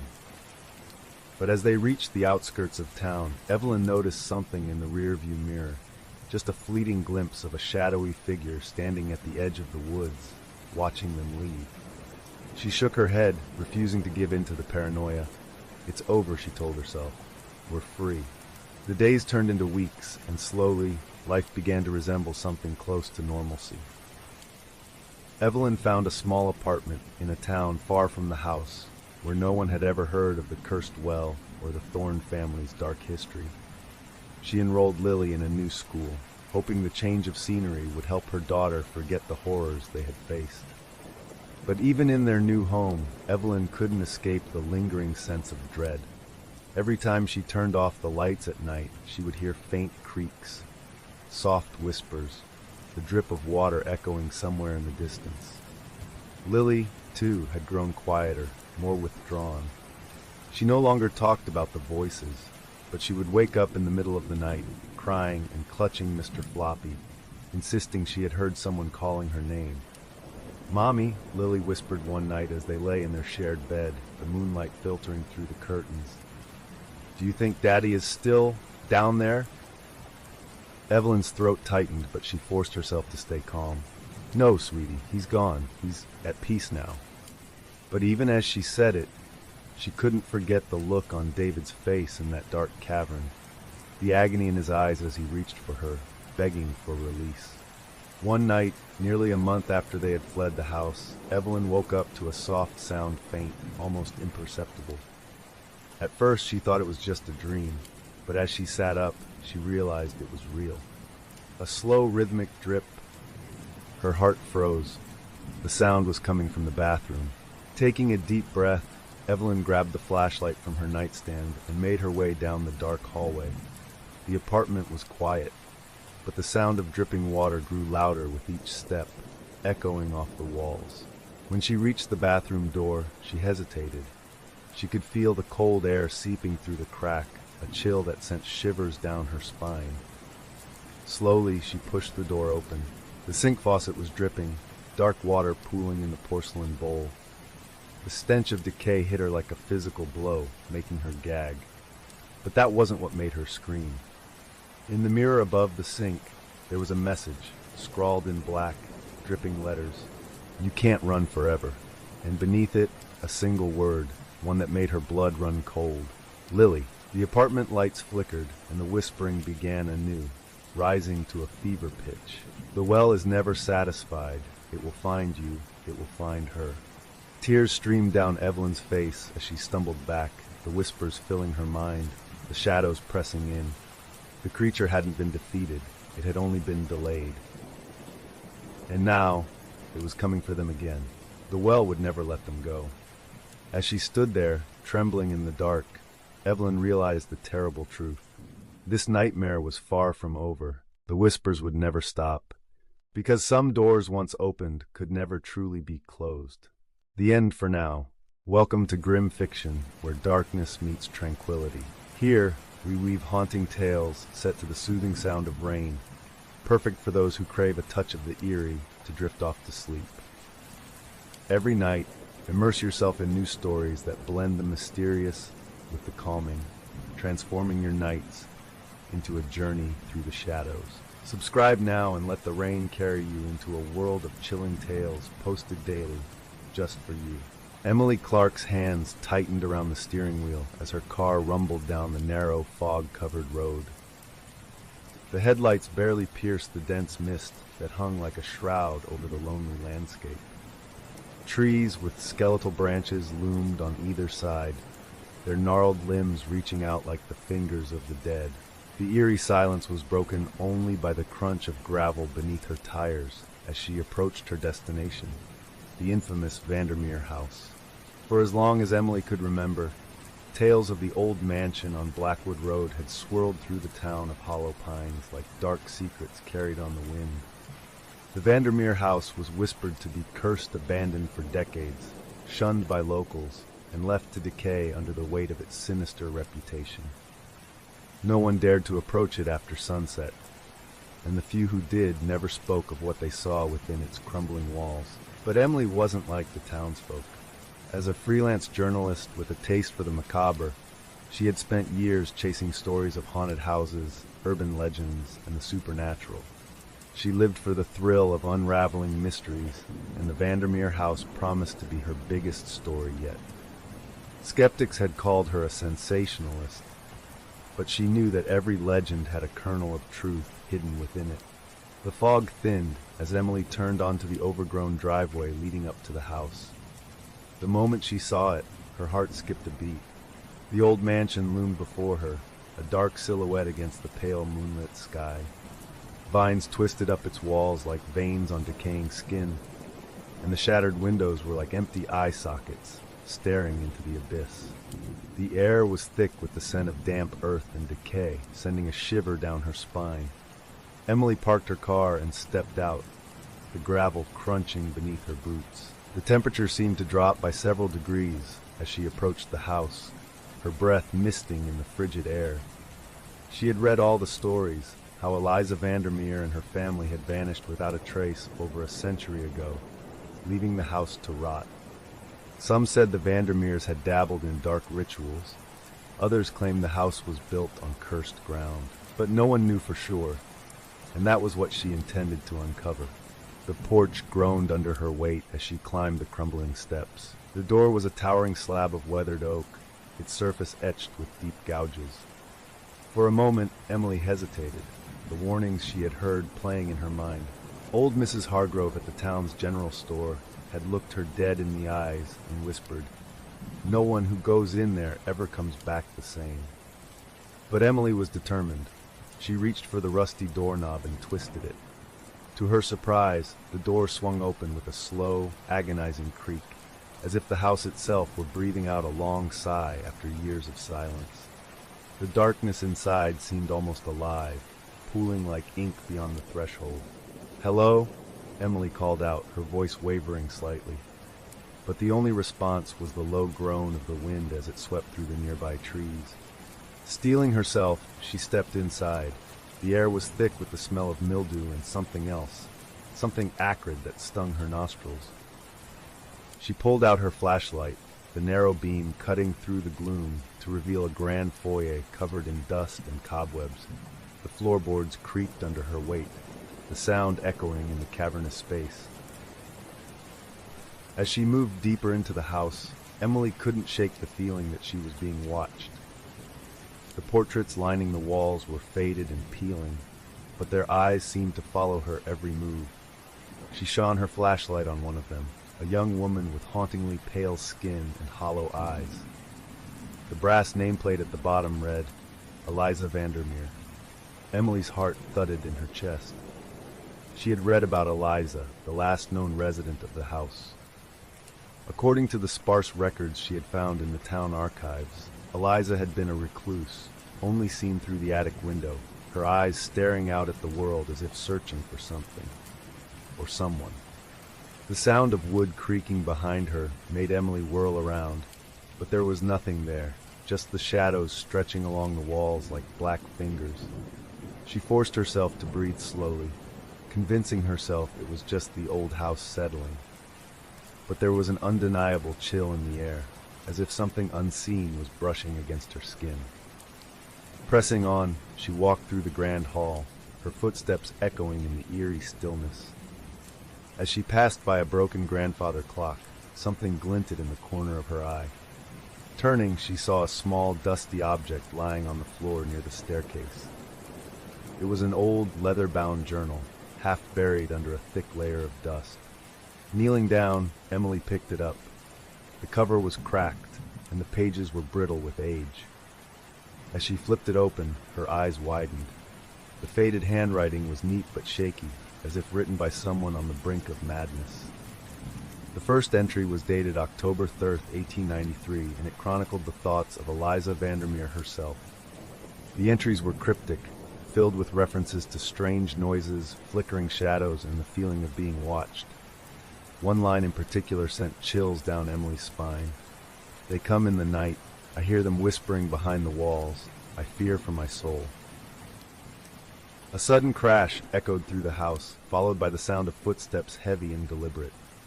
Emily snapped her head up, her pulse racing.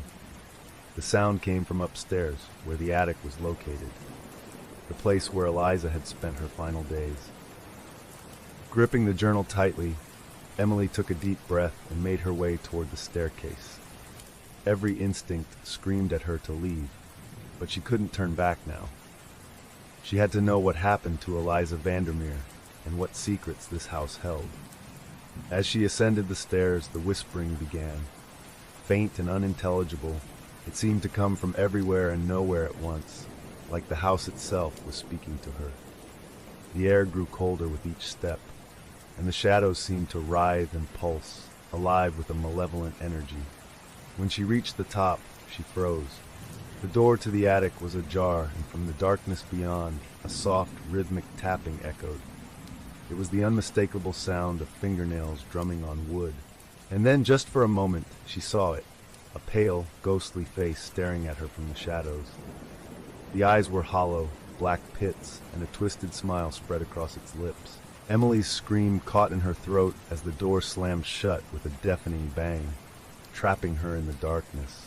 Emily's heart pounded as she stood in the darkness at the top of the staircase, her flashlight flickering weakly. The air was thick and cold, pressing against her like an unseen weight. The attic door had slammed shut behind her with such force that she had to steady herself against the wall to keep from tumbling backward. For a moment, she was plunged into total silence, broken only by the sound of her own ragged breathing. Gathering her courage, Emily twisted the old brass knob of the attic door, but it refused to budge. She pushed harder, leaning her shoulder into it, but it was as if something on the other side was holding it shut. Panic bubbled up in her chest, but she forced it down. She couldn't afford to lose her nerve now. She still had Eliza's journal clutched in her hands, a fragile lifeline to whatever secrets this house held. Stepping away from the door, she flipped open the journal with trembling fingers. The entries were written in elegant, flowing script, though the ink had faded to a dull brown over the years. She skimmed through the earlier pages, which seemed mundane enough, descriptions of the weather, notes on household affairs, but the tone changed abruptly in late October of 1893. October 20th, 1893, I hear them again. The whispers are growing louder. They move through the walls at night, their voices like wind through the trees. Mother says, it is just my imagination, but I know better. Something lives in this house. It watches us, waiting. A chill raced down Emily's spine as she read the words. She turned the page, her fingers leaving faint smudges on the aged paper. The next entry was messier, the handwriting jagged and uneven. October 23rd, 1893. I saw one today. A shadow with eyes like burning coals. It was only for a moment, but it was there, lurking at the edge of my vision. When I turned to face it, it vanished. They grow bolder with each passing night. Mother has fallen ill, but the doctor says there is nothing wrong with her. She speaks in her sleep now, words I do not understand. Emily's flashlight flickered again, the weak beam barely penetrating the suffocating darkness of the hallway. She could feel the shadows pressing in closer, as if they were reaching for her. The air was heavy with the smell of damp rot, and something else she couldn't quite identify, a faint metallic tang, like rusted iron or old blood. Determined to keep moving, she walked back down the staircase, the steps creaking ominously beneath her. She needed to find another room, somewhere she could sit and read the journal more carefully. The house seemed to groan around her, settling into its ancient bones as though it were aware of her presence. Emily reached the bottom of the stairs and found herself in a narrow hallway lined with decaying wallpaper that peeled off in long, ragged strips. The doors to the left and right were closed, their brass knobs tarnished with age. She chose the one on her left, pushing it open with a reluctant creak. Inside was what must have once been a study. Dust-covered books filled sagging shelves, and a large oak desk stood in the center, its surface cluttered with yellowed papers and broken quills. Emily moved toward the desk, her eyes scanning the room. This place seemed almost untouched, as if the house had preserved it, waiting for someone to return. She set the journal down on the desk and flipped to the next entry. October 28, 1893, I am certain now. The shadows are real. They are no mere tricks of the light. Last night I woke to find one standing at the foot of my bed, its eyes glowing with an unnatural light. I could not move, could not scream. It whispered to me in a language I did not understand, its voice like the rasping of dead leaves. When it left, I found a mark on my wrist, a strange symbol I cannot erase. Emily's eyes widened. She flipped the page, but the ink had smudged, making the next few lines almost unreadable. She could make out fragments. Mother's condition worsens. The doctor refuses to return. The servants have fled in terror. As she tried to decipher the rest, the temperature in the room plummeted. Emily could see her breath clouding in the air. The light from her flashlight dimmed to a faint glow, and then, abruptly, it went out. She was plunged into total darkness. A soft, almost imperceptible whisper filled the room. It was barely more than a murmur, a hissing sound that sent ice-cold fear shooting through her veins. Emily's heart raced as she fumbled with her flashlight, her fingers shaking. The whispers grew louder, like a chorus of voices overlapping, each one whispering her name. Emily. She turned frantically, trying to pinpoint the source, but the voices seemed to come from every direction at once. She reached for the journal again, desperate for some clue, some way to stop whatever was happening. Her fingers brushed the leather cover, and as she opened it, she saw a new entry had appeared on the page in front of her. The ink was fresh, glistening in the dim light that seeped through a crack in the boarded-up windows. The handwriting was jagged, almost frantic. They see you, Emily. They know you are here. You must leave before it's too late, before they claim you as they did me. Emily's blood turned to ice. How could that be possible? The journal had been written over a century ago.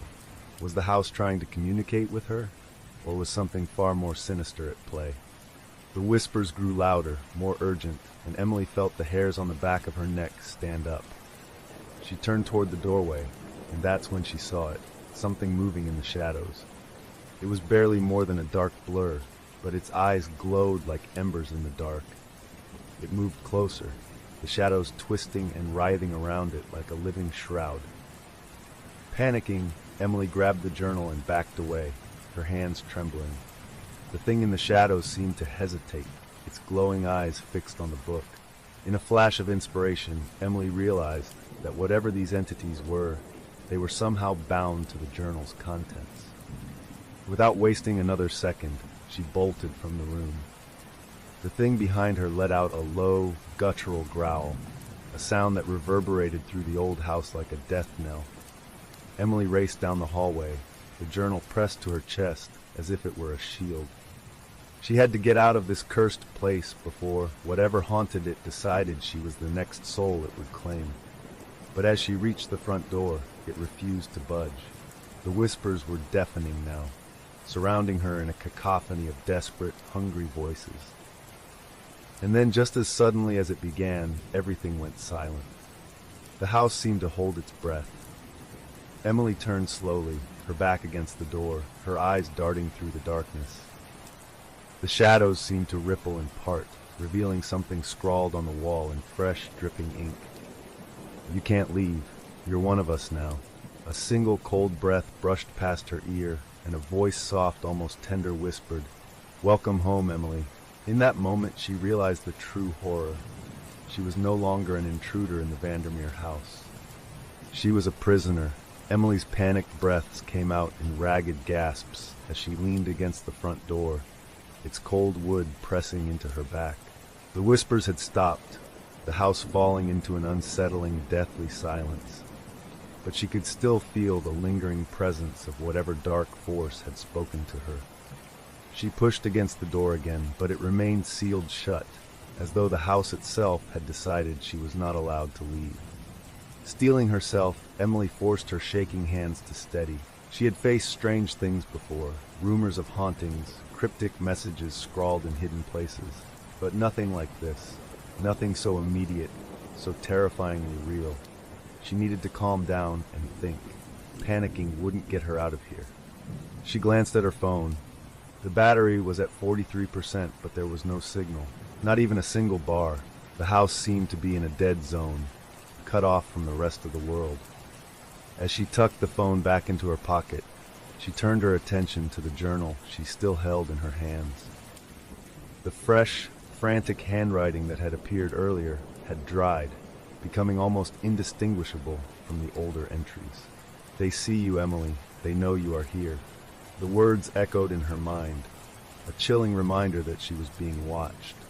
She needed answers, and this journal seemed to be her only lead.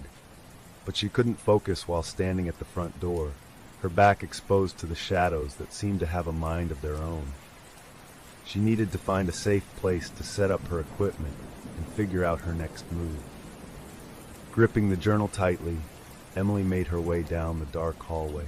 The house seemed to shift around her, the shadows lengthening and pooling like ink spilled on old parchment. Every creak of the floorboards, every gust of wind rattling the broken windows made her jump. She turned into what she assumed was the living room, her flashlight beam sweeping across moth-eaten furniture and layers of dust that had settled like a thick shroud. A large, ornate fireplace dominated one wall. Above it hung a cracked mirror that seemed to reflect the darkness back at her in an almost malevolent way. This room, though decrepit, felt relatively free of the oppressive energy she had felt earlier. It would have to do for now. Emily set her backpack down on the faded carpet and began unpacking her gear. She had come prepared with a few essentials: a portable audio recorder, a high-powered lantern, and an old Polaroid camera she had found in a thrift store. The camera was temperamental, but she liked the immediacy of seeing what she captured. The lantern's warm glow was a relief from the harsh beam of her flashlight, casting the room in a soft yellow light that made it feel almost normal. Almost. She placed the journal on the coffee table and took a deep breath, forcing herself to focus. If she could make it through this night, she might find a way out when daylight came. Emily turned on the audio recorder and set it next to the journal. "This is Emily Clark," she said, her voice low and steady. "It's 11:47 p.m. I'm inside the Vandermir house, alone. So far I've encountered something, voices, whispers, and possibly entities. The journal appears to be updating itself. I need to understand how and why." As she spoke, her eyes kept darting to the corners of the room where the shadows seemed to swirl and writhe. The house felt alive, as if it were listening to her, waiting for her to let her guard down. With a quick, nervous glance at the door, Emily flipped the journal open again. This time she focused on the later entries, hoping to find some clue that would help her survive the night. November 3rd, 1893. I am alone. The servants have fled, and Mother is gone. I can hear the things in the walls they whisper to me, promising freedom if I join them. I do not trust their words. The shadows grow darker each night, their eyes burning holes into my soul. I have locked myself in the attic, but I know it will not keep them out for long. They are coming for me. Emily paused, her eyes scanning the lines. Eliza's fear was palpable, as if it had soaked into the pages themselves. She flipped forward to the final entry, hoping it would reveal what had happened on that last terrible night. But before she could begin reading, the lantern flickered, casting the room into a strobe-like dance of light and shadow. Emily's heart leaped into her throat. She glanced at the lantern, then froze. There, reflected in the cracked mirror above the fireplace, was the silhouette of a figure standing directly behind her. Whirling around, Emily saw nothing. The room was empty, the only sound her own ragged breathing. She turned back to the mirror, but the figure was gone. Had she imagined it? Or was it another one of the house's tricks? Her hands shook as she reached for the Polaroid camera. She needed proof, something tangible she could take with her, even if she managed to escape. She snapped a few photos of the room, the camera's flash momentarily blinding her. The film whirred as it printed out the photos, and she set them aside to develop while she tried to focus on the journal again. But before she could read another word, the audio recorder crackled to life with a burst of static. Emily leaned closer, her pulse quickening. The static gave way to faint whispers, overlapping and distorted. Then a voice came through, clear as a bell, a woman's voice. "You shouldn't be here, Emily." Her blood ran cold. She recognized that voice. It was the same one she had heard on her phone earlier, the one claiming to be Eliza Vandermir. "Who are you?" Emily demanded, her voice barely a whisper. "What do you want?" The recording continued, but the voice did not answer her question. Instead, it repeated the same chilling phrase. "They are coming. You must hide." Suddenly, all the lights went out, the lantern, the flashlight, everything, plunging the room into complete darkness. Emily's eyes struggled to adjust as she grabbed the Polaroids, her hands shaking so badly she nearly dropped them. Holding one of the photos up to her face, she squinted to make out the image. Her heart stopped. There, in the grainy black and white photo, was the unmistakable shape of a figure standing in the doorway behind her. Its eyes were two pinpoints of light, and it was grinning, its mouth stretched unnaturally wide. A sound came from the hallway, a slow, deliberate scraping, like nails dragging against the wooden floor. The whispers returned, louder now, insistent. Emily's mind raced. She needed to hide, just like the voice had told her. Clutching the journal and her camera, she dove behind the tattered sofa, pressing herself into the narrow gap between it and the wall. The scraping grew louder, closer, and she could hear the thing breathing now, a wet, rasping sound that made her stomach churn. She covered her mouth with her hand, trying to stifle her breaths. The room was freezing, her breath forming clouds in the air.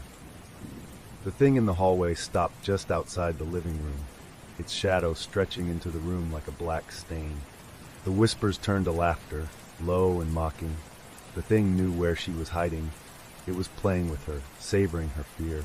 Emily shut her eyes, clutching the journal to her chest like a lifeline, her only hope that the night would end before whatever was out there found her. And then, just as suddenly as it had started, the whispers stopped.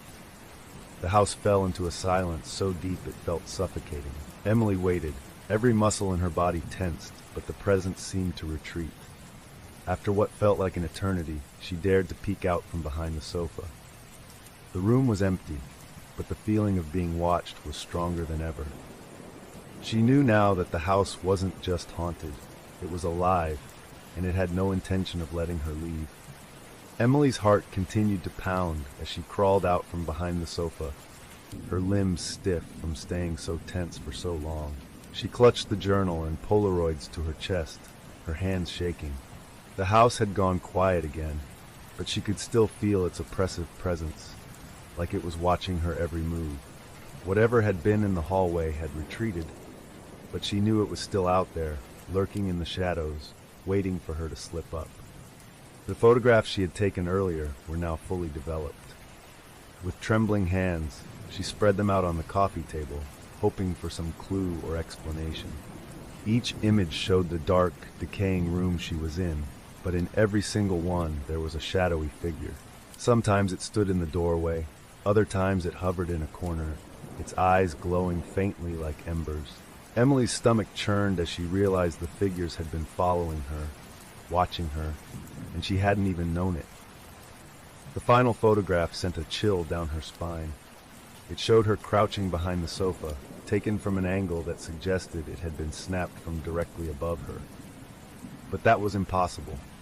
She had been alone, or at least she thought she had been. Swallowing hard, she stuffed the Polaroids into her backpack and picked up the journal. The entry she had left off on seemed to have changed. The words appeared smeared and distorted, as if someone or something had tampered with it. But the message was clear enough. The eyes, they see you wherever you go. Do not look at them for too long, or they will take you.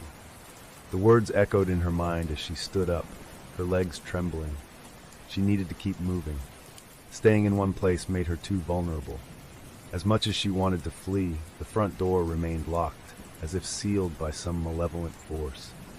Her only option was to venture deeper into the house and find another way out. She gathered her courage and headed back into the hallway. The air was frigid, and the darkness seemed almost tangible, like she was wading through it. The house groaned around her, its ancient timbers creaking as though it were shifting and settling. Emily wondered if the house was trying to trap her, to lead her to places where it could toy with her mind. She turned a corner and found herself in a long, dimly lit corridor lined with old portraits. The flickering beam of her flashlight revealed dust-covered paintings in heavy, ornate frames. Each portrait depicted members of the Vandermir family, their faces frozen in time, staring out at the viewer with eyes that seemed too lifelike. Emily moved slowly down the hallway, her footsteps muffled by the threadbare carpet. The faces in the portraits were expressionless, yet their eyes seemed to follow her. She could feel their cold gazes burning into her back as she walked, making her skin prickle with unease. She paused in front of one portrait that stood out from the rest.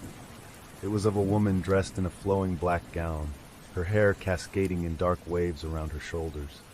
The plaque beneath it read, Eliza Vandermir, 1893. The woman's eyes were large and dark, her expression one of sadness, almost pleading. Emily leaned in closer, drawn to the painting despite the gnawing sense of dread in her stomach. There was something about Eliza's eyes that seemed almost alive, as if they were silently trying to convey a message.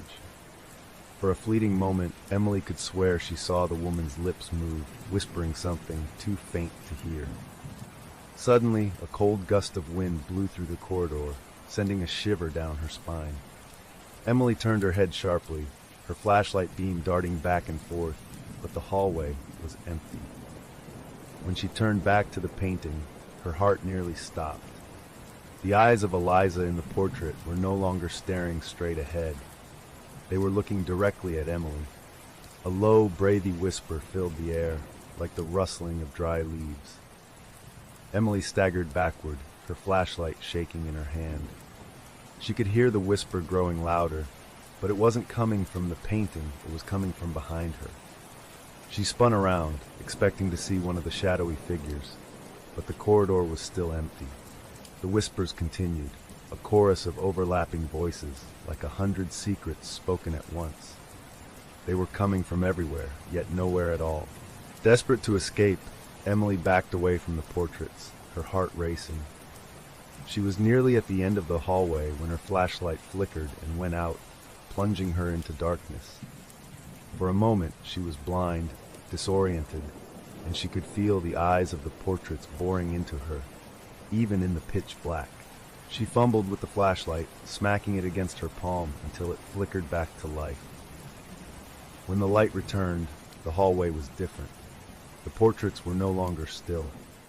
Their eyes had changed, their faces twisted into expressions of rage and agony. The once stoic faces were now contorted, mouths open in silent screams. Emily's scream caught in her throat as she stumbled backward, her flashlight beam swinging wildly. The air around her grew colder, and the whispers intensified, turning into something more like growls. The shadows at the end of the hallway began to shift and coalesce, forming a tall, dark figure with glowing eyes. Panicking, Emily turned and ran, not caring where she was going as long as it was away from whatever was forming behind her. She burst through a doorway at the end of the hall and slammed it shut behind her, her breath coming in shallow gasps. The room she found herself in was another parlor, but this one was filled with the sound of ticking dozens of clocks, all synchronized to the same time. The constant, rhythmic ticking seemed to grow louder, echoing off the walls and threatening to drive her mad. She looked around wildly, trying to get her bearings, when she noticed something that made her blood run cold. Every clock in the room was frozen at exactly 3:33 a.m., the same time that was mentioned in Eliza's journal as the hour when the shadows came to claim her. Emily checked her watch. It was only 12:05 a.m. The clocks were stuck at that ominous hour, as if they were waiting for something. In the corner of the room was another portrait, larger and more imposing than the others. This one was covered with a dusty, moth-eaten sheet. Emily hesitated, but her curiosity got the better of her. She approached it slowly, reaching out with a trembling hand to pull the sheet away. As the cloth fell to the floor, Emily gasped. The portrait was not of a member of the Vandermir family. It was a painting of her, Emily Clark, her own face staring back at her with an expression of horror. But it was not just any version of herself. It was her, dressed in the clothes she was wearing at that very moment, her eyes wide with terror, her mouth frozen in a silent scream. Underneath the portrait, scrawled in red letters, was a single, chilling phrase. "Welcome to the family, Emily." The whispers returned, louder than ever, surrounding her in a cacophony of voices that seemed to come from the walls, the floor, the very air around her.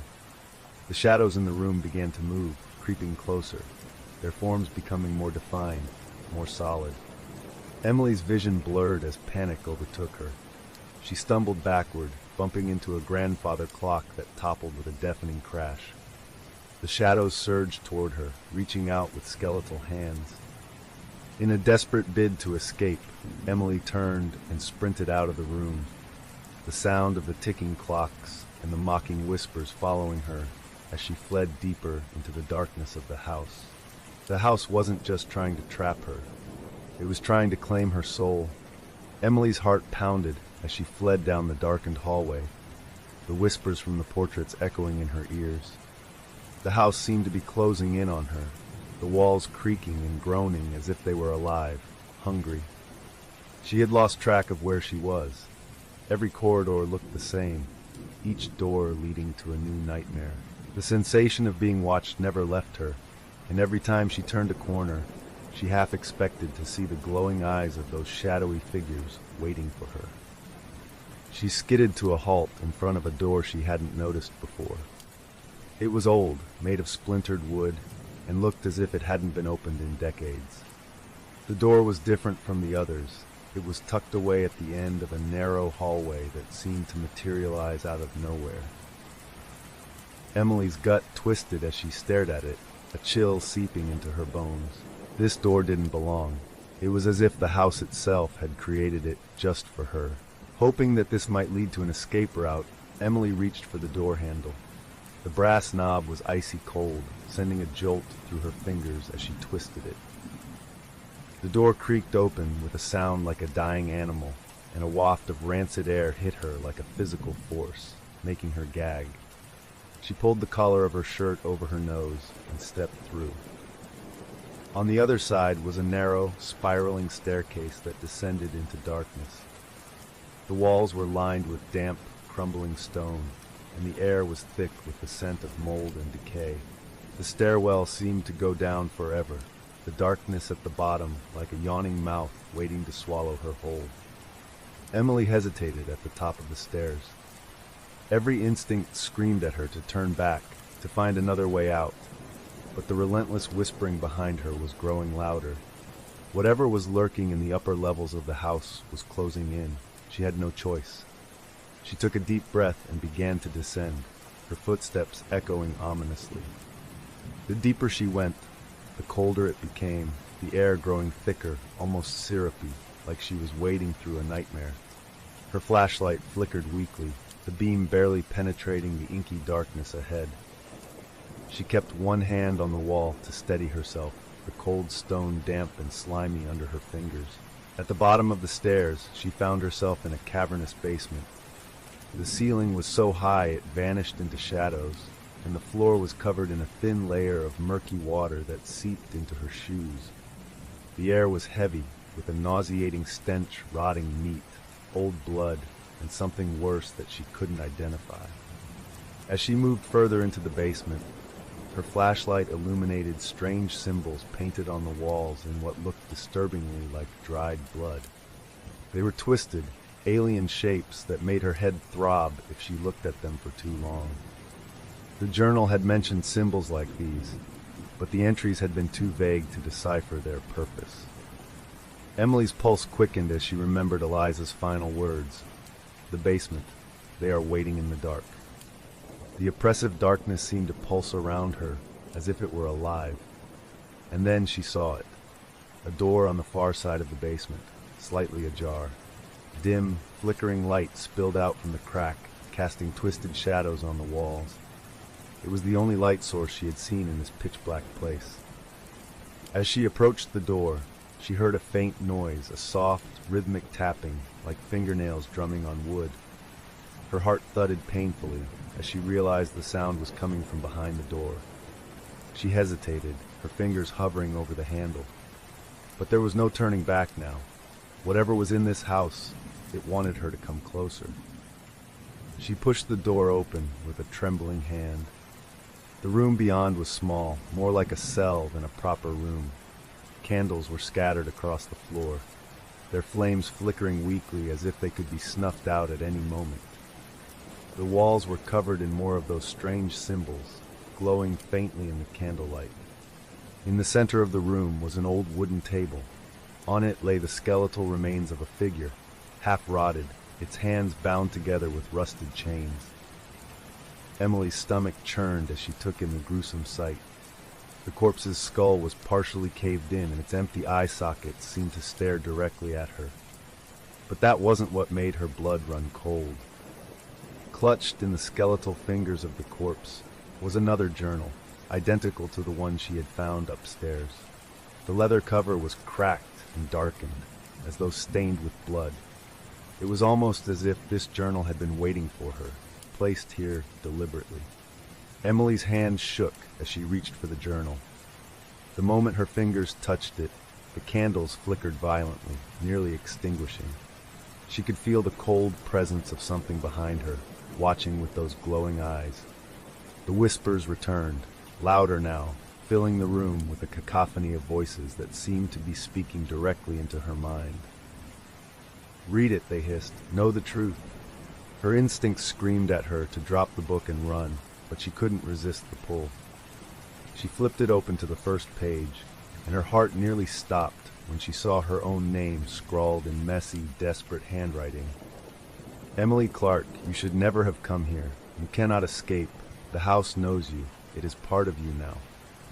The handwriting wasn't old. It looked fresh, as if someone had written it only moments before. She turned the page, and the words seemed to blur and shift before her eyes, forming new sentences, as if the book was writing itself in real time. "The basement is their domain. They took me, Eliza Vandermir, and now they have you. There is no escape, for they feed on fear. If you see them, do not run. Do not scream.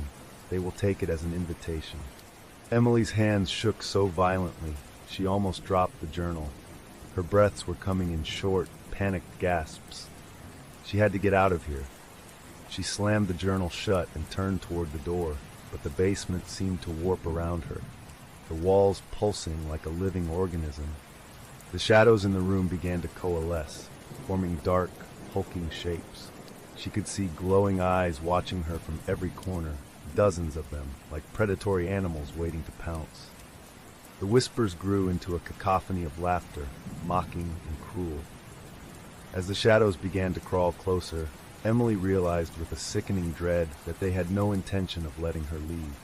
Summoning every ounce of willpower, she bolted for the door, the journal still clutched in her hand. She could hear the sloshing of water and the scraping of claws behind her as the shadows surged forward. Her feet slipped on the wet floor, but she managed to keep her balance as she dashed up the stairs. The laughter and whispers followed her, growing louder and more frenzied.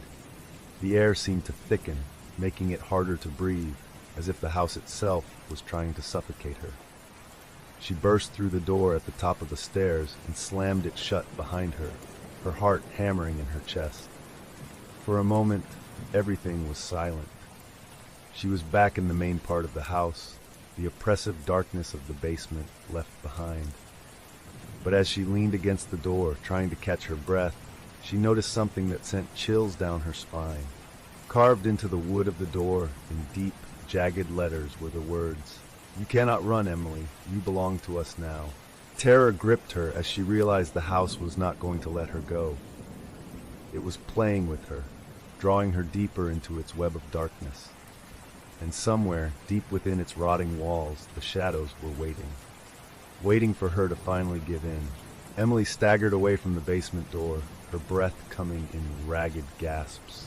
The words carved into the wood seemed to glow with a faint, otherworldly light, mocking her futile attempt to escape. The house was playing with her, like a cat toying with its prey. Every door she had tried, every hall she had raced down, had only led her deeper into its dark, twisted embrace. It was a maze with no exit, a trap with no release. The journal she had taken from the basement weighed heavily in her hands. The fresh, scrawled warnings were playing in her mind. "They took me, Eliza Vandermir. They will take you too." She couldn't think straight. Her mind was a whirlwind of panic, the whispering voices still echoing faintly in her ears. She needed a place to hide, somewhere to gather her thoughts and figure out a plan. As she made her way down another shadow-filled corridor, she caught a glimpse of something moving just at the edge of her vision. Her flashlight flickered, threatening to go out, and the temperature in the hallway dropped sharply. Faint laughter, high-pitched, almost childlike, echoed from somewhere behind her. Emily froze, turning her head slowly toward the sound. Her flashlight beam wavered, and for a moment she saw them. Small figures darting in and out of the shadows, their forms barely more than black silhouettes with glowing eyes. "Children," she whispered, her voice trembling. But these were not the children of happy memories or innocent games. There was something deeply wrong about the way they moved, jerky, unnatural, like marionettes controlled by unseen strings. Before she could react, the figures darted out of sight, their laughter fading into the distance. Emily's pulse quickened. Were they leading her somewhere? Or were they trying to trap her? She couldn't tell, but she felt an inexplicable pull to follow them. It was as if the house itself was urging her on.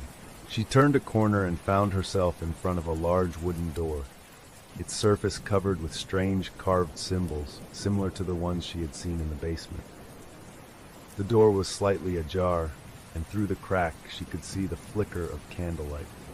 She hesitated, but the sounds of whispering and giggling echoed down the hall behind her, urging her forward. Emily pushed the door open and stepped into a dimly lit nursery. The room was like a snapshot from another time, filled with antique toys, rocking horses, and a dusty cradle in the corner. Faded wallpaper, decorated with images of smiling cherubs, peeled from the walls, giving the room a haunting, abandoned feel. The air here was thick with a cloying sweetness that made her stomach turn. The laughter of the children had stopped, replaced by an eerie silence that pressed in on her ears. Emily cautiously walked deeper into the room, her flashlight beam sweeping over the toys strewn across the floor. Each step she took stirred up a cloud of dust that shimmered in the candlelight like motes of ash. As she approached the cradle, a cold breeze blew through the room, even though the windows were tightly boarded up. The air seemed to hum with energy, like the crackle before a storm. Emily's skin prickled with unease as she peered into the cradle, half expecting to see something horrific within. But it was empty. Relief washed over her, but it was short-lived. As she turned away, she heard a soft, pitiful sobbing like a child crying. Emily's heart clenched. She turned slowly toward the source of the sound, her flashlight flickering again. There, in the corner of the room, stood a small figure, a young girl with long, tangled hair and a tattered dress. Her back was turned, her shoulders shaking with silent sobs. "Hey, are you okay?" Emily whispered, her voice cracking. It seemed absurd to ask, given everything she had seen so far, but something in her couldn't help reaching out to the figure. The girl stopped crying, her body going unnaturally still. Slowly, she turned to face Emily, and Emily's blood turned to ice. The child's eyes were black, hollow voids, and her mouth was twisted into a grotesque smile that stretched too wide, showing teeth that were jagged and sharp. "You shouldn't have come here," the child said in a voice that was not her own. It was deep, guttural, as if a dozen voices were speaking through her at once. "They're hungry, and you smell so delicious." Before Emily could react, the girl's form seemed to dissolve, evaporating into a cloud of black mist that shot across the room. The door behind Emily slammed shut, and the candles in the room extinguished, plunging her into total darkness. She tried to scream, but the sound died in her throat as something cold and small wrapped around her ankles. She looked down, her flashlight barely illuminating the dark shapes swarming around her feet. It was the children, dozens of them, their eyes glowing faintly, their twisted smiles widening as they reached for her with skeletal fingers. Panic surged through Emily as she kicked frantically, trying to free herself. The children's laughter grew louder, shrill and hysterical, as if they were delighted by her fear.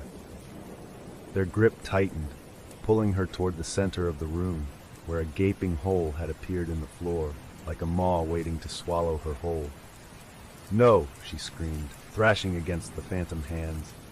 She could feel them tugging at her, their icy fingers digging into her skin, dragging her toward the darkness. Desperation clawed at her mind. She remembered the journal she had taken from the basement and, in a last-ditch effort, yanked it from her backpack. With shaking hands, she opened it and began to read the incantations scrawled in Eliza's desperate handwriting. The words made no sense to her, but they felt charged with some kind of power. As she read aloud, the children shrieked, their hands loosening their grip. The air in the room seemed to vibrate, a low hum that grew louder with each word she spoke. The shadows around her began to writhe and pull back as if repelled by the incantation. The black hole in the floor started to close, the edges drawing inward like a wound healing itself. The children's laughter turned to agonized screams, and one by one, they dissolved into wisps of smoke, vanishing into the darkness. Breathing hard, Emily continued to chant until the last of the shadows disappeared.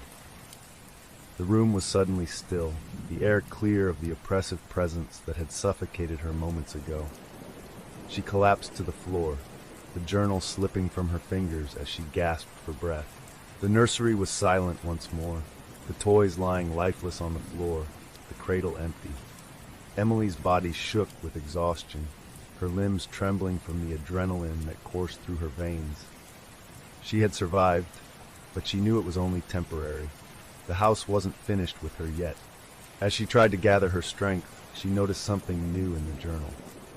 The words on the page seemed to have rearranged themselves, forming a single ominous message.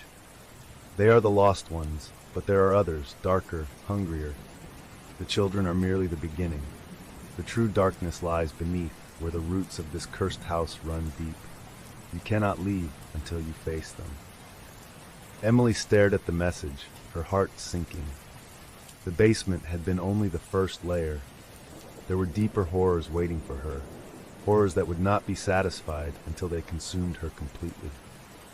She had escaped the phantom children, but the house was far from done with her. And now she understood. It was drawing her deeper into its heart, into the darkness beneath, where the real monsters lived.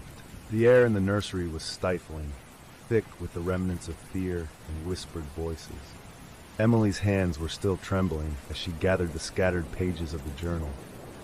Her legs felt weak beneath her, and her breaths came in shallow gasps. She had no idea how much longer she could keep running.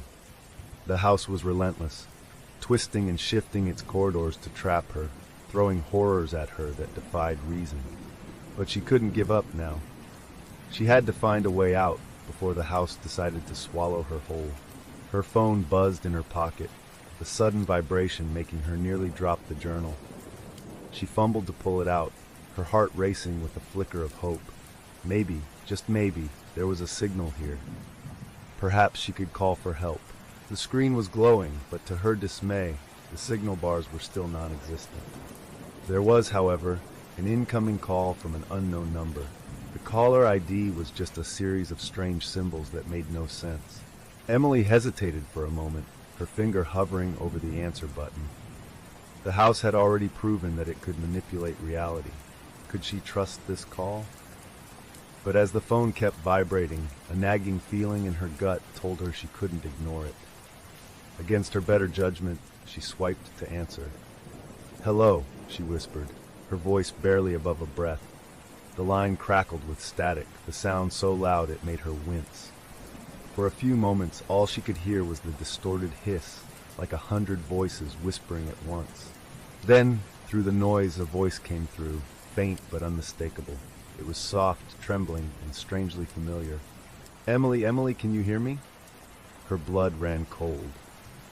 It was Eliza Vandermeer's voice, the same one that had whispered to her through the audio recorder. The same voice that had echoed from the shadows in the basement. "What do you want?" Emily's voice was shaking, but she forced herself to sound strong. "Why are you doing this?" The static crackled louder, and the voice on the other end seemed to waver, as if it were struggling to break through some unseen barrier. "Listen to me," Eliza said, her voice urgent now, almost pleading. "The house, it feeds on fear. It twists time and space. That's why you can't find your way out. It's playing with you, trying to break you." Emily's hands clenched around the phone. "Then how do I stop it? How do I escape?" Eliza's voice was interrupted by a burst of static, and for a moment, the only sound was the faint rhythmic tapping of fingernails against wood. Then the voice returned, softer now, filled with a despair that sent chills down Emily's spine. "You must find the heart of the house," Eliza whispered. "It's where it all began.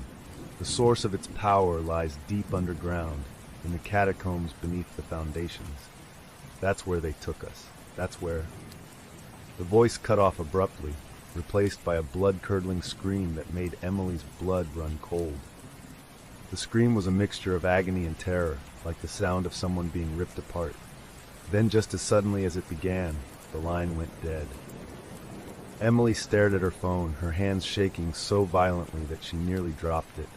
The call was gone, and the screen was dark. The only sound now was the steady thud of her own heartbeat. The catacombs, deep underground, that was where the answers lay. But how was she supposed to find them in this ever-shifting maze of a house? She was still trying to process Eliza's words when the whispering started again, this time louder and more insistent. The nursery door, which she had slammed shut behind her, began to rattle violently. The handle twisted and shook, as if something on the other side was trying to break through. Panic surged through Emily. She couldn't stay here. She had to move, to find the entrance to the catacombs before whatever was lurking on the other side of the door got to her. She bolted out of the nursery, sprinting down the hallway. The house seemed to react to her decision, the walls shifting and warping as if it were trying to confuse her. Doorways appeared where there had been none before, and corridors twisted in impossible angles. But Emily kept running, her mind focused on one thing. She had to find the basement entrance again. If the catacombs existed, they would likely be hidden beneath the old stone foundations. The whispers were growing louder now, echoing from every direction. The house seemed to pulse with a sinister energy, the very walls vibrating with a dark hum. As Emily turned a corner, she skidded to a halt. In front of her was a large, ornately carved door that she hadn't seen before. It was different from the others. This one was covered in strange runes that seemed to glow faintly in the darkness.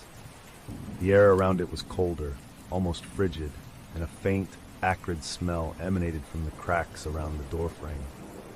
Taking a deep breath, Emily reached for the handle. It was ice cold to the touch, and a shiver ran through her as she turned it. The door creaked open, revealing a stone staircase leading downward into pitch darkness. The smell of damp earth and decay wafted up to meet her, nearly making her gag.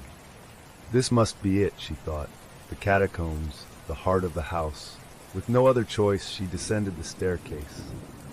The darkness was so thick it felt like a living thing, pressing in on her from all sides. Her flashlight barely penetrated the gloom, casting only a narrow beam that revealed slick stone walls and the occasional scurrying shape that she chose to ignore. As she reached the bottom, she found herself in a vast underground chamber. The air was thick with a fetid stench, and the floor was covered in a thin layer of water that soaked into her shoes. The sound of dripping water echoed in the distance, along with faint, echoing whispers that sent chills down her spine. In the center of the chamber was a massive stone altar, covered with more of the strange runes she had seen upstairs. Around it were remnants of old, rusted chains and shackles. Emily's heart sank as she realized what this place was. The journal had hinted at it, but now it was clear this was where the rituals had taken place, where the house had first been tainted with darkness. As she approached the altar, the air grew even colder, and the whispers turned into agonized wails. Emily's flashlight flickered, and she caught a glimpse of something moving in the shadows, a dark, hulking figure with glowing eyes. The house had been waiting for her. The shadows surged forward, surrounding her in a whirl of darkness. Emily screamed, trying to back away, but the ground beneath her feet seemed to turn to quicksand, pulling her closer to the altar. She could hear the voices now, clearer than ever, chanting her name over and over, as if they were trying to summon something. Then, from the darkness, Eliza's voice broke through, clear and desperate. "Destroy the heart. It's the only way to break the curse." Emily's eyes darted to the altar. It was the source, the heart of the house's power. Summoning all her strength, she grabbed a rusted iron rod from the ground and slammed it into the center of the altar with all her might. A deafening roar filled the chamber, and the ground beneath her shook violently. The shadows writhed in agony, their screams filling the air. The house itself seemed to tremble, its ancient walls groaning in protest. But the darkness did not retreat. It was angry now, furious. Emily could feel it closing in, the shadows reaching for her with skeletal hands. She pulled the rod out and struck the altar again, her vision blurring as the house screamed in rage. And then there was a blinding flash of light. The ground beneath her gave way, and Emily felt herself falling, plunging into the darkness below. The last thing she heard was Eliza's voice, whispering softly in her ear. "Run, Emily, run while you—" Darkness swallowed Emily as she plummeted through the collapsing floor, the cold, damp air rushing past her like a howling wind. She had no idea how far she fell, but when she finally hit the ground, pain exploded in her side, knocking the breath from her lungs. For a few agonizing moments, she lay there, stunned, gasping for air in the pitch-black void. The sound of crumbling stone and debris echoed around her as the floor above sealed itself shut. She was now completely isolated, deep beneath the house, with only the faint, distant drip of water to keep her company. Her flashlight had been knocked from her grip during the fall, and it was nowhere to be seen. She tried to ignore the suffocating darkness that pressed in on her like a physical weight. Emily forced herself to move, wincing as pain shot through her leg. It wasn't broken, but she was bruised and battered from the fall. Taking a deep breath, she fumbled for her backup light, a small, emergency glow stick she kept in her pocket. Cracking it open, she was relieved to see a faint green glow fill the area around her. It wasn't much, but it was enough to see by. As the pale light illuminated her surroundings, Emily realized she was in a different part of the house, far below even the basement she had explored earlier. The walls here were ancient, made of rough-hewn stone slick with moisture. The air was heavy with the smell of damp earth and something far more foul, like decaying flesh. She was in a narrow underground passageway that seemed to stretch on endlessly in both directions. Taking a deep breath to steady herself, she chose the path to her right and began to limp forward, every nerve in her body screaming that she was heading deeper into danger. But she had no choice. Eliza's words still echoed in her mind, the heart of the house, the catacombs. The passage twisted and turned, leading her deeper into the earth. The air grew colder with each step, her breath forming clouds in the dim glow of her light.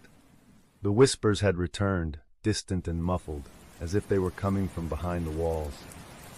Emily gripped the journal tightly, praying it might offer some guidance. But as she flipped through its pages, she found them blank, as if the house had decided to withhold its secrets.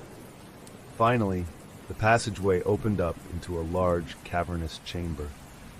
The glow stick's faint light barely penetrated the darkness, but Emily could make out the rough shapes of stone columns and what appeared to be an altar in the center of the room. The ground beneath her feet was uneven, slick with a thin film of water that smelled faintly of sulfur. As she approached the altar, the air seemed to hum with a dark energy. Strange, intricate symbols were carved into the stone floor, forming a twisted circle around the altar. They were the same symbols she had seen before, but here they were larger, more detailed, glowing faintly as if alive with their own malevolent light. The altar itself was covered in remnants of old, rusted chains and shackles. Scattered around it were tattered pieces of clothing and broken bones. Emily's stomach churned as she realized she was standing in the center of a ritual chamber, one that had seen its share of sacrifices. A sudden noise made her whirl around, her glow stick casting eerie shadows on the walls. She could hear the faint patter of footsteps echoing through the chamber, but when she strained her ears, the sound stopped, replaced by a low guttural whisper that seemed to come from the very stones themselves.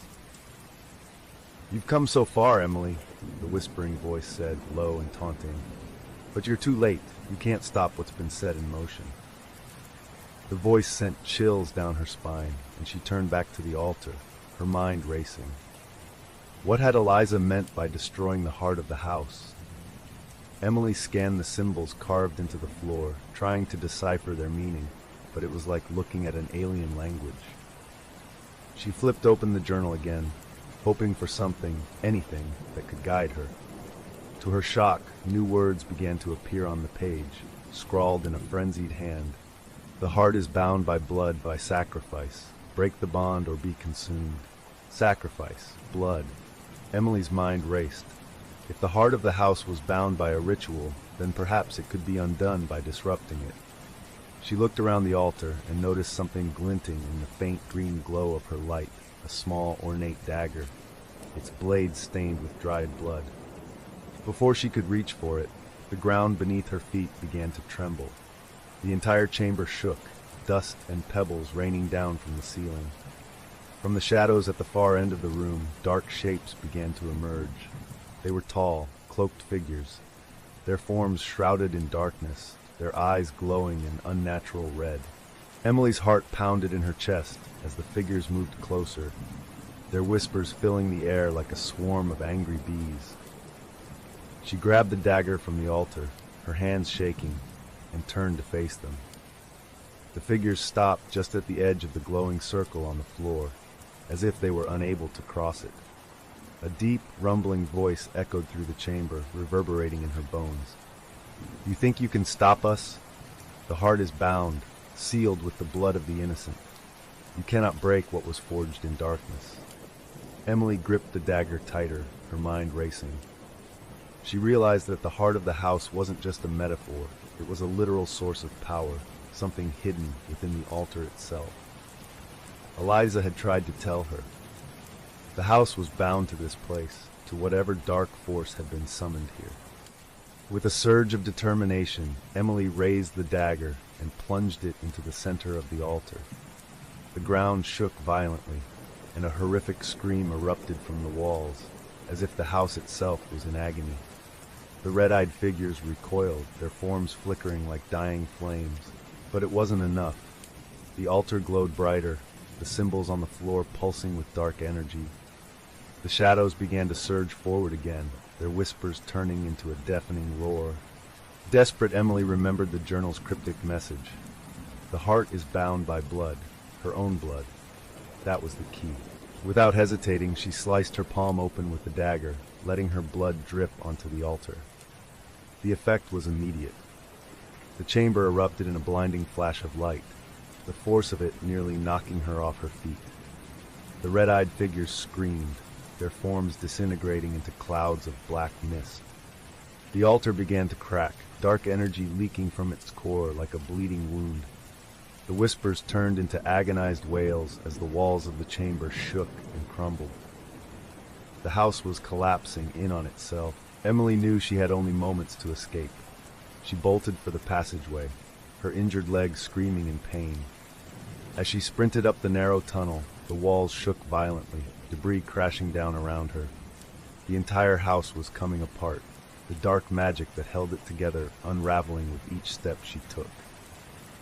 With one final burst of adrenaline, she hurled herself up the staircase, through the twisting corridors, and toward the front door. The house groaned and buckled, the floor beneath her feet cracking open as if it were trying to swallow her whole. Finally, she reached the entrance. The door, which had been sealed tight before, now hung ajar, creaking in the fierce wind that howled through the collapsing structure. Emily threw herself through the doorway just as the house let out one final deafening scream. She tumbled out onto the cold, wet grass outside, gasping for air. Behind her, the Vandermir House crumbled in on itself, collapsing into a pile of rubble and dust as if it had never existed. For a long moment she lay there, staring up at the night sky, the stars blinking down at her like distant eyes. The oppressive weight that had clung to her since she entered the house was gone. The whispers had finally stopped. But as she pushed herself up, blood still dripping from her wounded palm, her phone buzzed again. Dread pooled in her stomach as she pulled it out, staring at the screen. The message was simple, written in the same jagged script that had appeared in the journal. This is only the beginning. You may have destroyed this house, but the darkness still knows your name, Emily. The screen went dark, and in the silence that followed, Emily realized that the nightmare wasn't truly over. The house was gone, but the darkness that had claimed it was still out there. And it was coming for her. Emily staggered through the overgrown yard, her breaths coming in short, ragged gasps. The collapse of the Vandermir House behind her had left a gaping crater in the earth, like a festering wound that refused to heal. Dust and debris still hung in the air, illuminated by the faint glow of a distant moon. The cold night air stung her cut palm, but she hardly felt the pain. All she could think about was the message that had appeared on her phone. The darkness still knows your name. She was free at least. She was outside the house, but her mind was still reeling from what she had witnessed.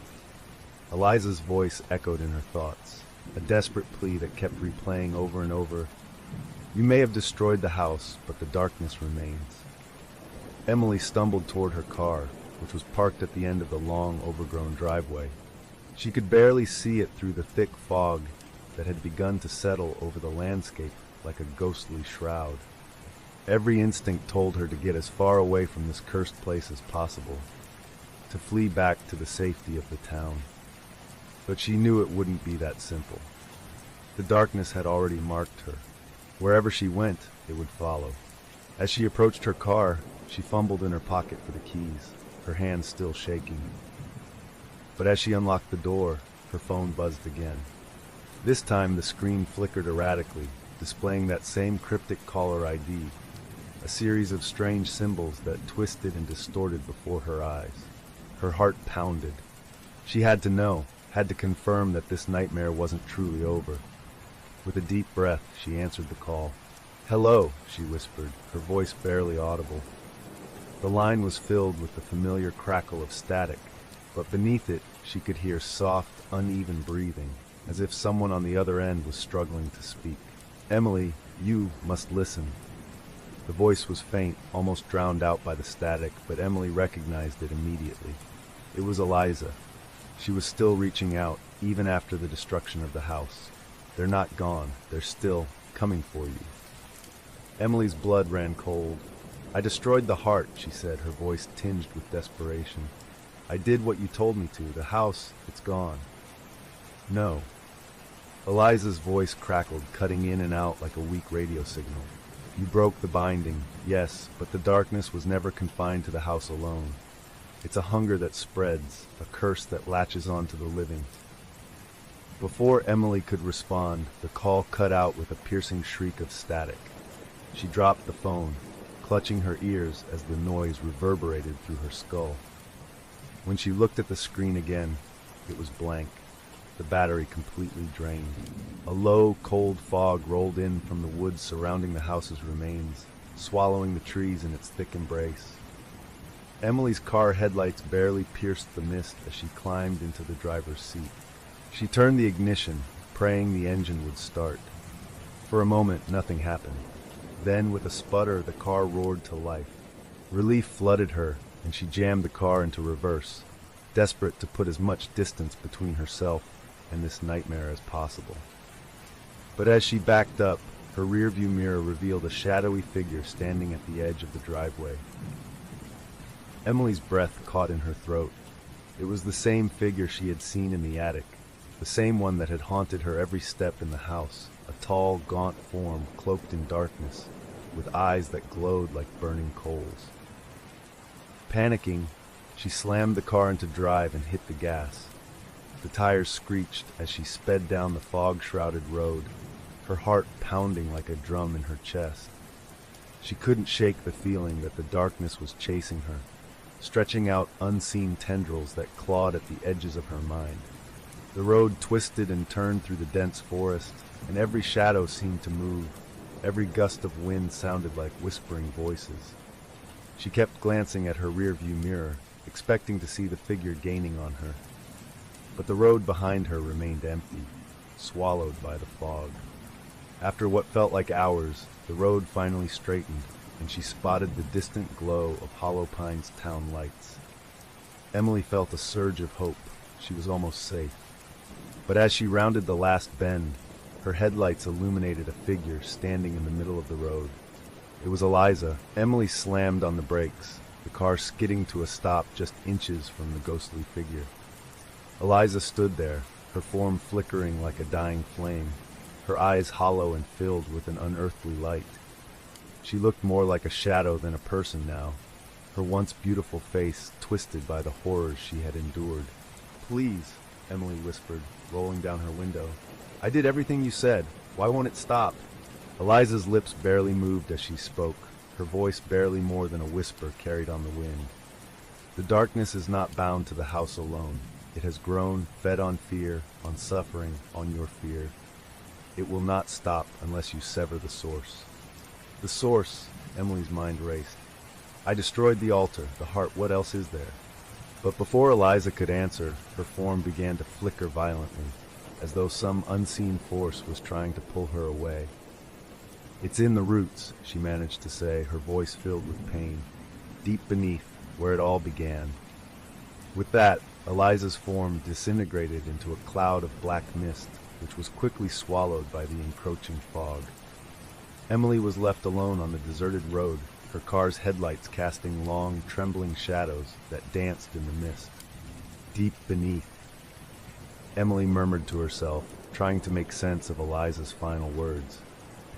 It was then that she remembered the strange journal entry she had seen earlier, the one that mentioned ancient roots and catacombs that ran deeper than the basement. The house had been just the surface. The true source of the darkness was buried far deeper, entwined with the earth itself. The catacombs had only been the beginning. There was something even older, more powerful, lying dormant beneath the cursed grounds of Hollow Pines. Realizing there was no true escape, she knew what she had to do. She couldn't run from the darkness. It would only follow her, growing stronger the longer it was left unchecked. She had to go back to find the true source of the curse and destroy it once and for all. Emily turned the car around, her hands gripping the steering wheel with white-knuckled determination. She drove back toward the ruins of the Vandermir House, the fog closing in around her like a death shroud. The air grew colder, and the whispering voices returned, taunting her, urging her to give in to her fear. But this time, she wasn't going to let it consume her. She had faced the darkness before, and now she understood its nature. The shadows couldn't claim her unless she let them. With newfound resolve, she stepped out of the car and made her way back toward the collapsed ruins of the house. The ground beneath her feet seemed to pulse with a dark energy, and the air was thick with the scent of decay. Somewhere deep below her, the true source of the darkness waited, and she was ready to face it. For she now understood. The heart of the house may have been destroyed, but the darkness had ancient roots that ran deeper than any foundation. She would find those roots, and this time she would tear them out, no matter the cost. Emily stood at the edge of the rubble where the Vandermir house had once loomed, its oppressive presence now replaced by a gaping, smoldering crater. The wind whipped around her, carrying with it the faint scent of burning wood, and something far more sinister, a sulfuric tang that stung her nostrils and made her eyes water. The darkness that surrounded her was alive, pressing against her like a suffocating shroud. Every instinct screamed at her to turn back, to run as far as she could. But she couldn't. Not now. She knew that if she didn't face the darkness tonight, it would hunt her down wherever she went. Eliza's voice echoed in her mind. It's in the roots, deep beneath where it all began. Steeling herself, Emily activated her last remaining flashlight. Its beam cut through the mist, revealing the remnants of the collapsed house. The crater was deeper than she had expected, a jagged maw that seemed to lead straight into the bowels of the earth. The air here was colder, almost icy, and it carried with it a strange, rhythmic pulse, like a heartbeat coming from deep underground. As she approached the edge, the ground beneath her feet gave way slightly, sending loose stones tumbling into the darkness below. She peered over the edge and saw a narrow set of stone steps winding downward into the depths of the earth, partially hidden by thick, creeping vines that pulsed with a sickly, greenish light. Taking a deep breath, Emily began her descent. The temperature dropped further with each step, and the air grew heavier, tinged with the metallic scent of blood. The further she descended, the more distant the outside world seemed. It was as if the darkness below was swallowing her whole, cutting her off from everything she had ever known. The staircase finally opened into a vast underground cavern. The air was thick with an acrid fog, and Emily had to cover her nose with her sleeve to keep from gagging. The cavern was massive, its ceiling lost in shadows. The stone walls were covered with ancient, twisted roots that seemed to pulse and writhe, like veins filled with dark energy. The roots glowed faintly, casting an eerie, greenish light that provided just enough illumination to navigate by. In the center of the cavern, Emily's flashlight beam revealed a massive stone structure, a grotesque altar surrounded by pillars carved with horrifying images of twisted faces and contorted bodies. It was far larger than the altar she had destroyed in the catacombs, its malevolent presence sending chills down her spine. This was it, the true heart of the darkness, the place where the roots of the curse ran deepest. As she approached, she could feel the ground beneath her feet vibrating, as if the earth itself was thrumming with dark energy. The whispers returned, louder now, almost deafening. They came from every direction, overlapping and echoing, filling her mind with thoughts that weren't her own. You are too late, Emily. The darkness will consume you. You belong to us now. Emily shook her head, trying to clear her mind. She had come too far to be swayed by their taunts. But as she drew closer to the altar, she realized that the structure was surrounded by dozens of figures, twisted, shadowy forms with glowing eyes. They stood silently, watching her, their forms flickering like flames in the darkness. One of the figures stepped forward. It was taller than the others, its form more solid, and its eyes burned with a searing intensity. Emily's breath caught in her throat as she recognized it. It was the same figure that had haunted her since she had first stepped into the Vandermir house. The same entity that had appeared in her rearview mirror, its grin wide and malicious. "You cannot destroy us," the figure hissed, its voice a chorus of 1,000 overlapping whispers. "We have been here long before you, long before the Vandermeers. We are rooted in the earth, in the blood that was spilled to bind this place." Emily's fingers tightened around the dagger she had taken from the basement. Her only hope was to disrupt whatever ritual had bound these entities to this place. She could feel the energy radiating from the altar, the twisted roots around it pulsing with a dark, malignant force. She had to cut it off at the source. With a burst of adrenaline, she charged toward the altar, raising the dagger high. But the ground beneath her erupted, and thick, serpentine roots shot up, wrapping around her ankles and dragging her down. The shadowy figures began to close in, their glowing eyes filled with malevolent hunger. Emily screamed, slashing at the roots with her dagger, trying to free herself. But for every root she severed, two more took its place, tightening their grip around her legs and wrists. The whispers grew louder, almost a roar now, drowning out her thoughts. She could feel the darkness pressing into her mind, trying to take hold. Then in the chaos, she remembered Eliza's final words. The heart is bound by blood, by sacrifice. The realization hit her like a bolt of lightning. The altar was not just a source of power, it was a conduit, feeding on the fear and blood of those who had been trapped here. If she wanted to destroy it, she would have to sever its connection to the darkness in a way that would break the cycle once and for all. Gritting her teeth, Emily gripped the dagger tighter and with a scream, plunged it into her own wounded palm. Pain exploded through her, but she forced herself to drag her bleeding hand across the altar, smearing it with her own blood. The moment her blood touched the stone, the entire cavern shook violently, the ground splitting open as if the earth itself was crying out in pain. The shadowy figures shrieked, their forms flickering and fading as if they were being torn apart. The roots that held her began to wither, their grip loosening as dark, oily smoke billowed out from the cracks in the altar. Emily stumbled back, clutching her bleeding hand. The whispers turned to wails of agony as the altar began to collapse, the pillars around it crumbling like sand. The shadows surged one last time, trying to reach her, but they were losing their hold on the physical world. The entire cavern was collapsing now, the ground shaking so violently that Emily could barely keep her footing. She had to get out now. She turned and sprinted toward the stone staircase, the walls around her crumbling, sending chunks of rock crashing down. The twisted roots flailed wildly, their last attempt to stop her, but they were weakening, their dark energy draining away. She reached the staircase and began to climb, her legs burning with exhaustion. The roar of the collapsing cavern grew louder, a tidal wave of dust and debris chasing her up the steps. As she reached the top, she threw herself through the opening just as the ground below gave way, swallowing the cavern and everything within it. Emily tumbled onto the wet grass, gasping for air. Behind her, the earth heaved one final time, then went still.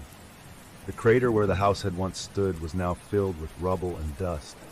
The twisted roots that had once pulsed with dark energy, now nothing more than lifeless tendrils. The whispers had stopped. The darkness was gone. For the first time, the air was clear.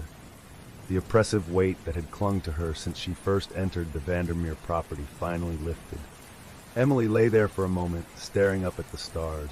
She was free. But as she pushed herself up, wiping the blood from her hand, she heard a soft whisper, just a single voice this time, faint and almost imperceptible, carried on the wind. "It's not over, Emily. The darkness is patient. It will find another way." A chill ran down her spine, but she forced herself to stand. She had done what she came to do. For now, at least, the curse was broken. But as she walked back toward her car, the cold wind whispered through the trees, and she couldn't shake the feeling that somewhere, deep in the earth, something was still watching her. And it was waiting. Emily leaned heavily against her car, her body trembling with exhaustion. The ruins of the Vandermir House were now nothing more than a jagged crater filled with rubble, the twisted roots and ancient stones swallowed by the earth. The night air was cold, but it felt clean for the first time since she'd arrived. The oppressive, suffocating presence of the house was finally gone, or so she desperately wanted to believe. She fumbled in her pocket for the keys, her hands slick with blood and mud. Every nerve in her body screamed for her to leave this cursed place behind, to drive as far as she could and never look back. But as she slid into the driver's seat, something stopped her. A whisper, faint and almost imperceptible, like the soft rustle of leaves in a forgotten forest.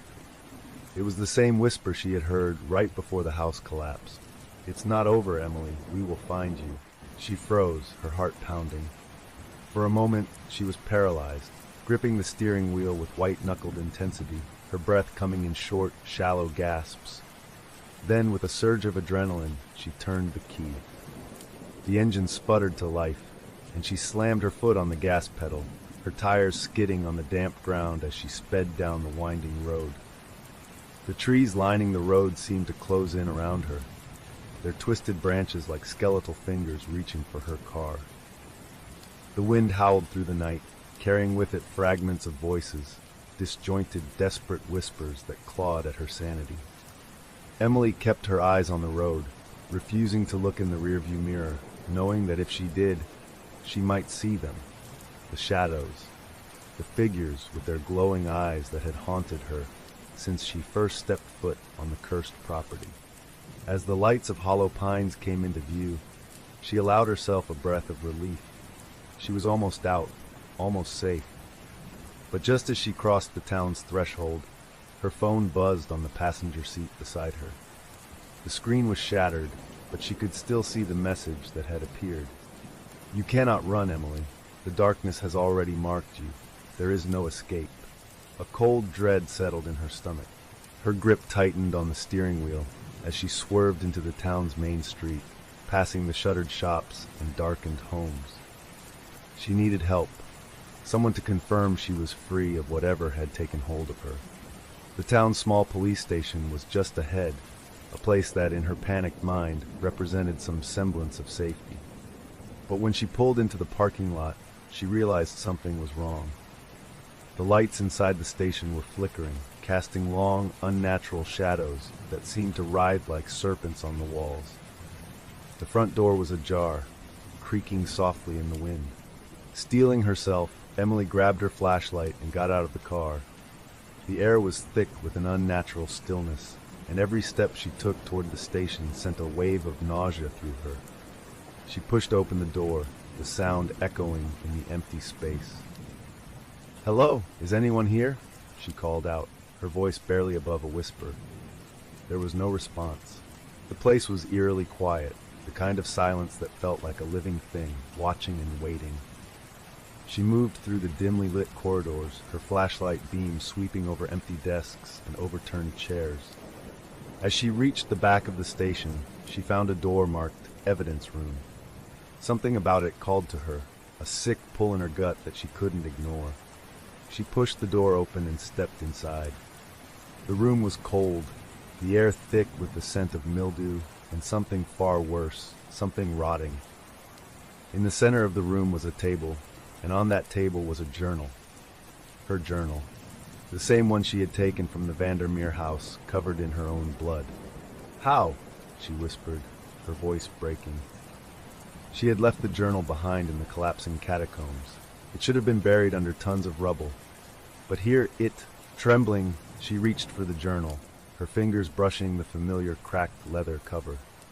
The moment she touched it, the lights in the room flickered and the temperature dropped. The whispers returned, louder now, surrounding her, filling her mind with dark, incomprehensible thoughts. She flipped open the journal, and to her horror, she saw that the pages were no longer filled with the frenzied scrawlings of Eliza Vandermeer. They were filled with entries in her own handwriting. "I thought I could escape it, but the darkness has followed me. It's inside me now, twisting my thoughts, turning my memories against me. I am becoming what the house wants me to be, a vessel, a new heart for the shadows." Emily's vision blurred, and the room seemed to spin. She stumbled back, her mind reeling. How was this possible? She didn't remember writing any of it, but the words on the page were unmistakably hers.